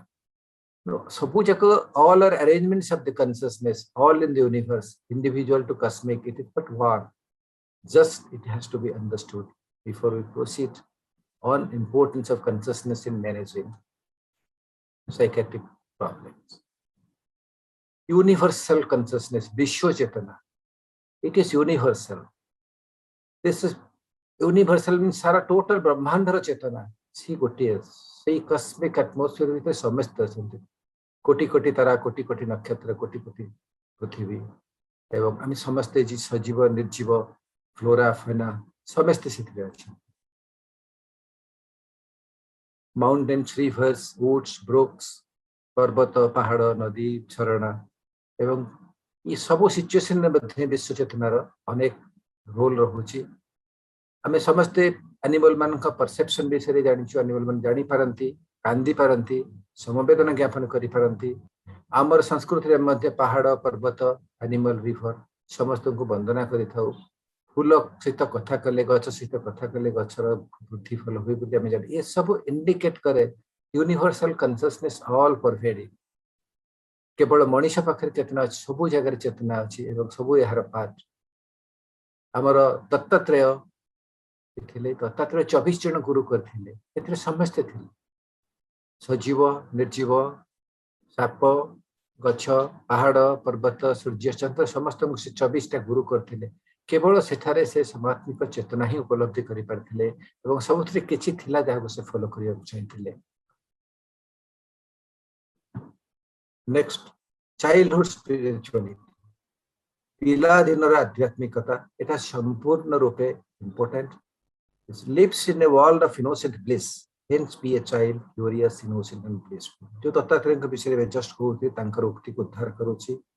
एथि पई से शिशु को गुरु करथिले because he lives in a world of innocent bliss. कारण शिशु होची manifestation of supreme consciousness direct manifestation unadulterated by the experiences that he is going to have, influences that he is going to have. Simple, pure and connected. Importance of awe and wonder. पिला जो सुंदर छोट जिनिस देखले चमत्कृत हो जानती, खुशी हो जानती, blissful smile ए होची पिलांकर आध्यात्मिक चेतनार उच्च स्तर इंडिकेशन। अलेक्जेंडर फॉन गंटार्ड बोली जने विख्यात जर्मन साइकोलॉजिस्ट चाइल्ड साइकियाट्रिस्ट अछंती से importance of awe and wonder विषय उल्लेख करिसेंती in Buddhist understanding of childhood spirituality. हम समस्त पिला दिने गोटे गीत पढिचे जे a simple child that lightly draws its breath, we are seven. The simplicity होची भगवान से कनेक्शन रो प्रतीक। गोटे छोट स्टोरी यदि समय पर अलाउ करिवो। तो जन राजा प्रश्न कले कि आम राज्य रे मिछ किए कहते सब पारिषद माने उत्तर देले नहीं, समस्त किछ न किछ मिछ कहते। जने पंडित उत्तर दिला हम सर बहुत लोक छन जे मिछ कहते ये ना शिशु माने in fact they don't tell a lie because they are yet to be adulterate. तो से चाइल्डहुड स्पिरिचुअलिटी रो ग्रोथ को जते पिला बढ़े आमे निज परिवार लोक मानकर चेतना चिंता द्वारा प्रभावित हुए तांकर चेतनार स्तर अनेक समय डिस्टर्ट है जोटा उचित नहीं। कारण भगवान पठे चेतनार विकास evolving consciousness as an individual ages the मनुष्य बढ़ी चले तार चेतनार परिवर्तन ही चले change is the only constant चेतनार उन्नति परिवर्तनटा उन्नति हवा ही उचित अनेक समय उन्नति हुए नहीं कारण आम से सतर्क चेतनार उन्नति एकांत आवश्यक consciousness of the world changes across time line एवं से भली चेंज ही आम ये अवस्था आसीचु जे बर्तमान अतिमानस अवतरण करिछि ही चेतनार उन्मेष एवं चेतनार विकास एक चिन्ह और प्रत्येक मनुष्य जन्म हो प्रत्येक मनुष्य जीव जंतु प्रत्येक सृष्टि है to manifest supreme consciousness one has to be aware of this and one has to be have a perfect instruments of the divine manifestation ताहले हमें प्रत्येक जिनिस सहजरे करि पारि एवं मानसिक समस्या चिकित्सा पई बा मैनेजमेंट पई एही परसेप्शन ही हमको अनेक सहायता करिवो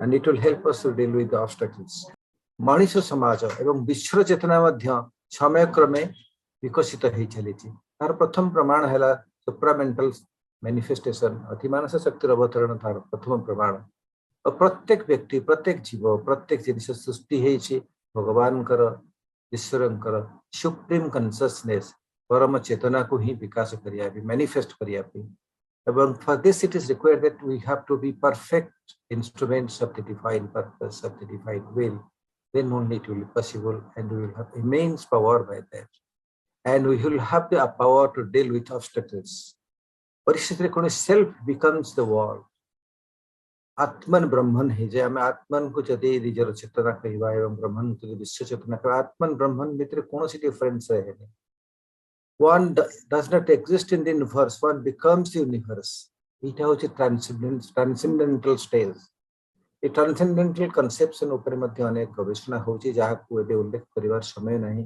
किंतु तार मध्य मॉलिक्यूलर कंसेप्ट्स डेवलप होची एटा ही होची सुप्रामेंटल मैनिफेस्टेशन सुप्रामेंटल अतिमानस चेतनार अवतरणर चिन्ह कारण विश्व चेतना सब बेले चाहूची to express itself in the creation all around so that they will be perfect आमे विश्वास करू जे आउ विलय हब नहीं कारण परिवर्तन हो चेतनार परिवर्तन हो चेतनार विकास हो चेतनार विवर्तन सावित्री गोटे कोट जहाँ से ही जनाऊँ इन whom the world and self grow true and one in a world that struggles to discover truth सत्य को खोजुथिबा दुनिया रे एभली एक परिस्थिति आसे पृथ्वी निजे Manish individual grow true and become one सही उपलब्धि ही आत्मन जीवात्मा परमात्मा सम्मिलन एवं जीवात्मा परमात्मा सहित मिसी गले से मध्य जानी पारे से प्रत्येक जिनिस जहाँ देखुची जहाँ जानूची जहाँ से पेशेंट पाखु जहाँ जाऊँची से मध्य से एका चेतना रे विभाव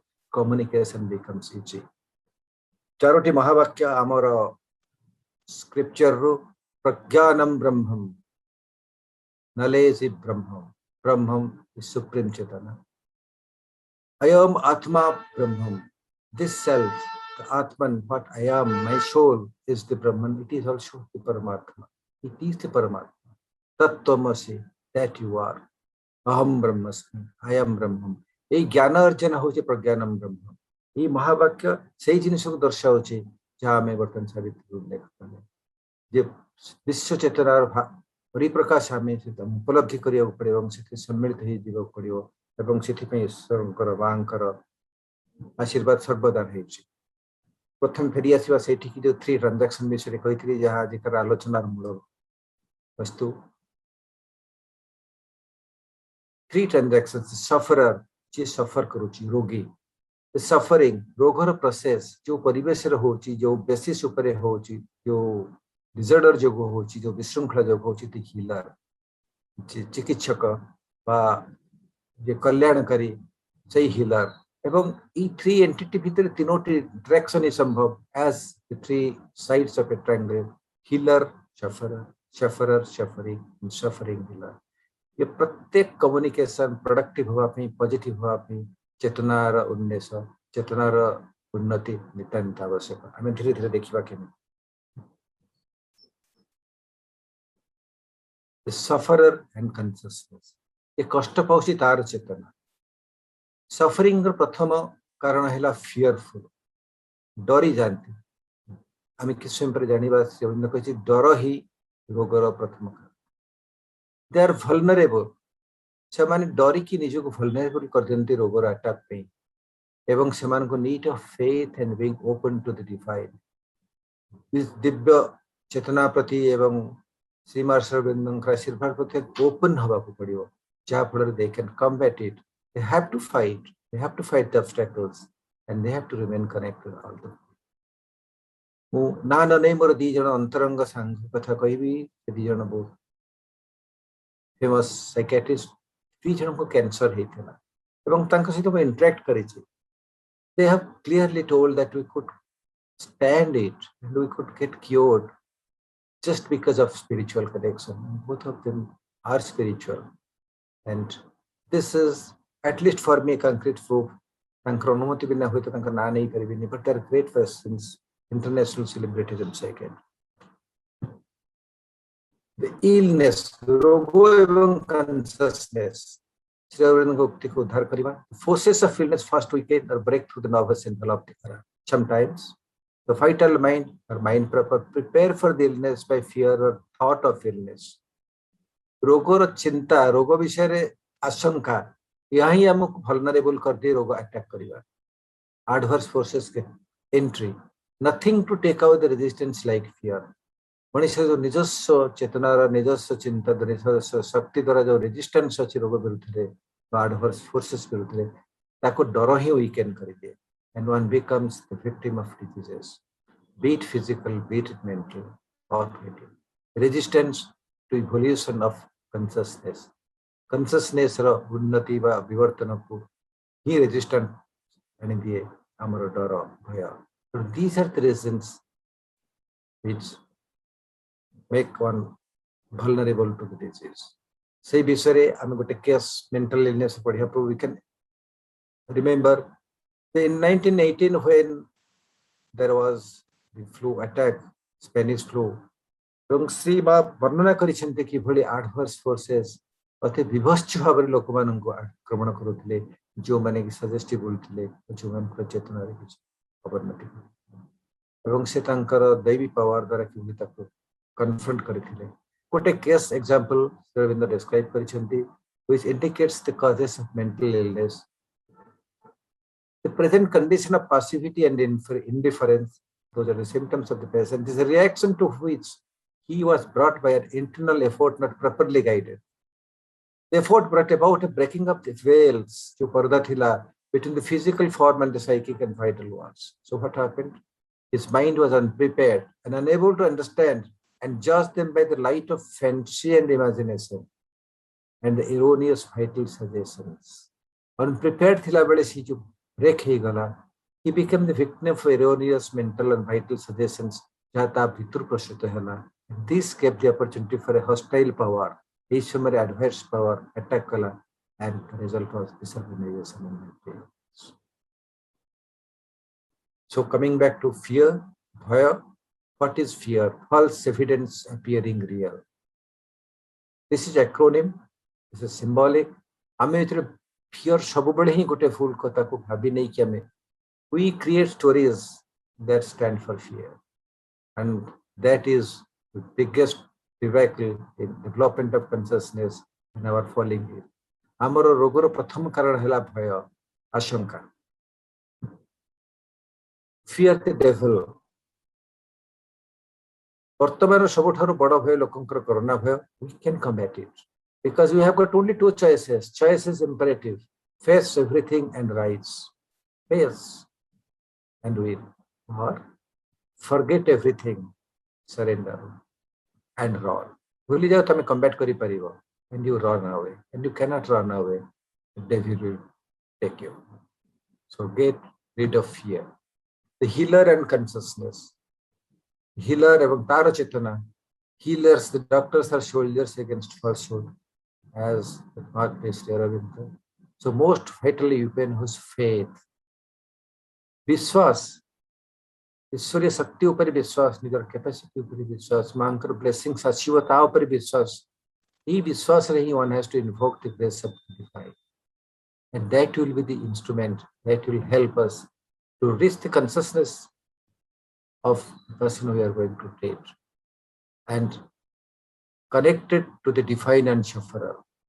जन को कनेक्टेड रहा पड़ो विश्व डिवाइन शक्ति दैवी शक्ति सहित एवं सफरर सहित सफरर चेतना जहाँ हेले भी सहित कनेक्टेड ही रहा पड़ो कारण आम दायित्व ताको ही चेंज कर understanding the sufferer and his situation जी सफरर आम पाक साहाय्य आसूची से सब उन्नत चेतन आसिक तार माने ना ताकू परिवर्तन करने विषय बुझा पड़ो आम ये शक्ति आहरण करा पड़ो पहुंचे पार and one has to serve happily. One has to be happy to serve because being happy with what we do is most important thing. Ma कहते the best way to express one's gratitude to the divine is to feel simply happy. Be happy with whatever you are doing. The blessings of the divine is always there for you. Prevention by consciousness. You must neither attract it nor tremble, or you must not want illness at all. I already discussion करेचे हमारा आशंका रे हमारे को भय रही आसे हम भयभीत हवा को पड़ी बनी कारण हमें विस्मांग करा एवं ईश्वरीय एवं दिव्य चेतना ऊपर विश्वास रखे ऊपर जे यह सब बड़े अच्छी हम साहाय्य करिया पे you must not be afraid, you must have a calm certitude and complete trust in the power of the grace to shelter you from everything. The grace is there always.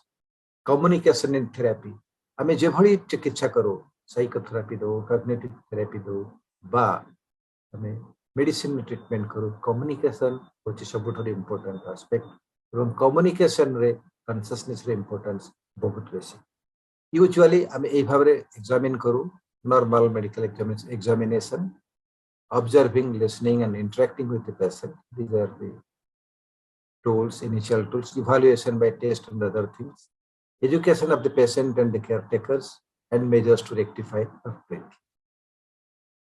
Spiritual aspect and transcendental aspect like aspiration, invocation of the divine grace, because we believe आम विश्वास करुचु जे एई प्रचेष्टा व्यतीत अन्य एक शक्ति मध्य अछि जोटा आम पाई परिबा एवं आम पाई अछि जेटा होछि दिव्य शक्ति एवं मांकर करुणा एवं divine grace.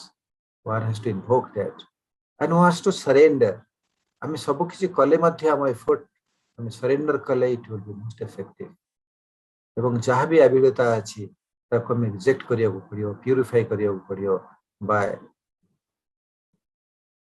increasing the level of our consciousness. आम चेतनार उन्नति करिया पड़ियो डिटैचमेंट फ्रॉम द ईगो मुकार मात्र को परित्याग करिया पड़ियो एवं identification of the divine. When individual becomes the divine, when the personal consciousness becomes the universal consciousness, when Atman becomes Brahman, then only we can achieve this. And this is a great power. And if we go forward in that direction, we go on accumulating that power. Spiritual consciousness as a component of mental health care, psychiatric management, mental health care, because this is a more inclusive term. It promotes a positive worldview. और एक समय रे लोक रोगी एवं रोगी लोक माने निजको कंपेयर करिके ही दुख पाइथान एवं सेही दुख रे ही रोग तंकर बढे किंतु गोटे पॉजिटिव वर्ल्ड व्यू दरकार सेटा हम स्पिरिचुअल कॉन्शियसनेस हम चेतनार उन्नति हेले ऑटोमेटिकली अछि it helps us to understand difficult situation कोन कोन असुविधा हेई पारे एवं असुविधा असुजे प्रकृतिर असुविधा न सेटा बुझिया साहाय्य करे एवं it gives a purpose and meaning to our life, gives a purpose and meaning to our state, and gives a purpose and meaning to our efforts to raise our consciousness. And it discourages small adaptive coping. रोगो हेले distress हेले आमे जो full battery जाऊ सेटा को मध्य कम करे. And it helps to release the need of control. जे आमे निजो कंट्रोल करिवा दायित्व हमर सेटा को मध्य तो सिखाय चेतना उन्नति because we have the control, we are a part of the universal consciousness. The mother is there, the God is there with us. We have to convince that this can be done. It provides and encourages forgiveness, provides hope. The perceived support of the divine grace is there. What better support can be there? At times we think of the support that is around us, that can be around us, but this support of the divine grace is most important. And आमे गोटे integrative approach को अवलंबन करि पारो body, mind and spirit चिंता को नहीं. because the divine design दैवी plan ही अछि तीनोटी जिनिस grace from above, it is there for us. For us means for us those who try to heal, for us those who suffer, and faith within, that has to be there, and that is there. We have been born with that endowment. We have to realize it. हमको बुझिବାକୁ पड़िବ ଯେ faith ही ଆମ ଭିତରେ ଅଛି, ଆମେ କେତେବେଳେ ଭୁଲି ଯାଇଛେ ତାକୁ ଜୀବିତ କରିବାକୁ ପଡ଼ିବ, ପୁନର୍ଜୀବିତ କରିବାକୁ ପଡ଼ିବ, and complete surrender, that is most important. And the consciousness evolves, and one becomes connected to the suffering background as well as the God. The faith factor. Faith is indispensable to the action of being, and without it, man cannot move a single pace in life. Faith is very important. A small story, if time permits. जड़े विशिष्ट वैज्ञानिक थिले, shirt कही दौचे से कौन से award पाई अपनी flight रे जाउथिले. Anyway, the flight was cancelled and he has to get down at a airport which was very much away, far from the place where he was getting to get the award. He was a famous surgeon. He was very much impressed that he is going to get the award. When he inquired, से पचारे airport सूचना देले जे आपण गाड़ी नहीं कि चले जाई परंती, कारण एठु 4 घंटा लागिवो और नेक्स्ट फ्लाइट जोटा अछि 10 घंटा परे अछि, गाड़ी नहीं गल. वर्षा हैला, झड़ हैला, बाटरे से रास्ता भूली गले एवं जंगल भितर गोटे घर देखले, जो घरे गोटे लाइट जळुथला, सेठी गई पहुंचले एवं व्यस्त ही गोटे फोन मागिले, से घरे फोन नथिला, तो बोही तेथला तार गोटे फोन से तांको देला खाइबा को, चा फा देला, बिस्कुट बिस्कुट देला, किछि बाट नहीं, सेठी बसिले. सेठु से मैडम जनको से भद्र महिला प्रेयर कले, will take prayer in my part in my prayer. Scientist, बहुत बड़ा साइंटिस्ट, आप किसी रे विश्वास करते हैं? नहीं नहीं, just take part in prayer. Pray करछिन ले अपन बसंतु. Then she prayed. तापर से पछले काहे कि प्रे करछो ना, मो पुअर देह बहुत खराब एवं ताको भलो करिया पे भगवान को कामना करछि ना, कोन प्रे कले हे जेबो ना, नहीं तार जन डॉक्टर असंती, तांको ना एया से ही ताको भलो करि परिबे. मो आशा रखिछि जे भगवान के साहाय्य करिवे, ईश्वर साहाय्य करिवे, से आसीबे. That let's look. That doctor was the doctor, this lady was looking. And this proved the power of faith and prayer. And he became moved and he treated this patient. And the patient came out. This is the faith factor. You have to have faith. That lady never knew se Patra Meda jani nathile je asibe. Ebong e asichinti boli jani kinti se tankar seba karni. It was a humane approach. That is most important. बहुत खुशी, happy to be with you. This privilege was given to me by Srimad Aurobindo. मु जाने ना केते दूर मो सक्षम हेई छी, जहा कहबा को चाहूतली ता कहबा पे एवं एथि पे मु आंतरिक Bhavre I thank Srimad Aurobindo. Thank you.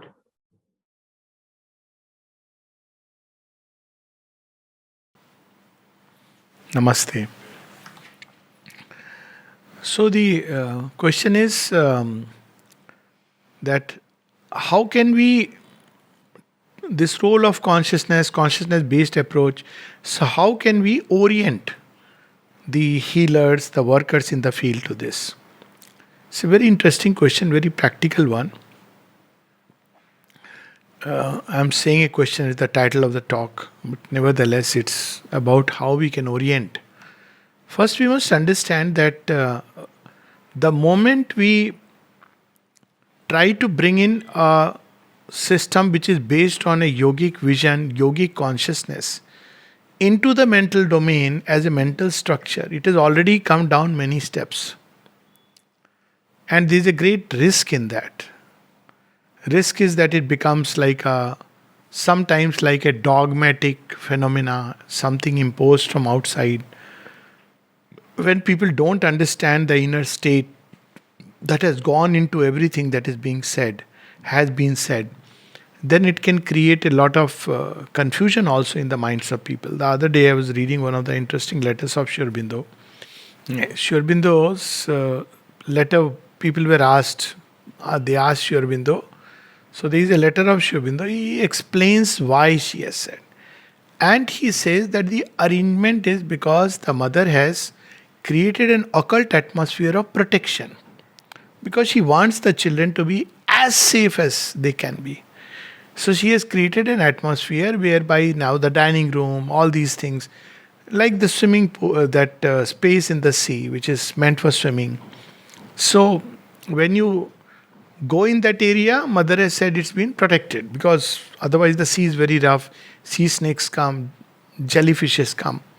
So she says when you eat outside, what happens is there is a protected place which has been created, but sometimes your palate may take over, you go and eat outside. It's not that heavens have fallen or you have become a fallen yogi, but it is something which is for your protection. That's all. Which is a very different feeling altogether. But then he says very clearly, this is only for those who live in the ashram and depend on the ashram, because there were always two kinds of people, one who depended fully on the ashram materially, and others who were earning and they wanted to live outside, whether in Pondicherry or elsewhere, and they were, so he said this rule is not for them, because how will they follow it? Similarly, he says when you are practicing yoga in the world, what is the key thing you should practice? He says equanimity, because you cannot have the life in the world as you have it in an ashram. In an ashram, the life has been arranged by the mother to seamlessly and smoothly, at least the outer life flows in a way that you have beautiful balance between work, meditation, reading, and physical education. You have very beautiful balance if you look at the ashram life. Now, can you outside tell an organization, I am doing yoga after 6 hours, I have to do my meditation? No. They will say, get up in the morning and do it. Physical education, they will say, find your time. But they are not going to, minimize their work. You have to find your time in your own way. All these things are required. Physical education, meditation, reading, and work. This is basic requirement. So when we impose a thing which has developed because of a yogic vision, just blindly outside, then it doesn't work. So people must be first explained that whatever Mother and Sri Aurobindo has said about healing and health comes from a certain vision. That vision they must understand. Which means there must be people who can explain it. For example, there are people, even within the ashram context, who say Sri Aurobindo liked homeopathy, true. Mother liked Ayurveda, which is true. Therefore, we are not going to take any medicines, allopathic medicine. Why? Because it's untouchable. Now, here what we are doing, we are making a rigid dogma. Even a wonderful thing like finally it is faith that cures can be turned into a dogma. When someone asks the mother, Mother, I have this chronic illness, should I take medicine or should I rely on your force? Mother's reply, take the medicine and rely on the force.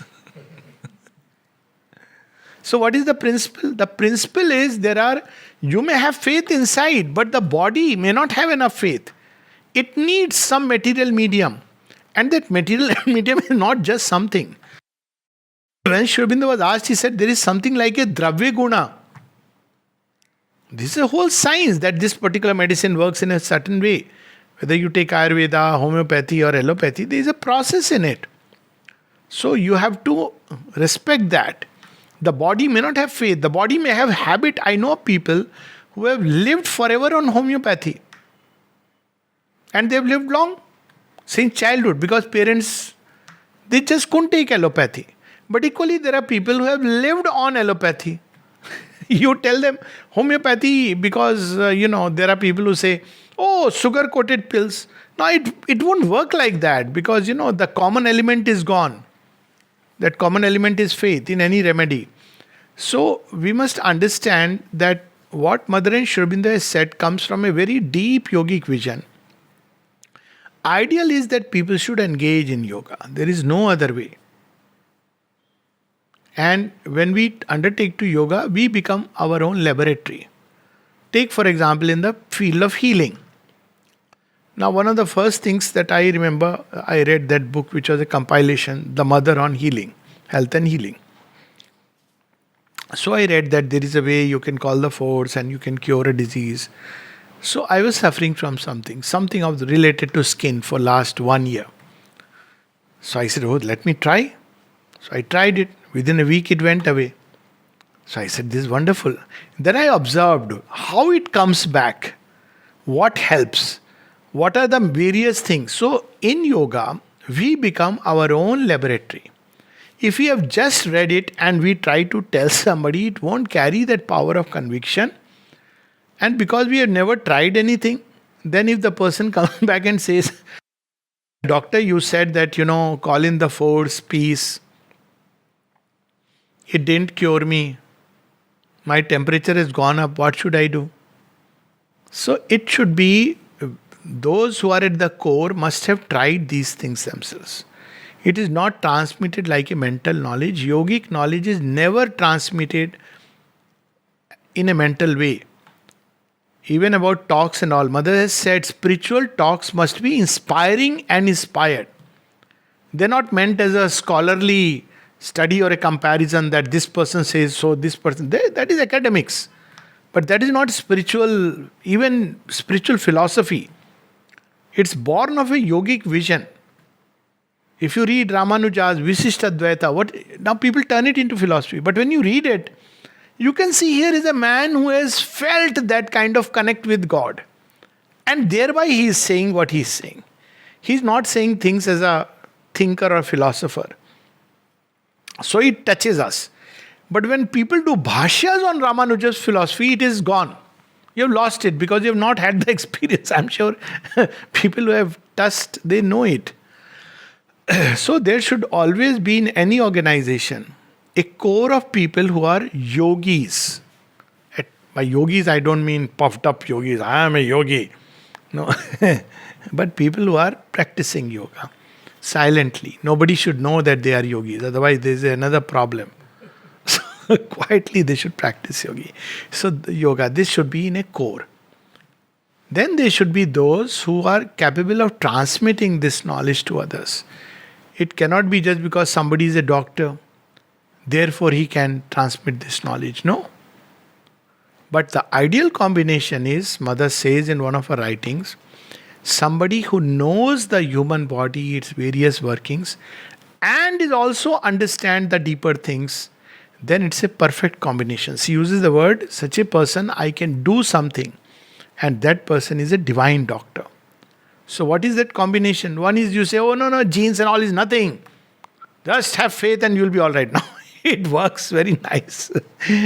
But there is a process. In everything there is a process in this world.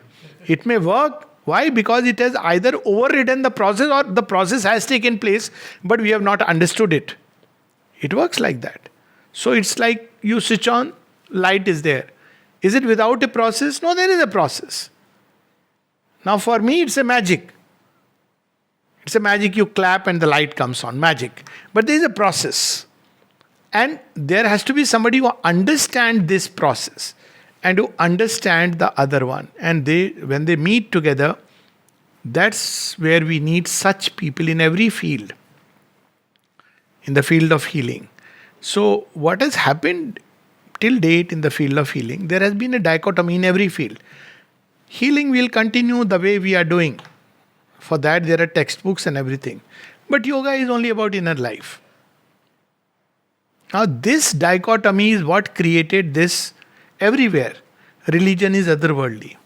Yoga is about your inner practice. You sit in meditation, you realize God, you have the experiences, psychic transformation, spiritual transformation. But this work is, you have to offer it, do it in a Nishkam Bhavna. This dichotomy, Sri Aurobindo reminds us in Synthesis of Yoga, this was not there in ancient India. In ancient India, everything, medicine, dance, science, everything was connected to the divine. So there has to be a group of people who understand this first.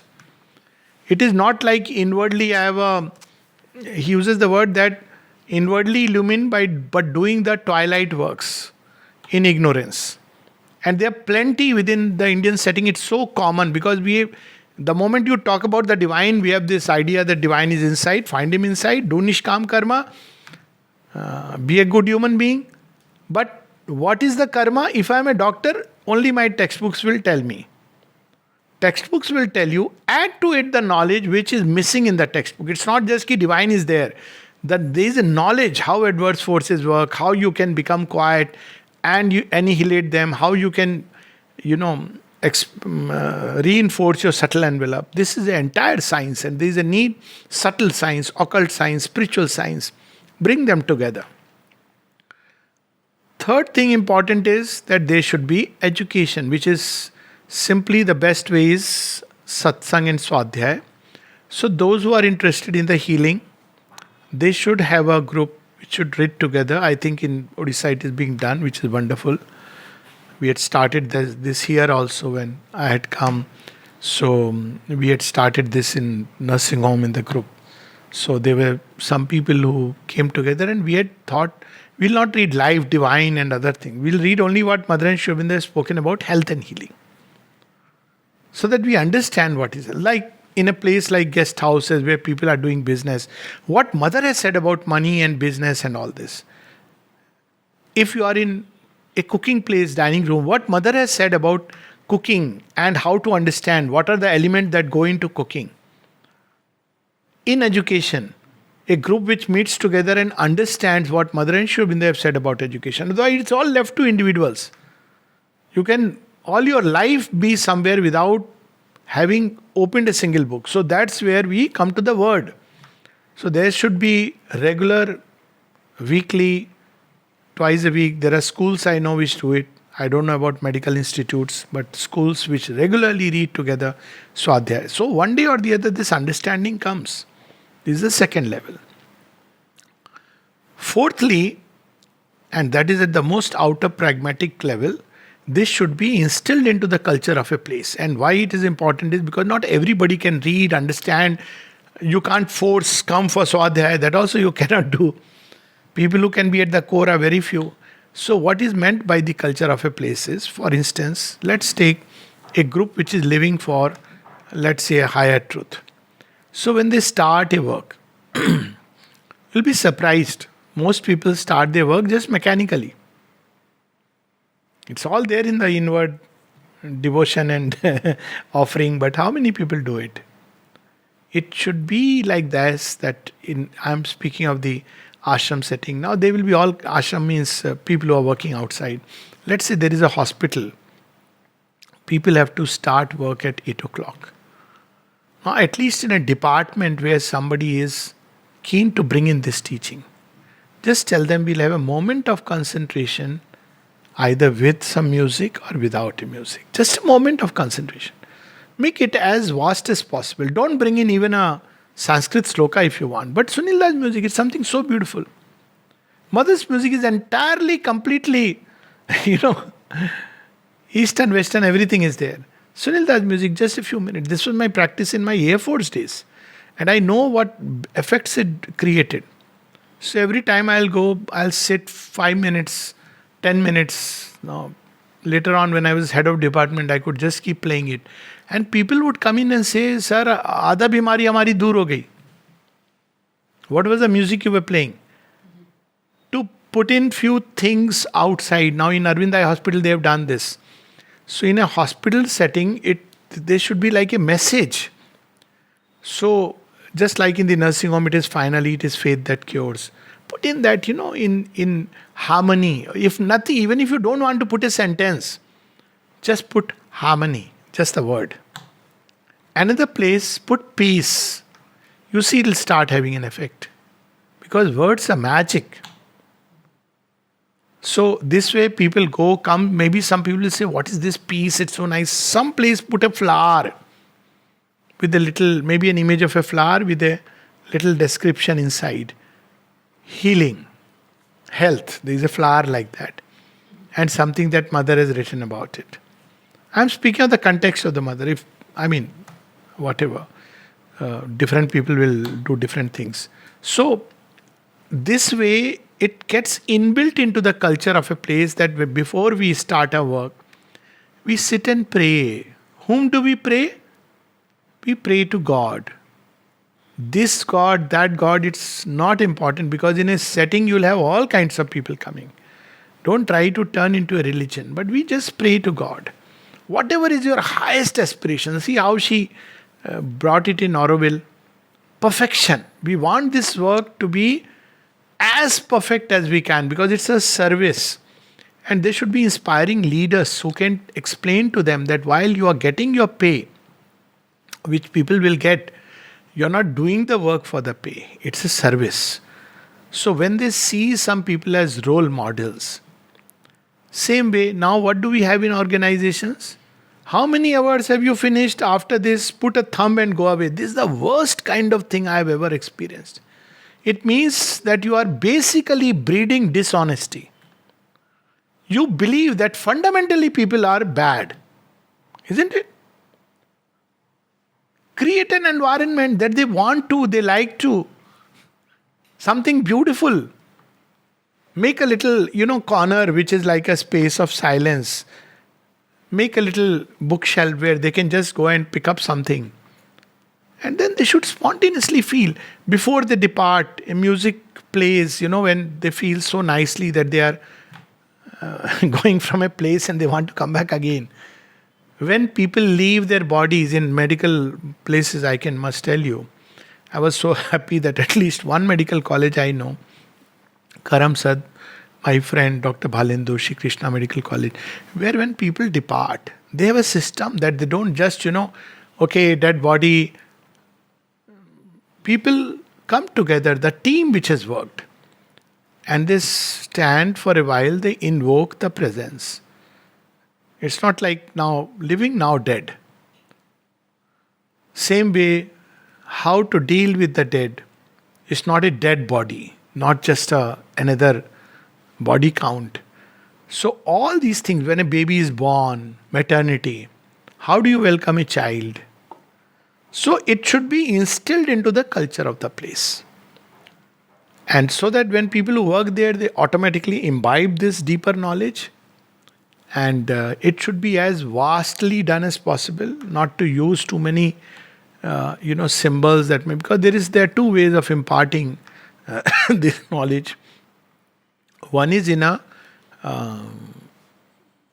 way which is more personal, and the other is in a more secular way.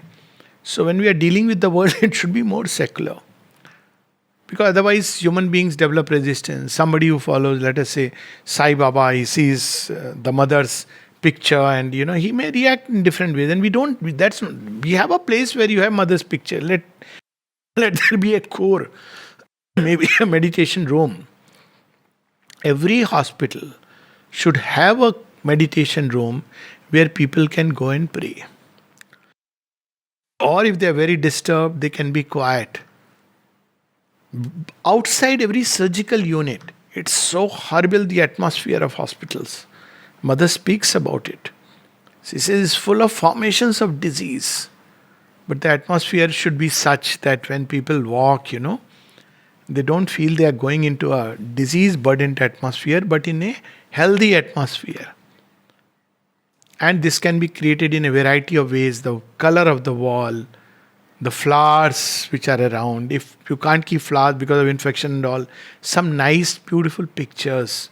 Space should be such that playing music is one of the best ways, de-stressing process. So all this, and best is if there can be dedicated, if not medical colleges, then nursing colleges, dedicated to this kind of vision. It needs money, it needs people. But I believe sooner or later it has to be done. Institutions where this can be dedicatedly given. And then we should have regular, not courses, but every 3 months, 6 months, some kind of a deeper understanding. Not as exams and all, but a deeper understanding. Maybe for few who are interested. So best is to have a dedicated nursing college, because ultimately with the patient, it is the sisters and the ward staff which are coming in contact most of the time. Doctors play a role. I don't want to say they play a very minor role. But the fact is that all the other para staff, which is so important to healing process, and they must understand what is the logic behind even changing the sheet which has got dirty. In hospitals, you change, no? So some people think it is just you want to keep it clean, but why cleanliness? Because when you clean, you bring in the new formations. If something remains dirty, the old formations are there. Same within hotels or bed sheets, you must change. Because if you don't change, insist that they change. Why? Because the formations are there. So it must change. So there is a whole occult science which must be explained in a scientific way. It's not like, mother has said so. Yes, but they want a reason. Explain cogently, rationally, why you should wash hands. Because when you wash hands, the simple act of washing with water is a simple way of washing away formations. When you wash your hands and feet and face, these are simple things. So when you go from a hospital, you must have seen people come and start working. They don't wash, and when they go away, they don't wash. This simple act, and the place should be full of outside with trees and all that, connect with healing things. Healing plants should be all around. So ideally it should be a space where when a patient walks in, he is a sick person in his understanding. When he walks out, he is not just a healthy person, but a person who has taken a step higher in his evolution when he has gone through that whole hospital. So every hospital must have an health center, which is not just about lifestyle. There should be a place where lifestyle is explained, but a space where when they enter a sick unit, and a space where after they are cured by our medical standard, they spend couple of days in understanding what is health, and then they go out. So there is a lot to be done, but at least there should be a few people who are pioneers, who can really understand, read to start with, then understand. I think this whole conference which is there, wherein regularly every year Orissa hosts this conference, which is so wonderful, that to try to understand health and healing in a deeper vision, this itself is a wonderful work which is being done. And then each one has to carry it forward in one's own place. But if there can be one model, dedicated space, meant for a higher and deeper vision, that would be wonderful. That space is not yet there. Unfortunately, people have tried, but it needs a lot of things to come together. There are places where it is being tried, but it needs truly a dedicated people and money and everything else. So let us hope when man is ready, it will automatically come into play. Till then, let us aspire. Namaste. ओम आनंदमयी चैतन्यमयी सत्यमयी परमे ओम आनंदमयी चैतन्यमयी सत्यमयी परमे ओम आनंदमयी चैतन्यमयी सत्यमयी परमे वंदे मातरम समस्त मातृप्रेमी भाई भौणी मान मोर स्वागत आज जो discussion रे मते भाग नवा पे दिया जायतिबार बहुत कृतज्ञ पर्टिकुलरली श्यामापा ये जो इनिशिएटिव नहीं जे चेतनार केमती सहायक हो पारो ए डिजीज विभिन्न प्रकार रोग पई सेटा बहुत उपादायक पर्टिकुलरली ये जो पैंडेमिक पीरियड रे तेणु मो जहा मास अरविंद किछि कहिसंती ता ऊपर किछटा डिस्कशन करबी जोटा कि हमको आगु को आगे नवा पे सहायक डिस्कशन आरंभ करिया पूर्व मो मांकर गोटे बाणी कहूछि जोटा मा कहिसंती to each of my children तेणु आमे समस्त पई एटा दरकार मा कहिसंती there is no disease from which I have not suffered. I have taken all the diseases upon my body to see their course and to have their knowledge by experience in the physical, so that I may be able to work upon them.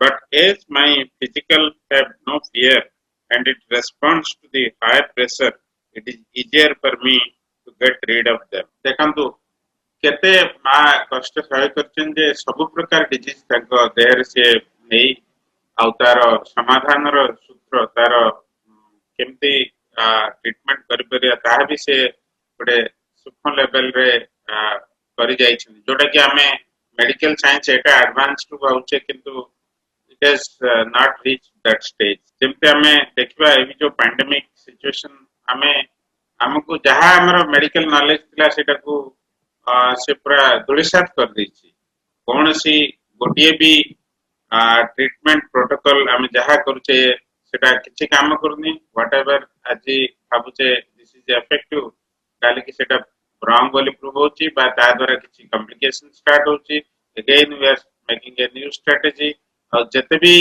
जहाँ सब treatment करूचे the virus is getting smarter and smarter किंतु हमें देखिबा 1919 रे जतबे Spanish flu हेतला मा सेतबेर गोटे उदाहरण दैछन जे से जापान रे थिला बेले केमति से टैकल करथिले से निजे इफेक्ट हेतले एंड सूक्ष्म लेवल से देखि पारथिले जे it is not the virus किंतु वायरस भीतर गोटे वाइटल बीइंग अछि जोडा कि से तारो कट हेड सोल्जर माने समान को भीतर अछन्ते and they are going and killing the people so these consciousnesses these bad consciousnesses making the situation worse ए जो कोरोना वायरस टा जतिक डेंजरस नहीं the consciousness inside them which is making the things more worse and worse तेणु आमे हमर चेतना रे अग्रसर हेले ही एतरु आमे बाहरी परिबा सेतरी किछ संदेह नाही आउ एटा तो गोटिए रोग सेमती millions of diseases are there जोटा कि हमर human body is prone and सेतरु आमे किमती मुक्ति पाई परिबा ताऊपरे मास अरविंद विभिन्न जगह डिस्कशन करछंती जोड़ा ऊपर हमें समय आलोचना कले हमें पेत हमरो निजर हमरो समाज रो and as a whole human society रो हमें किंतु उपकार करि परिबा से विषय हमें अवगत हेबा एवं अन्य मान को जणाइबा यह हमरो लक्ष्य एटलीस्ट मेडिकल प्रोफेशन पे जो मान अछंती से मान या ऊपर सतत चेष्टा करियो विभिन्न प्रकार ट्रीटमेंट मॉडलिटी अछि विभिन्न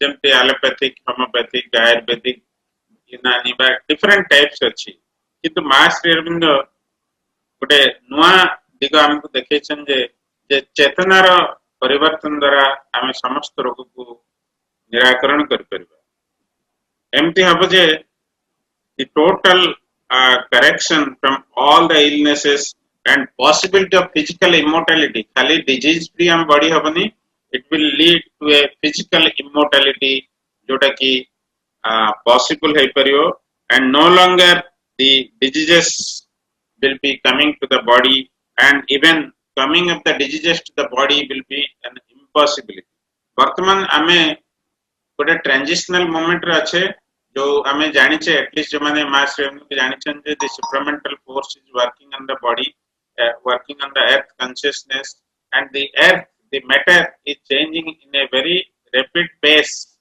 to cope up with that तो हमें देखिबा जे physical material transformation is more going at a more faster rate किंतु अनफॉर्चूनेटली हमर जो physical body which is also a matter it is not able to cope up कारण it is a या ऊपर मन प्राण रो भी प्रेशर रहउची so there is some resistance in the physical body and तासे तो यार भी किछटा गोटे इनर्शिया रहउची जो जो कि से तार परिवर्तन हे पर नहीं आ ता जो ही हमरो विभिन्न प्रकार सफरिंग रोग और बाध्यकता इवन मृत्यु आसी पहुंच तो ए सब रो बाहरबा पई हमको गोटे नूतन चेतना रे अवतरण करियो पड़ियो एवं से नूतन चेतना केमती हमको आगु नहीं परिबो ता ऊपर हमें ध्यान देबा पड़ो मा गोटे जगह कहछन जे all diseases are falsehood there is no disease which has a reality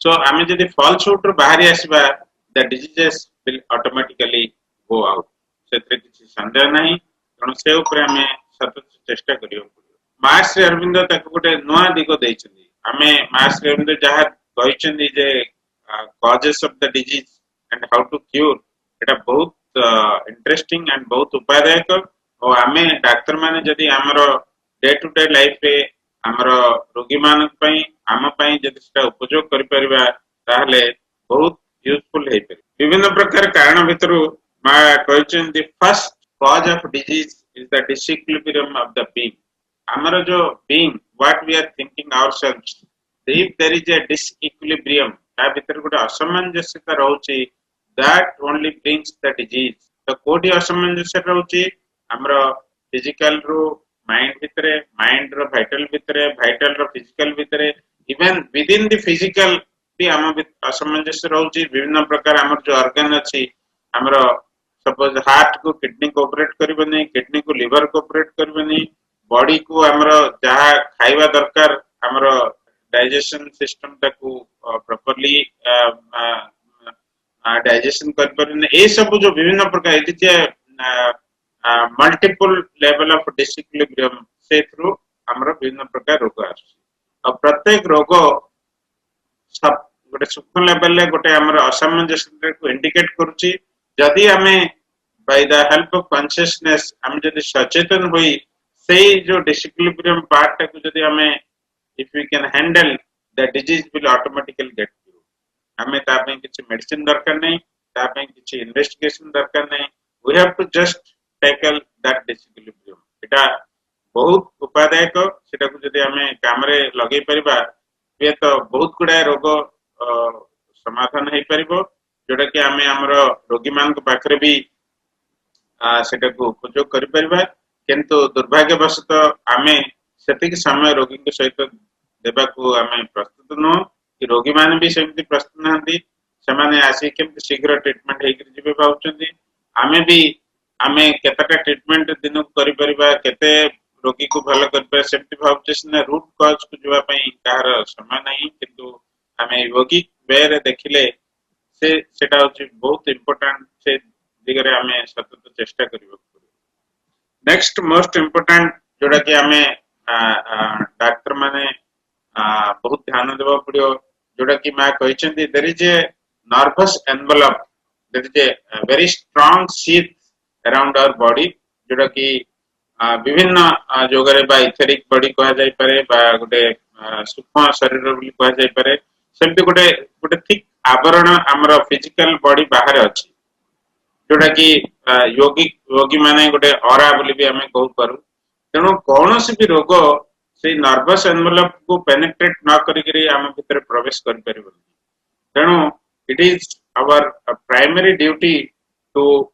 make that nervous envelope strong so that no disease can enter into us और तेणु सेत में आजकल कह जाउ जे रोग गुडा कहउची it is a psycho neuro endocrine disorder that means हमर साइकोलॉजिकली गोटे डिजीज स्टार्ट होची that enters into this nervous sheath तापरे से विभिन्न प्रकार हमर जो एंडोक्राइन सिस्टम अछि हार्मोन सिस्टम ता भीतर एंटर करकरी इट मैनिफेस्ट तेणु हमें जदी साइकोलॉजिकल नर्वस लेवल ले जदी हमें ताको स्टॉप कर परिबा ताहले इट इज गुड जदी हमें साइकोलॉजिकली तो बंद कर परिबा दैट इज बेस्ट जदी भी सेट हे परनी हमें जदी हमर नर्वस शीथ को जदी स्ट्रांग कर परिबा it should not enter then that is a very strong way of preventing the disease जोटा कि पैंडेमिक टाइम रे बहुत दरकार आउ नर्वस शीथ रे होल करिया पई रोग से भी तार विभिन्न प्रकार सहाय नहीं पारे नहीं थाए most important help for the disease to enter into the nervous system is fear जदी हम भीतर गोटे भय पसी गला ताले नर्वस सिस्टम टा वीक हे जाए आ ता देई रोग प्रवेश करे सेमते विभिन्न प्रकार हमरो body ro deficient to nervous envelope weak way but the most important is fear is my question it is a hidden consent for disease hame jodi gote disease ku dorile tale hame taku already अनुमति देई silent जे से हम भीतर प्रवेश करियो सो fear should not enter at any point of time whatever the outward सेमते हले ही हमें रोग को हमें निराकरण कर परिबा और गोटे जिंस जोटा कि हमको रोग रे पकाय जे wrong thinking always we think very wrong things जोड़ा कि हमारा necessary नहीं utility नहीं but we get indulged in those wrong thinking सेथरु भी हम जदी मुक्त होई परिबा सेटा आउटे हमको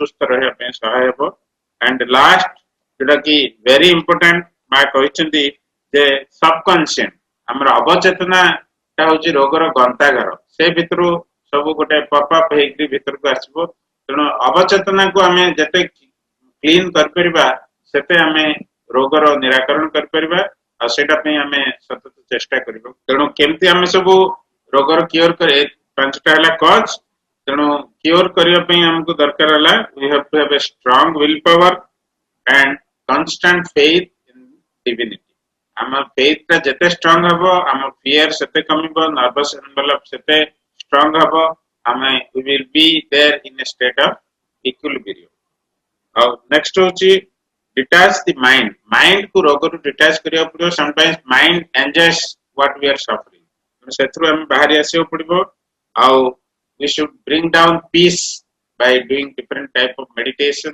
pranayam then am bhitere peace establish hele ame disease ru bi bahari pariba jehetu au gote amra hatha yoga re achi je asana pranayam द्वारा ame bibhinna prakar disease ru mukta hoi pariba but that is partly true unless we change our consciousness the hatha yoga ra gote limited role achi kichta ame body ko sustha rakhiya pai किंतु जने हठ जोगी if तांकर consciousness change न करंती ताहले it will not be he will not be immune to all diseases एटा बहुत इंपोर्टेंट बिकॉज़ आजकल योगा माने समस्त बाउचन जे योगा आसन प्राणायाम करले सब रोग भलो हो जिवो that is not at all true please follow what mother and Swain has told we have to change our consciousness to reach a higher level and amra चैत्य सत्ता को आगे को आने पड़िबो सो दैट मन प्राण शरीर तंको मानि चलिबे देन हमर बॉडी कॉन्शियसनेस को बहुत स्ट्रांग करिया पड़ियो even up to the cell level हम भीतर कॉन्शियसनेस जागृत करिया पड़ियो जोटा कि योगा ऑफ सेल रे मा कहचंदी आ ता पई वेरी इंपोर्टेंट होची नाम जप हमें नाम जप जते करि परबा हमर सेल लेवल रे अवेकनिंग सते आसीबो नर्वस एनवेलप सते की स्ट्रांग है आ या सहित आमर डिवाइन ग्रेस भी आम भीतर को डाकिबा पड़िबो जोटा कि हमको से पथरे अग्रसर नबो आउ विभिन्न प्रकार spiritual force either by direct contact with the supreme or with some guru or whoever have healing powers तांको द्वारा भी हमें विभिन्न प्रकार रोग रो निराकरण पे चेष्टा कर परिबा ऑफ कोर्स बा कोई नाहंती जे मेडिसिन रो किछ रोल नहीं it has its role the modern medical science has its role but it is not everything जोटा कि हमें वर्तमान पैंडेमिक स्टेज रे देखुचे it has a limited role it has its limitation as far as the diagnosis and treatment is concerned तेणु जेतेबेले दरकार पड़िबो we have to take the medical the modern science medical help but it is not total सेटा हमें जानिया पड़िबो आ विभिन्न प्रकार healing process को हमें हम भीतर को नहीं हमरो मेंटल स्टेट फिजिकल स्टेट को स्ट्रांग करियो पड़िबो मेनली हमर नर्वस एनवेलप को स्ट्रांग करियो पड़िबो आ या सहित हमें सफरिंग टा को हमें गोटे नेगेटिव न नै करी we should use it a means for transforming our body जते बेले जे गोटे सफरिंग आछि if we submit that at the feet of divine mother that will turn the difficulty into an opportunity and जोटा कि हमको आउरी आगु को नबो जा द्वारा हमें आउरी अधिक रु अधिक सचेतन होई परिबा and maybe that will be a stepping stone to take us to a higher consciousness जोटा कि श्री अरविंदन गोटे बाणी सावित्री रे जोटा कि the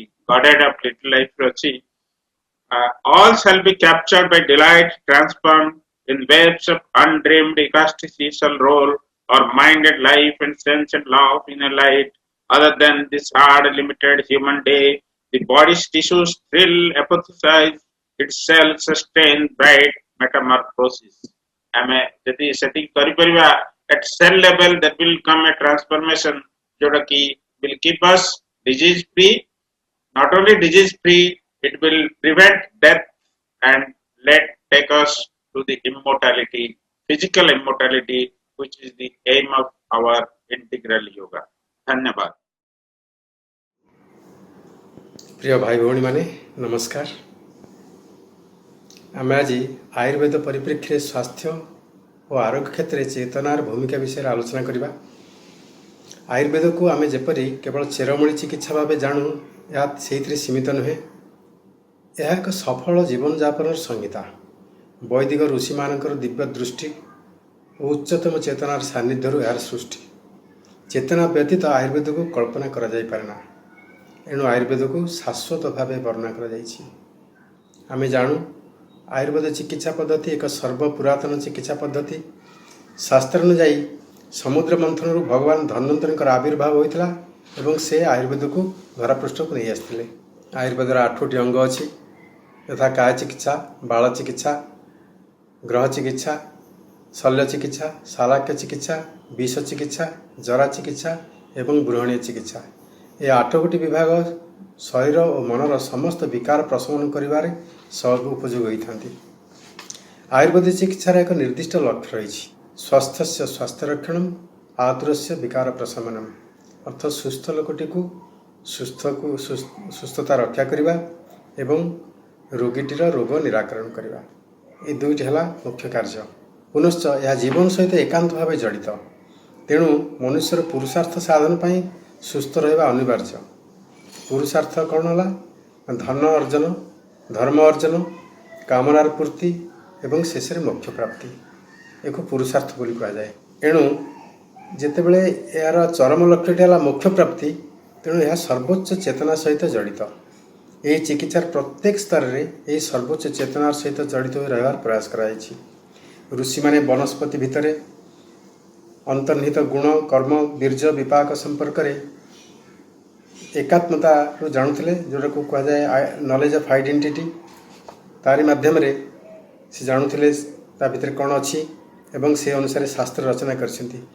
ଭେଷଜ ନିର୍ମାଣ, ବ୍ୟାଧି ନିର୍ଣ୍ଣୟ, ଭେଷଜ ଉପଯୋଗ ସମସ୍ତ କ୍ଷେତ୍ରରେ ଦିବ୍ୟ ସତ୍ତାଙ୍କ ନିକଟରେ ନିବେଦନ କରିବାର ଉଲ୍ଲେଖ ରହିଛି। ଚିକିତ୍ସା କ୍ଷେତ୍ରରେ ଜଣେ ଚିକିତ୍ସକ ଉଚ୍ଚ ଚେତନା ସମ୍ପନ୍ନ ହେଲେ ସଫଳତା ମିଳିଥାଏ। ଚିକିତ୍ସକର ଚେତନା ସମ୍ପର୍କରେ କୁହାଯାଇପାରେ ଯେ ଜଣେ ଚିକିତ୍ସକ ନିର୍ଲୋଭ, ହିତୈଷୀ, ଦୟାର୍ଦ୍ଦ, ସମଦ୍ରଷ୍ଟା, ନିରହଙ୍କାରୀ, ନିଷ୍ଠାପର, ସମଭାବାପନ୍ନ ପ୍ରଭୃତି ଯୋଗୀ ସୁଲଭ ଗୁଣ ଗୁଡ଼ିକର ଅଧିକାରୀ ହେବା ବାଞ୍ଛନୀୟ। ନିରାମୟ ଜୀବନଯାପନ ପାଇଁ ଆୟୁର୍ବେଦରେ କେତେକ ନିର୍ଦ୍ଦେଶ ଦିଆଯାଇଛି। ଦିନଚର୍ଯ୍ୟା, ଋତୁଚର୍ଯ୍ୟା, ଭୋଜନ ବିଧି, ଜଳପାନ ବିଧି ଏବଂ ଆଚାର ସଂହିତା ଆୟୁର୍ବେଦରେ ବର୍ଣ୍ଣିତ ହୋଇଛି। ଏ ସମସ୍ତ ଉଚ୍ଚ ଚେତନାର ଅନ୍ତର୍ଭୁକ୍ତ। ଉଚ୍ଚ ଚେତନାରୁ ନିଃସୃତ ଏହି ଶାସ୍ତ୍ର ଏସବୁ ବର୍ଣ୍ଣନା କରିଛି।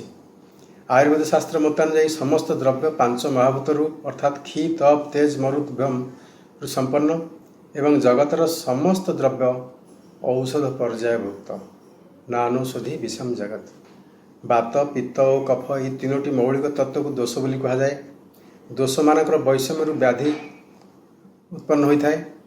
ଆୟୁର୍ବେଦରେ ଚିକିତ୍ସା ପାଇଁ ଚିକିତ୍ସା ପୁରୁଷ ଅର୍ଥାତ୍ ଯେଉଁ ପୁରୁଷକୁ ଚିକିତ୍ସା କରାଯିବ ସେ ପୁରୁଷର ପ୍ରକୃତି ନିର୍ଣ୍ଣୟ ସବୁଠାରୁ ଗୁରୁତ୍ୱପୂର୍ଣ୍ଣ ଏବଂ ପ୍ରକୃତି ନିର୍ଣ୍ଣୟ କଲାବେଳେ ଚେତନାର ଉପଯୋଗ ଅତ୍ୟନ୍ତ ଉପାଦେୟ।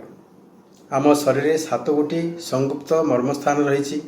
ମର୍ମ ହୋଇଛି ସେହି ସ୍ଥାନ ଯେଉଁଠାରେ 2 ବା ତତୋଧିକ ସ୍ନାୟୁ ମିଳିତ ହୋଇଥାନ୍ତି। ଏହି ମର୍ମବିନ୍ଦୁ ଗୁଡ଼ିକ ଚେତନାର ପ୍ରବେଶ ଦ୍ୱାର ଭାବେ ବିବେଚିତ ହୋଇଥାଏ। ମର୍ମବିନ୍ଦୁ ଗୁଡ଼ିକ ଆମ ସୂକ୍ଷ୍ମ ଶରୀରରେ ଥିବା ଚକ୍ରମାନଙ୍କ ସହ ସମ୍ପୃକ୍ତ ଓ ତାଙ୍କର କାର୍ଯ୍ୟ ହେଲା ପ୍ରାଣଶକ୍ତିର ଅବରୋଧକୁ ଦୂର କରି ଅଚେତନ ମନକୁ ସଚେତନ କରିବା, ସମଗ୍ର ଶରୀରରେ ବିଚରଣ କରୁଥିବା ପ୍ରାଣବାୟୁକୁ ସମତାବସ୍ଥାକୁ ରଖିବା, ମାନସିକ ଓ ଶାରୀରିକ ଭାବାବେଗକୁ ସ୍ଥିରତା ଆଣିଥାଏ ଏବଂ ମନର ସ୍ଥାଣୁତା ଅନମନୀୟତାକୁ ଦୂର କରେ। ଆମ ଭିତରେ ଯେଉଁ ରିଜିଡିଟି ଥାଏ ସେ ରିଜିଡିଟିକି ସେ ଦୂର କରିଦିଏ।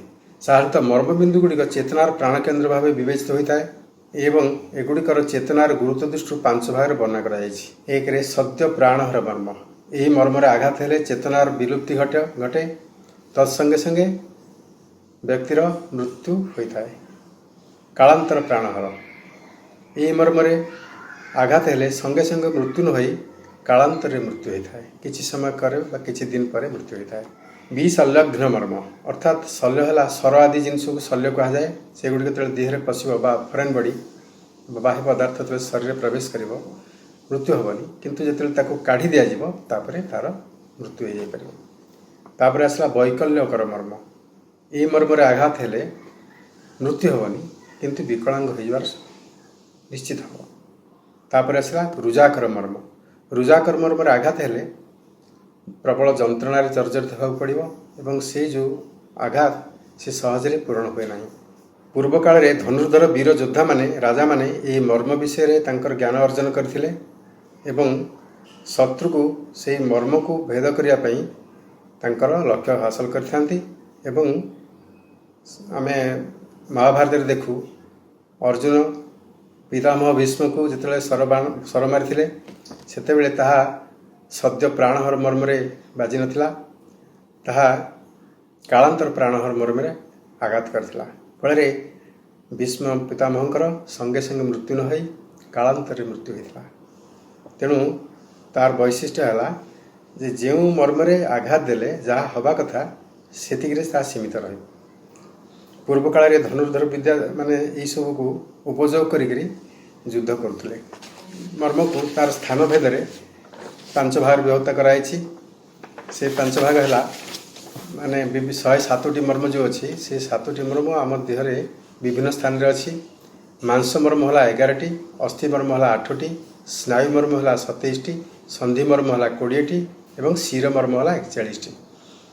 समस्त चिकित्सा को मर्म चिकित्सा अंतर्भुक्त करा जाय पारे एवं यार उपचार पई स्नेहन, स्वेदन, मर्दन, पीड़न, लेपन, अग्निकर्म, सूचीभरण, त्रासण और रक्तमोक्षण आदि चिकित्सार सहायता नेबा हुए।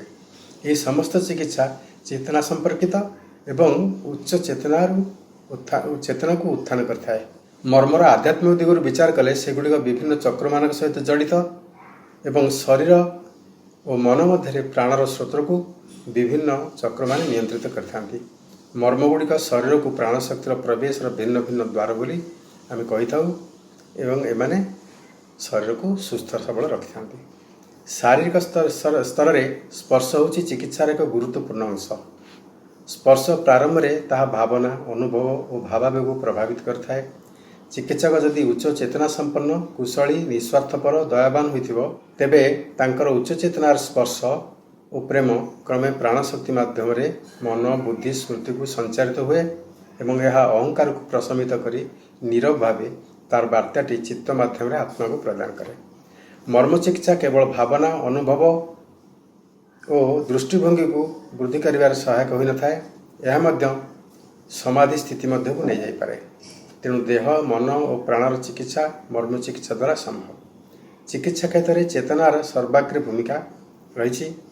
चेतन सत्ता को चेतना द्वारा चिकित्सा कराई आमे जो दृश्यमान जगत में बास करछु ता पाश्चात्य बहु अदृश्य जगत विद्यमान एवं बहु अदृश्य सत्ता आमको कबलित करने सतत चेष्टा करथांती एवं आम अज्ञात आम से द्वारा क्रीड़न खई किसी कांड घटी था।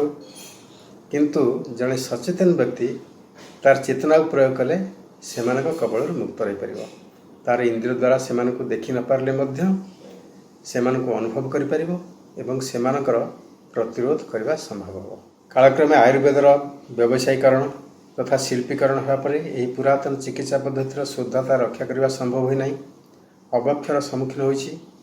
श्री अरविंदर मत अनुजाई आयुर्वेद चिकित्सा शिक्षा को गुरुकुल परंपरा रे से प्रणाली जदि उपयोग हो पार यार उन्नति हो पार। एमती कही विदाय नेउछि। नमस्कार।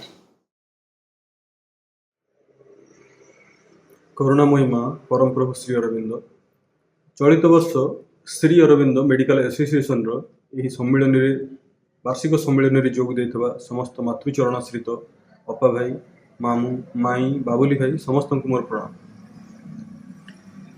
चलित वर्ष मत जो विषयटी आलोचना करने दिखाई ताहा है कॉन्शियसनेस इन होमियोपैथिक प्रैक्टिस।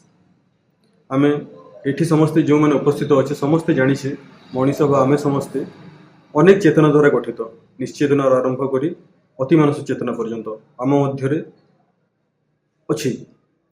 किए सुप्त भाव में अच्छी किए व्यक्त भाव में अच्छी। व्यक्त भाव में जो चेतना गुड़िक अच्छी जहाँ आम प्राय संस्पर्श में आसी था मन चेतना, प्राण चेतना, शरीर चेतना जहाँ आम देखुचे एवं बहुत अल्प समय चैत्य सत्ता संस्पर्श में आसी था। हानिमान होउछंती होमियोपैथी साइंस जनक। से मध्य मन, प्राण, शरीर विषय रे तांको ऑर्गान बही रे उल्लेख करिसंती।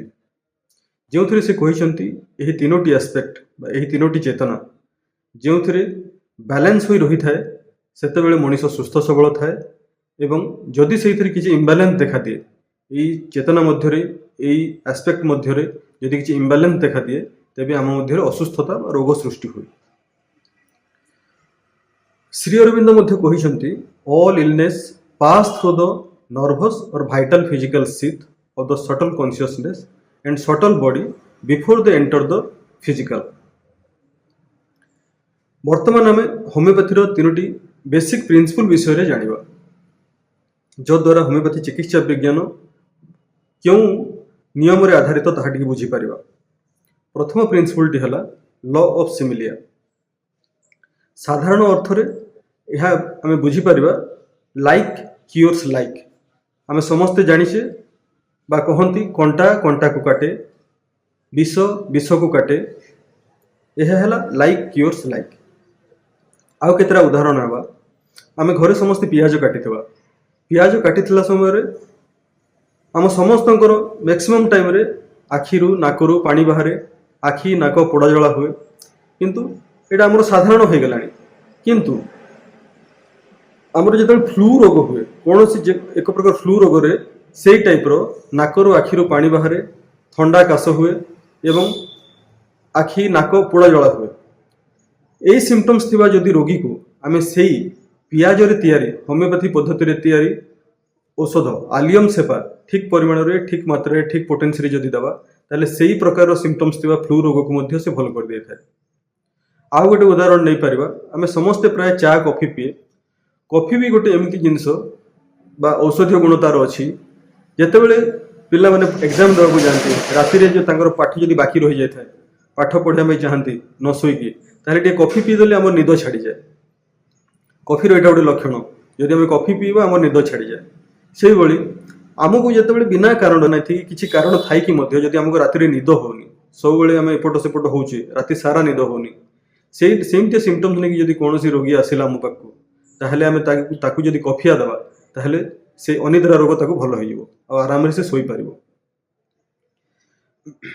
यही भाया बहुत औषध होमियोपैथी अच्छी जो गुड़ाक आम देहरे जितेबाला आम व्यवहार करूँ जो खाऊ जो प्रकार लक्षण देखा दिए सृष्टि करे सी से ही प्रकार लक्षण थी जदि रोग आम भितर नेचुराली सृष्टि हुए ताहले जदि से ही औषध को आम दबा जहाँ से टाइप सिम्पटम्स आम भितर सृष्टि करे ताहले से रोग को से भल कर दिए।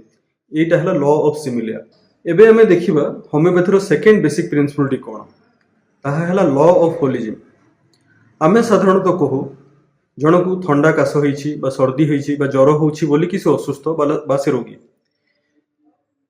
जन को डायबिटीज होइछि ब्लड प्रेशर होइछि बा अन्य कौन से रोग होइछि बोली कि से रोगी बा असुस्थ किंतु होमियोपैथी साइंस कहे जड़े असुस्थ बा ता शरीर रे इम्बालांस सृष्टि होइछि बोली से रोग को थंडा काश सर्दी होइछि बा डायबिटीज होइछि बा ब्लड प्रेशर होइछि बा अन्य कौन से रोग होइछि से लोकटी असुस्थ बोली ताकू ए सब रोग होइछि।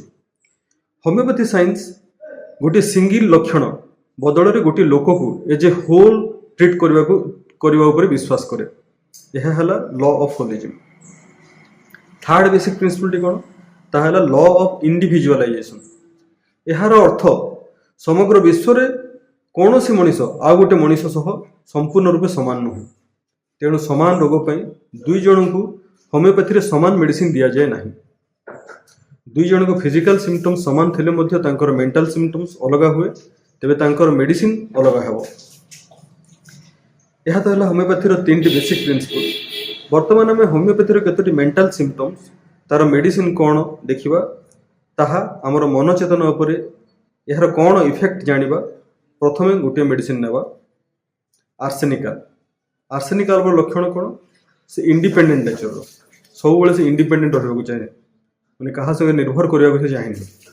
तार आउ गोटे लक्षण है फास्टिडियसनेस बहुत सफा सुतरा से सबू कथार प्रति कथार जब किसी गोटे छुईदेला हाथ धोब ता घर परिष्कार रखिबो ता कपड़ा लता सब परिष्कार रखिबो ता कपबोर्ड परिष्कार थी जुआड़े जीव से परिष्कार परिच्छन्नता को बेसी पसंद करे। आ गोटे है परफेक्शनिस्ट से परफेक्शनिस्ट सबू काम ऑफिस गले परफेक्ट पाठ पढ़ारे परफेक्ट काम कला बेले परफेक्ट क्या संगे कथा बेले परफेक्ट सब जिन परफेक्ट टिके भी जब इम्परफेक्शन से देखला ताहले हठात रागी जाए।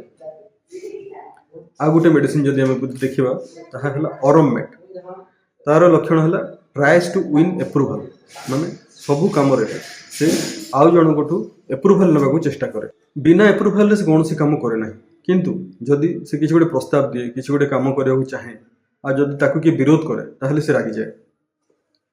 आ गोटे मेडिसिन है हायोसियामस यार केतरा गुण अच्छी मेंटल सिम्पटम्स है गोटे है जेलसी ईर्षापण तार अच्छी सस्पिशियसनेस सब सन्देह करे डिस्ट्रक्टिव डिजायर एवं डिजायर टू किल माने सबू कम जदि ताकू एई जिनस रे माने बहुत जदि तार ये जेलसी बा सस्पिशियसनेस बढ़ीगला सब जिनस नष्ट भ्रष्ट करदेव भांगीदेव तार संपर्क भांगीदेव फिजिकल जिनस हार्म कर आउ बेले बेले दरकार पड़े से आ जन को बेसी भीषण रागले इवन मारे पछेबनी।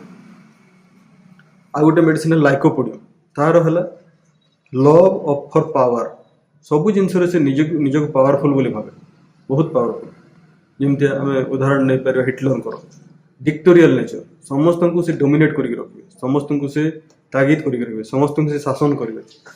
आ गोटे है डोमिनेटिव नेचर सब से डोमिनेटिव किंतु ये गोटे जिनस रही तार ताठू जी सुपरियर लोक तांकू सब सम्मान देव कि कथा को मानव सफ्ट रु जो इनफेरियर तांकू सब डोमिनेट कर रख बहुत हार्ड बहुत रूड। तापर है सल्फर आ सल्फर जो कि होमियोपैथी मेन एंटीसोरिक मेडिसिन हानि मान भाषा होमियोपैथी क्रोनिक डिजीज मान तीनोटी कारण अच्छी गोटे है सोरा गोटे सिफिलिस गोटे साइकोसिस। सोरा है सबू रोगर मूल होमियोपैथी साइंस अनुसार सोरा है सबू रोगर मूल आ सल्फर है नंबर 1 एक नंबर एंटीसोरिक मेडिसिन। तार मेंटल सिम्पटम्स कौन से है बहुत इगोइस्टिक बहुत अहंकारी सबू कथार भाव से मु निज समस्त बहुत बड़ समस्त बहुत बड़ मु दुनिया सबुठ बड़ फिलोसोफर यही कथा को जब किए कंट्राडिक्ट कर बुझेब तो कहीं एमती निज को भावुँ एत इगोइस्टिक कहीं तू टे माने सफ्ट होनु कहीं तू ते कौन लगुच सबुठ बड़ फिलोसोफर तू कहीं निज को मन मन भावुचु ताले हठात रागिज बहुत भायोलेंट भाव रागिज किंतु किसी समय पर गला से बुझीज निज को बुझेदेव हाँ तो सत कथा प्रकृत में मुझे निज को पावरफुल मानुली कि मोर कौन अच्छी निज को सांगे सांगे से बुझीज क्विक रिपेंटेंस तार अच्छी। आम जदि 10 जन रोगी आसवे तांकर समान प्रकार फिजिकल लक्षण थी किंतु मेंटल सिम्पटम्स रे जदि एई टाइप रो डिफरेंशिएशन आम परिलक्षण करवा जो देखा ताहले मेडिसिन बदल होमियोपैथी से मानसिक चेतना नहीं प्राणिक चेतना नहीं शरीर गठन नहीं शरीर पिक्युलारिटी नहीं माने औषधर विभिन्नता देखा दिए विभिन्न औषध विभिन्न माने मनुष्य को विभिन्न मेडिसिन दे पारिबा। शेष रे आमे देखिबा श्री अरविंद तांकर गोटे एफोरिज्म रे कहिसंती disease is needlessly prolonged and ends in death oftener than is inevitable because the mind of the patient supports and dwells upon the disease of his body. आम साधारण हिसाब से बुझे आम मन जदि शरीर रोग को सपोर्ट न करी एक उच्चतर शक्ति उपर उच्चतर चेतना उपर निर्भर करे ता उपर विश्वास रखे ताहले आम शरीर बहुत शीघ्र रोगमुक्त बा सुस्थ हो पार। शेष माँ को गोटे बाणी कहबी माँ छोटिया बाणीटे कहते finally it is faith that cures.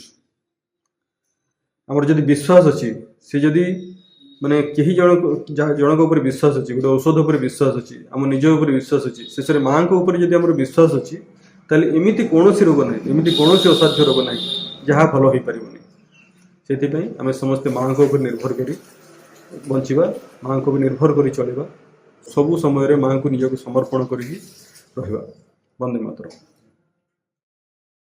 नमस्कार। दिव्यजननी श्री माँ परम प्रभु श्री अरविंद मोर विषय थिला प्राथमिक चिकित्सा प्रदान रे चेतनार भूमिका बा role of consciousness in imparting first aid. प्राथमिक चिकित्सा कथा सेति बेले उठे जेते बेले छोट बड़ दुर्घटनाटे घटे नहीं तो कई हठात गुरुतर भावे असुस्थ हेले प्राथमिक चिकित्सा कथा मन पड़े आउ ये दुर्घटना और असुस्थता पछरे एक चेतना कार्य करुथाए। चेतना निम्नाभिमुखी हेले बा स्खलन हेले दुर्घटना बा असुस्थता ही होई थाए। वायु जपरी सर्वत्र व्याप्त से भली चेतना सर्वत्र व्याप्त। व्यक्ति मुख्यतः 4टी विभाग को नहीं गठित देह मन प्राण और चैत्य सत्ता। प्रतिटी विभाग रे चेतना पूरी रही थाए। शरीर चेतना, मनस चेतना, प्राण चेतना और आत्मिक चेतना। शरीर मन प्राण क्षेत्र रे रोग और असुस्थता आसी थाए। तेबे असुस्थता जो जड़े मानसिक विकारग्रस्त होते तार प्रभाव उभय शरीर और प्राण स्तर रे पड़ी थाए। प्राण क्षेत्र रे बा मन क्षेत्र रे असुस्थता आसिले बिचारा शरीर को ही असुस्थता भोग करने को पड़ी थाए। उदाहरण स्वरूप जड़े प्राणिक क्षेत्र रे जदि उद्विग्न थांती, मानसिक क्षेत्र रे अन्यमनस्क थांती, तेबे ये दुर्घटनाटी घटवार संभावना थाए। दुर्घटनाटी हेबारे बिचारा शरीर ही अधिक कष्ट भोगे, हूँ तो हाथ गोड़ आखि इत्यादि दुर्घटना हराई पारे। आकस्मिक दुर्घटना रे साधारणतः 3टी कथा हुए। दुर्घटनाटी छोट धरण होते शरीर टी जंत्रणा भोगे और छाए आरोग्य हो जाए। टिके बड़ धरण दुर्घटना घटिले दुर्घटनाग्रस्त व्यक्ति प्रबल कष्ट पाइबा संगे संगे विकलांग हो जाए। तृतीयतः तार शरीर गुरुत्वपूर्ण अंग नष्ट हो जावा जनित कारणरू शरीर कष्ट जंत्रणा सह्य करने को आउ शरीर रहेनी। छोट बड़ असुस्थता हो बा छोट बड़ दुर्घटना हो, पीड़ित व्यक्ति डाक्तर चिकित्सा प्राप्त होवार पूर्व तार प्राथमिक सहायता बा प्राथमिक चिकित्सा एक गुरुत्वपूर्ण भूमिका नहीं थाए। रोग बा दुर्घटना घटिबा पूर्व रोगी बा आहत व्यक्तिर चेतना उपरे दुर्घटना हेबा नहेबा जेतिक निर्भर करे प्राथमिक चिकित्साकारी तत्कालीन चेतना उपरे मध्य सम परिमाण रे निर्भर करे। प्रथमे दुर्घटना घटिया जाउथिबा व्यक्ति कथा निया जाऊ। माँ मतरे दुर्घटनाटी घटवार मुहूर्त पूर्व थरंतु जनकर गोड़ खसब और से पड़े। यही 2टी घटनार व्यवधान 1 सेकेंडर केते भागरू भागे मध्यरे जदि व्यक्तिटी निज चैत्य सत्ता सह संपर्कित हो जाती, सचेतन हो जाती, मानसिक और चैतिक गठन सह जदि दृढ़ होता है, किछि हेब नाही बोली भावती, ताहले से एक निश्चित दुर्घटना रक्षा पाई पारंती। अन्य पक्षरे व्यक्ति जनक जदि निराशावादी होइथांती तेबे मु पड़ी जाउछि बोली भाबु भाबु दुर्घटनाग्रस्त होती। कहबार कथा जदि जड़े भगवत चेतन रे बास करुथिबे, सर्वदा सचेतन रहिथिबे, तेबे दुर्घटना को एड़ाई पारिबे एवं निज पाई निजे गोटे प्राथमिक सहायता सृष्टि करि पारिबे। प्राथमिक सहायता बा फास्ट एड को केतक प्राथमिक चिकित्सा बोली अभिहित करिथांती। फास्ट एडर माने डाक्तर नहेले भी प्राथमिक चिकित्सा पाई स्वतंत्र तालीम पाई थांती। रोगी बा आहत व्यक्ति को डाक्तरी चिकित्सा मिलवा पूर्व प्रचुर रक्तस्राव होउथिले ताको तुरंत बंद करने द्वारा किंबा बंद हो आसुथिबा किंबा संगे संगे बंद होइथिबा हृदपिंड को सीपीआर माध्यम रे कार्यकारी कराई डाक्तरी चिकित्सा पाई से माने पठाई थांती, जहाँ फल अनेक अमूल्य जीवन रक्षा पाई जाए। एतद व्यतीत जंत्रणा उपशम करने तथा रोगीर अवस्था को जटिल अवस्था को न देवा लगी से कार्य करिथांती। डाक्तर माने से रोगी मानकर चिकित्सा ओटी मध्यरे बा अत्याधुनिक जंत्रपाति माध्यम कला बेले फास्ट एडर ता पूर्वरु रास्ता घाट रे शह शह लोकंक भीड़ मध्यरे आहत व्यक्तिर दुर्घटना को एकाकी किंबा अणतालीम प्राप्त देखणारी साहाय्य नहीं करिथांती। मुमूर्ष व्यक्ति को बंचाइबा पई प्राथमिक चिकित्साकारी दायित्व और कर्तव्य को अग्राधिकार भित्ति विचार करा जाई पारे। सबुठु गुरुत्वपूर्ण कथा हला से केउ चेतना रे बास करी प्राथमिक चिकित्सा संपादन करचंती। यह अत्यंत स्वाभाविक जे दुर्घटना स्थल रे देखणारींकर भीड़ जमे क्रमशः वृद्धि पाइबाकु लगी थाए। परिवेश अत्यंत अशांत एवं शोकाकूल और हृदय विदारक होता है। अणतालीम प्राप्त व्यक्ति माने निज बहादुरी साब्यस्त करने हेउ बा नेतृत्व प्रदर्शन करने हेउ बा दया विगलित हृदय हेउ रोगी को किपरि मेडिकल स्थानांतर करेंगे से प्रचेषा करती। किंतु केते जोर रक्तस्राव होची ताकू बंद करने आगे दरकार किंबा हार्ट बंद हो जाइए श्वासक्रिया चलुनी ताकू केमतिया आगे चलाइबा दरकार से कथा उपरे से माने नजर करती नहीं। फलतः रोगीर तत्क्षणात् किंबा हॉस्पिटल को नौथिबा बाटरे मृत्यु घटे। एपरि स्थले जड़े आध्यात्मिक चेतनाशील प्राथमिक चिकित्साकारी गुरुत्वपूर्ण भूमिका रही। एके तो तांको जड़े प्राथमिक चिकित्साकारी बोली कहीं चिन्ह नथिबे, तेणु जनगहली तांको मान्यता देव नहीं। चिकित्साकारी जनक जदि निज भितरे भगवत उपस्थिति अनुभव करने पूर्वक एकदम शांत हृदय रे भागवत कार्य बोली भावी साहाय्य देवको आगे आसंती और निजको जड़े फास्ट एडर बोली परिचय दे अविचल भावे भीड़ नियंत्रण पूर्वक आहत होइथिबा व्यक्तिंकर कौन होइछि जानिबा पई तथ्य अनुसंधान करती। तेबे देखणाहारी तांकर गांभीर्य भद्र व्यवहार चिकित्सक सदृश मधुर वाक्यलाप तांको उपरे विश्वास स्थापन करी साहाय्य करने को आगे आसवे। जदि तांकर चैत्य चेतना सह संपर्क थाए तेबे अविलंबे से आहत तथा अचेत व्यक्तिंकर कौन होइछि अस्थिभंग रक्तस्राव श्वासक्रिया हृदस्पंदन इत्यादि क्षिप्र अनुसंधान सह निकटवर्ती केउठारे चिकित्सालय अच्छी आंबुलांस किपरि मिलिबो डाक्तर आत्मीय स्वजन तथा दुर्घटनार कारण संबंध रे से मात्र केते सेकेंड मध्यरे तार सबू कारण दुर्घटनार कारण संबंध रे सठिक अनुसंधान करि परिबे।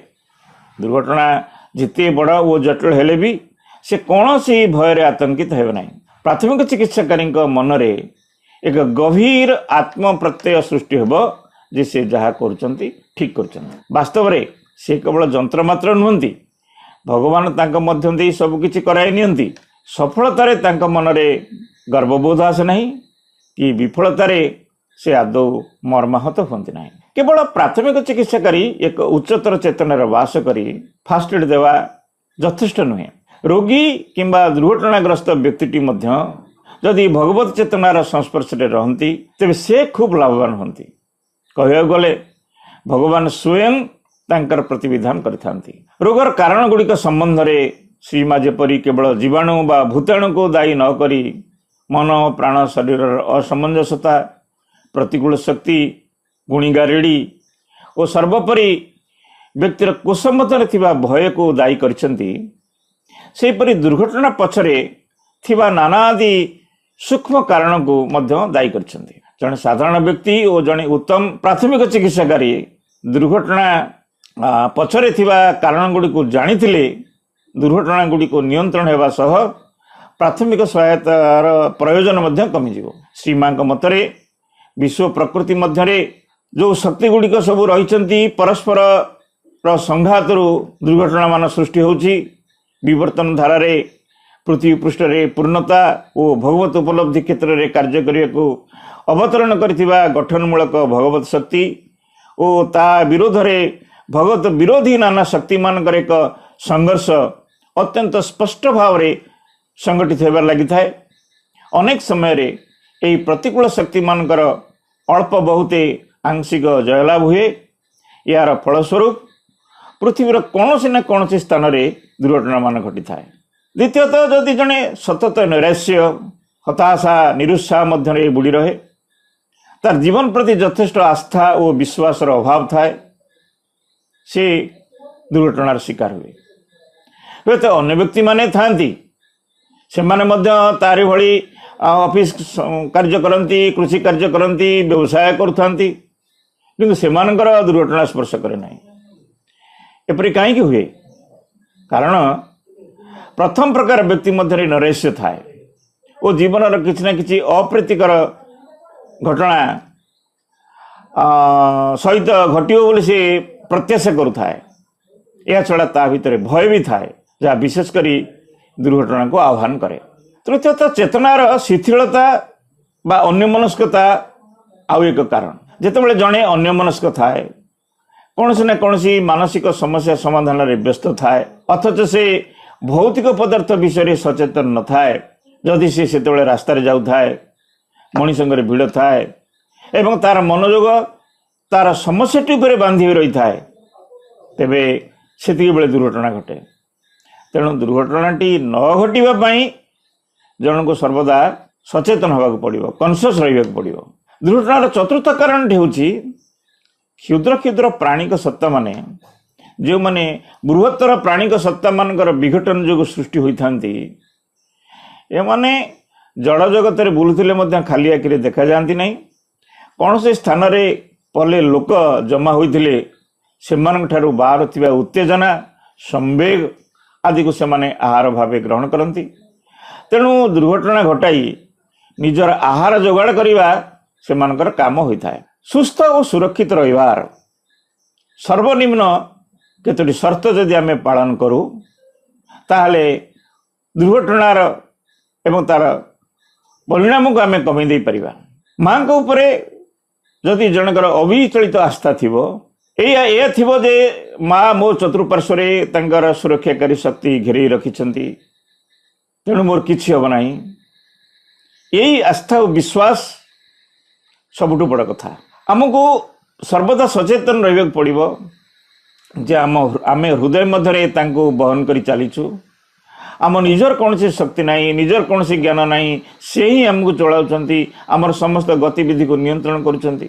तृतीयतः जदि जीवन को जीवन रु जड़े निराशा को प्रत्याहार करिवो इंद्रिय मानक मध्यरे होतिबा कलह जनित असमंजसता को बा डिसइक्विलिब्रियम को जानिबो से विषय सचेतन हबो ताहले मध्य तापई यह एक फास्ट एड हबो।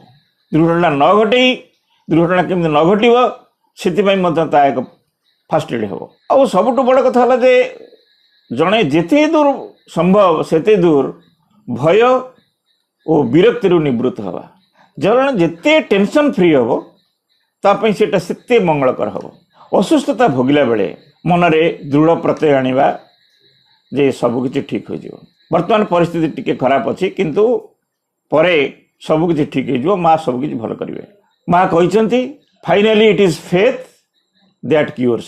यही वाणी आम चेतनार फास्ट एड हेउ यही मोर कामना आपण मानक पाई बहुत कृतज्ञता ओ नमस्कार। माँ श्री अरविंद आमर राज्य स्तरीय श्री अरविंद मेडिकल एसोसिएशन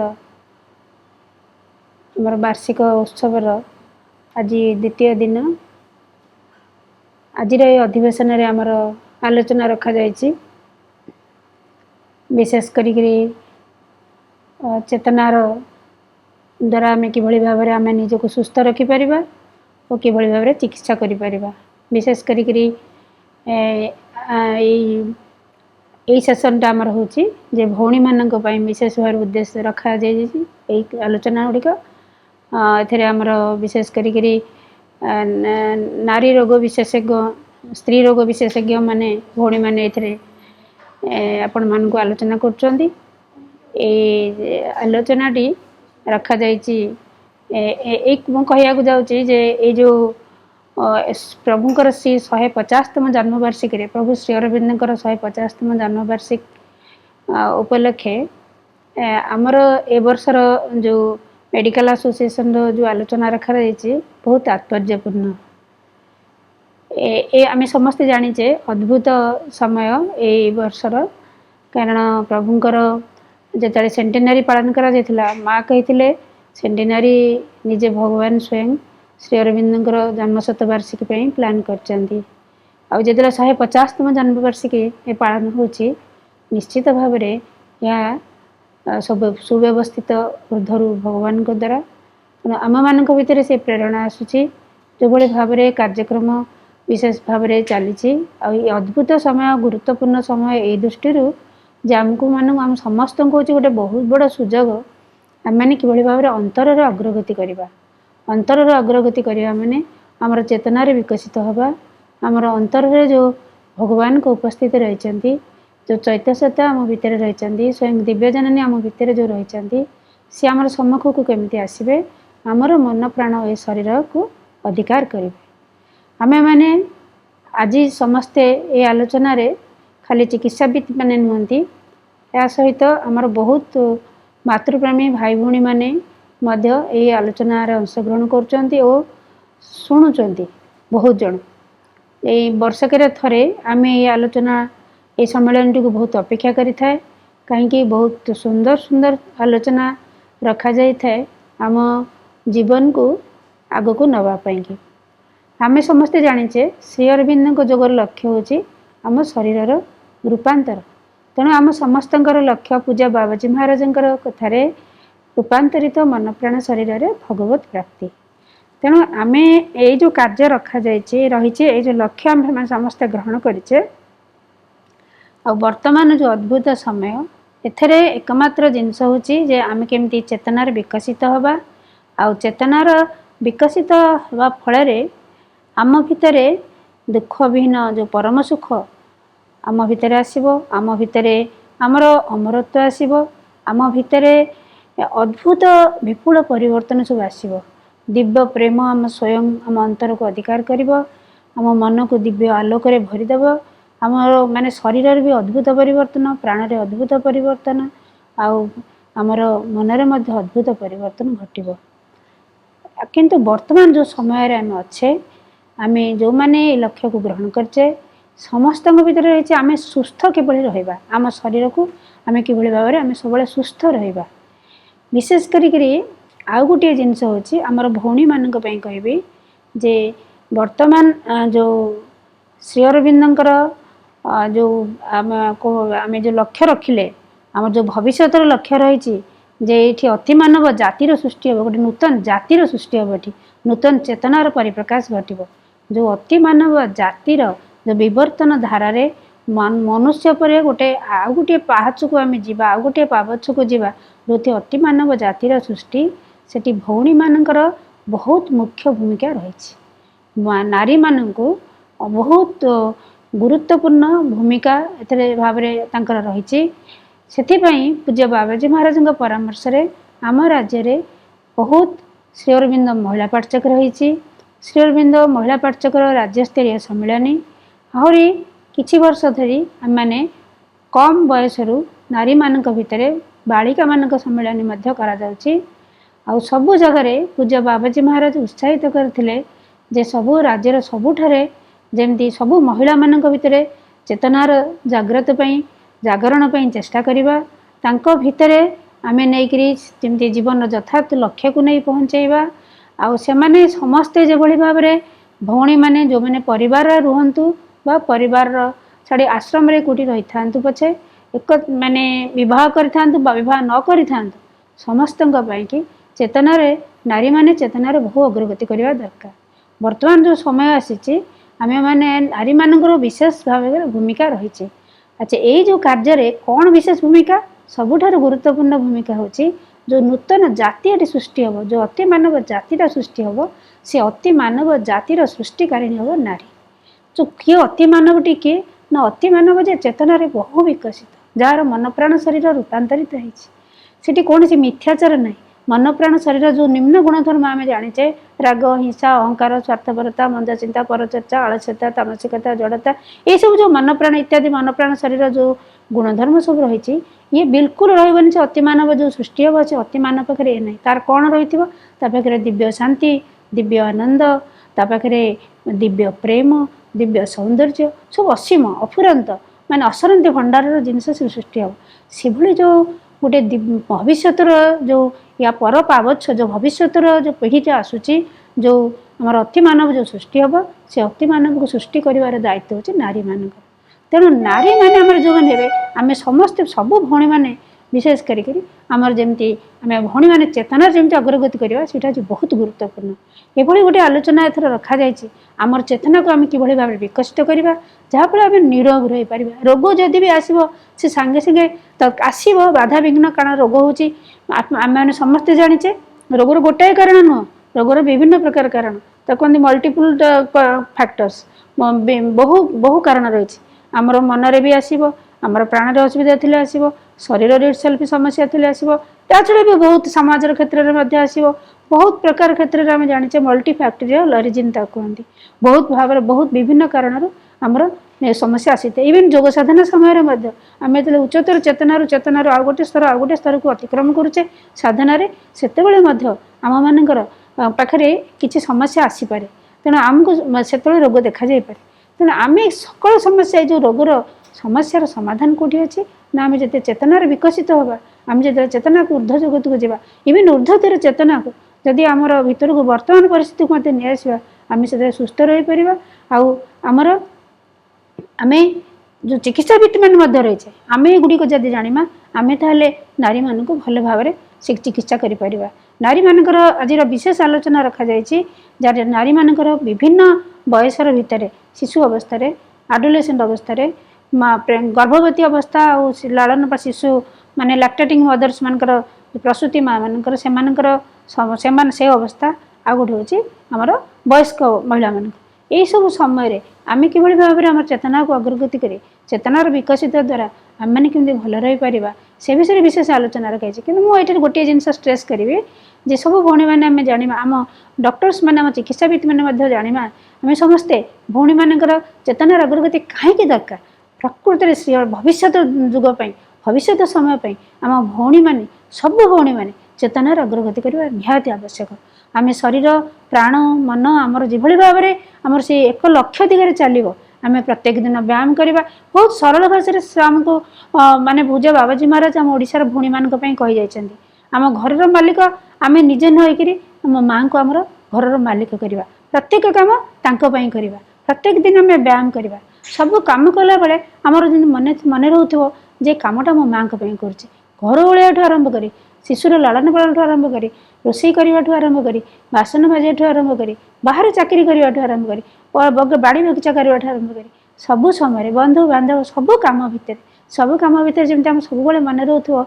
जे घर मालिक होती माँ आम जहाँ कम करुच्ची जिते गर्भवती अवस्था जो प्रसूति अवस्था से भौणी मान को बहुत सचेतन रहा हुए से सचेतन रहा ताहले भविष्य जो आसुच्च भविष्य जो नूतन पीढ़ी आसूची से नूतन पीढ़ी को ठीक भाव में आम गढ़ी तोड़ा भविष्य नागरिक हिसाब से आ भारत वर्ष हम आम spiritual Guru of the world से ओडिशा हूँ ये कार्य आमर ओडिशा हूँ बहुत अग्रणी भूमिका नब माँ कहते तेणु आम ये जो आमको भगवान जो माँ जो आमको सुजोगटी देते ओडिशार भाई भौणी मान विशेषकर भौणी मान आमर जो सुजोग आमको दि जाए आम से सुजोग नापी आम समस्ते देखा किभली भाव में आम उच्चतर चेतनार अधिकारी हवा आम केमती से चेतनार विकास विकास जो आम चेतनार विकास हम से कार्य करवा आम एभली सांग करवा घर को एभली सुंदर वातावरण भर रखा घर मालिकाना जमी बदल दे पारुवा सब जिनस को केमती श्रृंखलित भाव में रखा आउ गोटे बहुत बड़ जिनस सेटा हूँ आम केमती सब खूब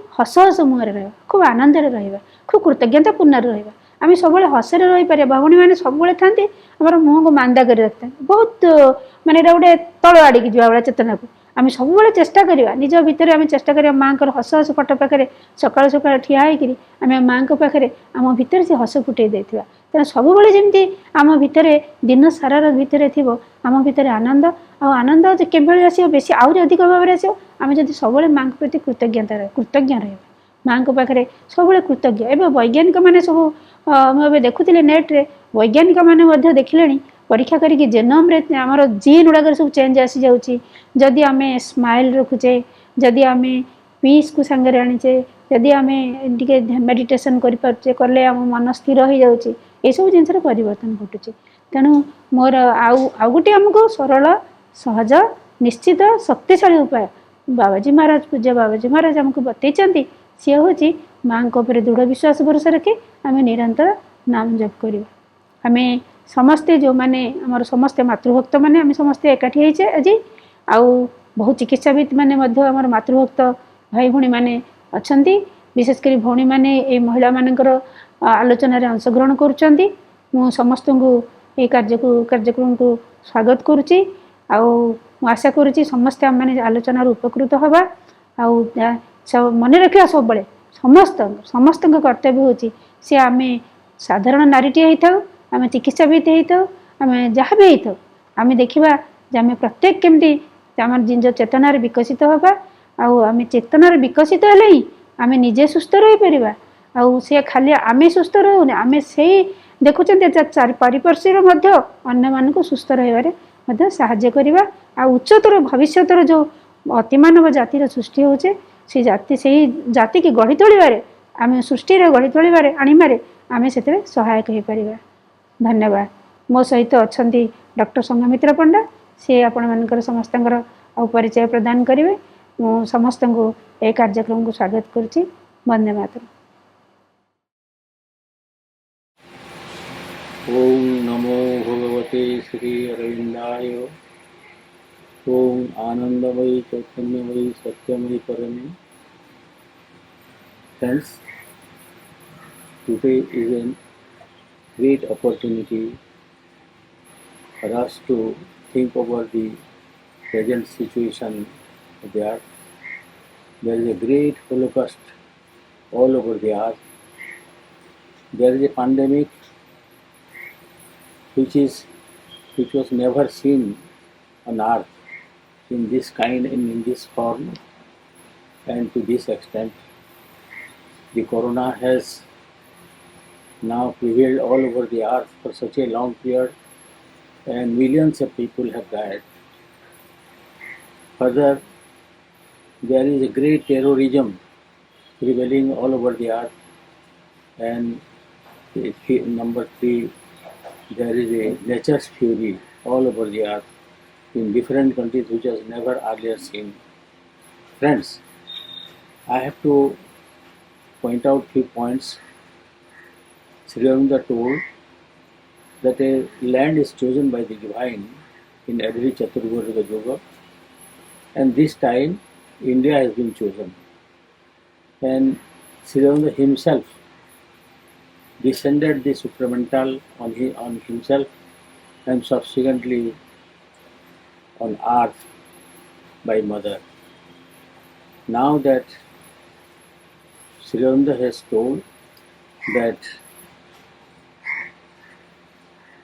it is very much required that a universal, progressive, universal harmony is very essential, and for that the supramental will help us.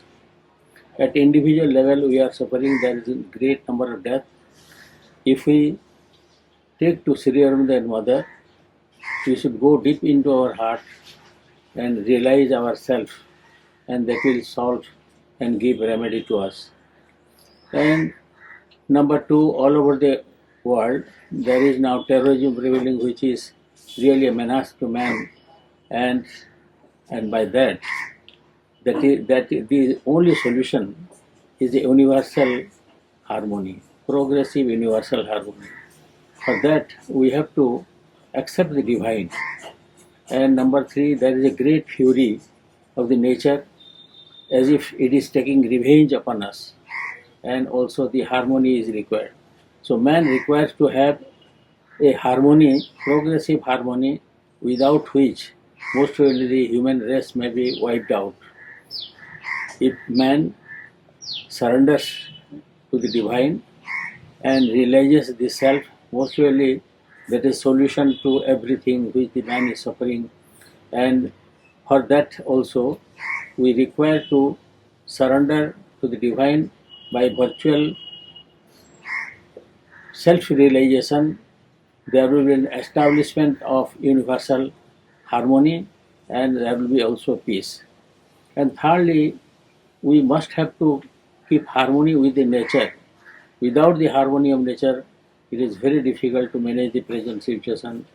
As in Purans and other scriptures it is told, Sri Aurobindo has also told that now Kali Yuga is toward the end, and in Kali Yuga there will be great devastation which has been forecasted in various scriptures of various religions. And to save ourselves, we need to surrender ourselves earliest. For that, we have to accept the truth. Now, the only way is we have to make a choice. The mother has told the choice is imperative, truth or abyss. Otherwise, most probably, the human race may face the worst problem in this present age. Thank you very much.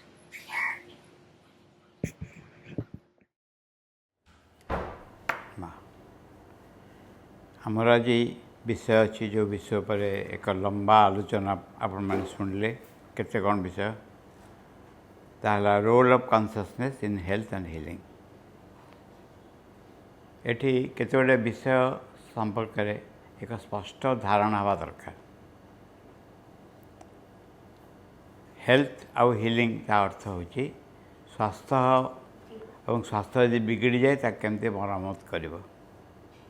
एथिरे चेतनार भूमिका कौन? प्रथम कथा है डिजीजर संज्ञा निरूपण करिया पड़िवो।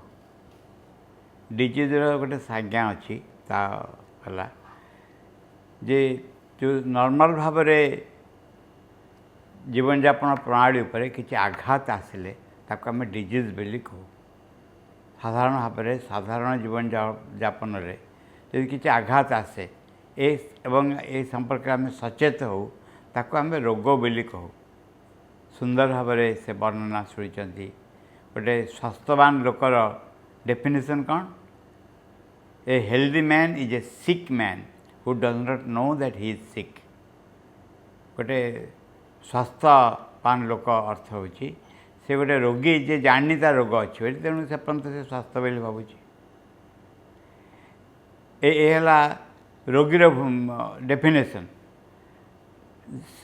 रोगर डेफिनेशन मध्य से जितेबले नॉर्मल वर्किंग रे साधारण जीवन धारण रे किसी असुविधा देखा दिए एवं से असुविधा संपर्क में आम मैंने सचेतन हो ताको रोग बोली कहू। एथिरे चेतनार भूमिका कौन? चेतना विषय भी जानिया दरकार। विभिन्न स्तर चेतना अच्छी एभली कि पत्थर मध्य चेतना अच्छी, गच्छ भितर चेतना अच्छी, चेतना अच्छी उच्चतर भूमि रे प्राण रे अच्छी, मन रे अच्छी, तार ऊपर स्तर मध्य चेतना अच्छी। प्रति ऊपर स्तर चेतना सांगे एवं ये चेतना हूँ कम्युनिकेटिव माने ये चेतना बास कले जड़े जनकर अवेयरनेस बढ़ाई को आरंभ करे, सचेतनता बढ़ाई को आरंभ करे। ये हूँ अद्भुत कहानी चेतनार। जिते चेतनार उच्चरू उच्चतर भूमि जड़े बास कर सचेतनता से बढ़ी बढ़ी चलो। जमती गोटे छोट टर्च अच्छी अल्प आलुआ बाहर अल्प जगह आलोकित हे। बेसी आलुओ बाहर से बहुत बेसी वाटर बैटेरी बड़ अच्छी, बल्ब बड़ अच्छी, बहु जगह आलोकित हे, बहु जगह विषय जन सचेत हो पार। से भली चेतना भूमि रे ऊर्ध्वर ऊर्ध्व को आरोहण कले बहु विषय जन सचेत होगा आरंभ कर। तापर प्रश्न उठी रोग कौन हुए ना? रोग अर्थ या कह जाए जे जो भाव में नॉर्मली जीवन यापन जड़े करे से जीवन यापन करनी से किसी बाधा सृष्टि होती बा आमे कहबू जे असंगति सृष्टि होती, संगतिमय जीवन यात्रा रे बाधा सृष्टि होती। ए असंगति होची असंगति कुशल मान भितर चेतनार विभिन्न स्तर रे होची रोगर कारण। तापर प्रश्न जोटा उठुची जड़े जो चेतना रे बास करची से चेतना को कम्युनिकेट करि पारिबो कि रोगग्रस्त अंचल प्रति? गोटे शरीर गोटे अंश रोगग्रस्त होती ये चेतना को तादे प्रयोग करि पारिबो कि? हो पार कि? संभवपर यहाँ संभवपर ये चेतनार भूमिका अच्छी। जड़े तार कौन हो भूमिका गोटे चमत्कार दिग रही यार जोटा भेरी प्रैक्टिकल दिग जड़े तक व्यवहार कर अर्थ हो प्रथम ये स्टार्ट करवा मो मनर संकल्प मु जो मन भितर बास करे सचेतन मन भितर से संकल्प को मु मोर देह रोगग्रस्त अंचल पर प्रयोग करि पारिबी कि? सबू डाक्तर माने देखिचंती जो माने चिकित्सक माने समस्त देखिचंती जे को औषध को रोगी प्रति काम करे कोटी चमत्कार काम करे। अनेक समय रोगीर साइकोलॉजी यदि चेंज हो जाए ता रोग पर प्रभुत प्रभाव पकाए। यही साइकोलॉजी सांगे मनस्तत्व सांगे चेतनार गभीर संपर्क अच्छी। केमती भाव में कहुपर गोटे गोटे प्रैक्टिकल कथा जे तमें प्रथम कथा हूँ रोगग्रस्त अंचल को चिन्हट कर। द्वितीय कथा हूँ ता संगे कम्युनिकेट कर। कम्युनिकेट केमती कर? अकल्टिज्म रे यार सब प्रयोग करा जाए। कम्युनिकेट केमती कर ना ताकू कहब जे तो तू बहुत कष्ट पाऊँ अवस्था खराब होती तू भल हो जा बोली। ये भावटा निज निज धारा निजर रोगग्रस्त अंचल को कम्युनिकेट कर। एथिपाई मध्य शास्त्र बा तंत्रशास्त्र जंतर बंदोबस्त कराई से आउ एक कहानी किंतु यह ही कह जाए जदि कौन सी जगह पेन हो कष्ट हो कहुए जे तू कष्टटा दूर करदे नॉर्मल हो जाए निज जानतर जिते उपाय अच्छी से उपाय कहीकि कौन कह पड़ो बुझा पड़ो जे ये रोगग्रस्त हवा आवश्यक नहीं यार फल कौ जगार इन्स्टानियस हुए सांगे सांगे हुए कहार समय लगे किंतु जो गुड़ाक जमा रेस्पॉन्सिव नुहति जो जो अंचल शरीर कौन सी कारण सकाशे they love disease they cling to the disease they cling to the disharmony in the body से क्षेत्र में समय लगे तापर आउ एक विषय उठी आसे से विषय हूँ तुम कथा से कहीं शुणव रोगग्रस्त अंचल तुम कथा कहीं शुणव तुम्हें जदि एक उच्चतर चेतनार स्थित न हुआ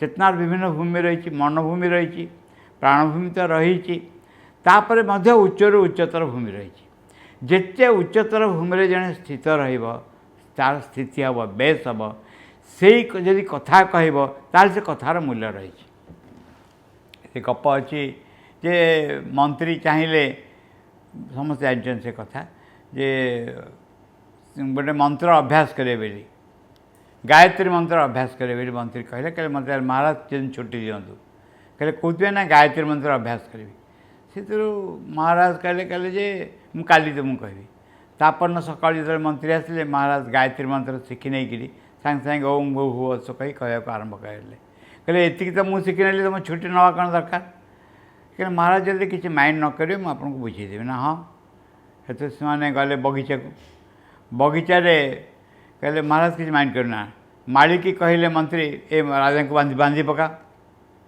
माड़ी किसी शुणलानी कहले मुझे कहूँ बांधी पका माड़ी किसी शुणलानी महाराज देखले जे ये मंत्री का मुंड खराब है कहले माड़ी ए मंत्री की बांधी पका माड़ी सांगे सांगे बांधी पकेला मंत्री हसिले कहले महाराज एका कथा मु कहली आपण कहले आपण कथा शुणागला मो कथा शुणागलानी ता कारण होची आपणकर सामर्थ्य रही शक्ति रही कहवाई कौन सी एक व्यक्ति जे उच्चतर चेतनार स्थित थो ता द्वारा उच्चारित वाक्यर शरीर पर निश्चय प्रभाव पड़ो निश्चय प्रभाव पड़ो एथे टिके भी सन्देह नहीं शरीर नुहे परिवेश पर प्रभाव पड़ो एथुरु आमे जानबू जे more you rise in the consciousness जिते चेतनार अधिक अधिक ऊपर उठिबो जिते निज भितर स्वास्थ्यकर चेतना को स्थापन करिबो एक महत्तर भाव को स्थापन करिबो शुद्ध भाव को स्थापन करिबो तमर व्यवहार कथबार्तार प्रभाव और रोगग्रस्त अंचल पर पड़ो अंचल मन हो पारे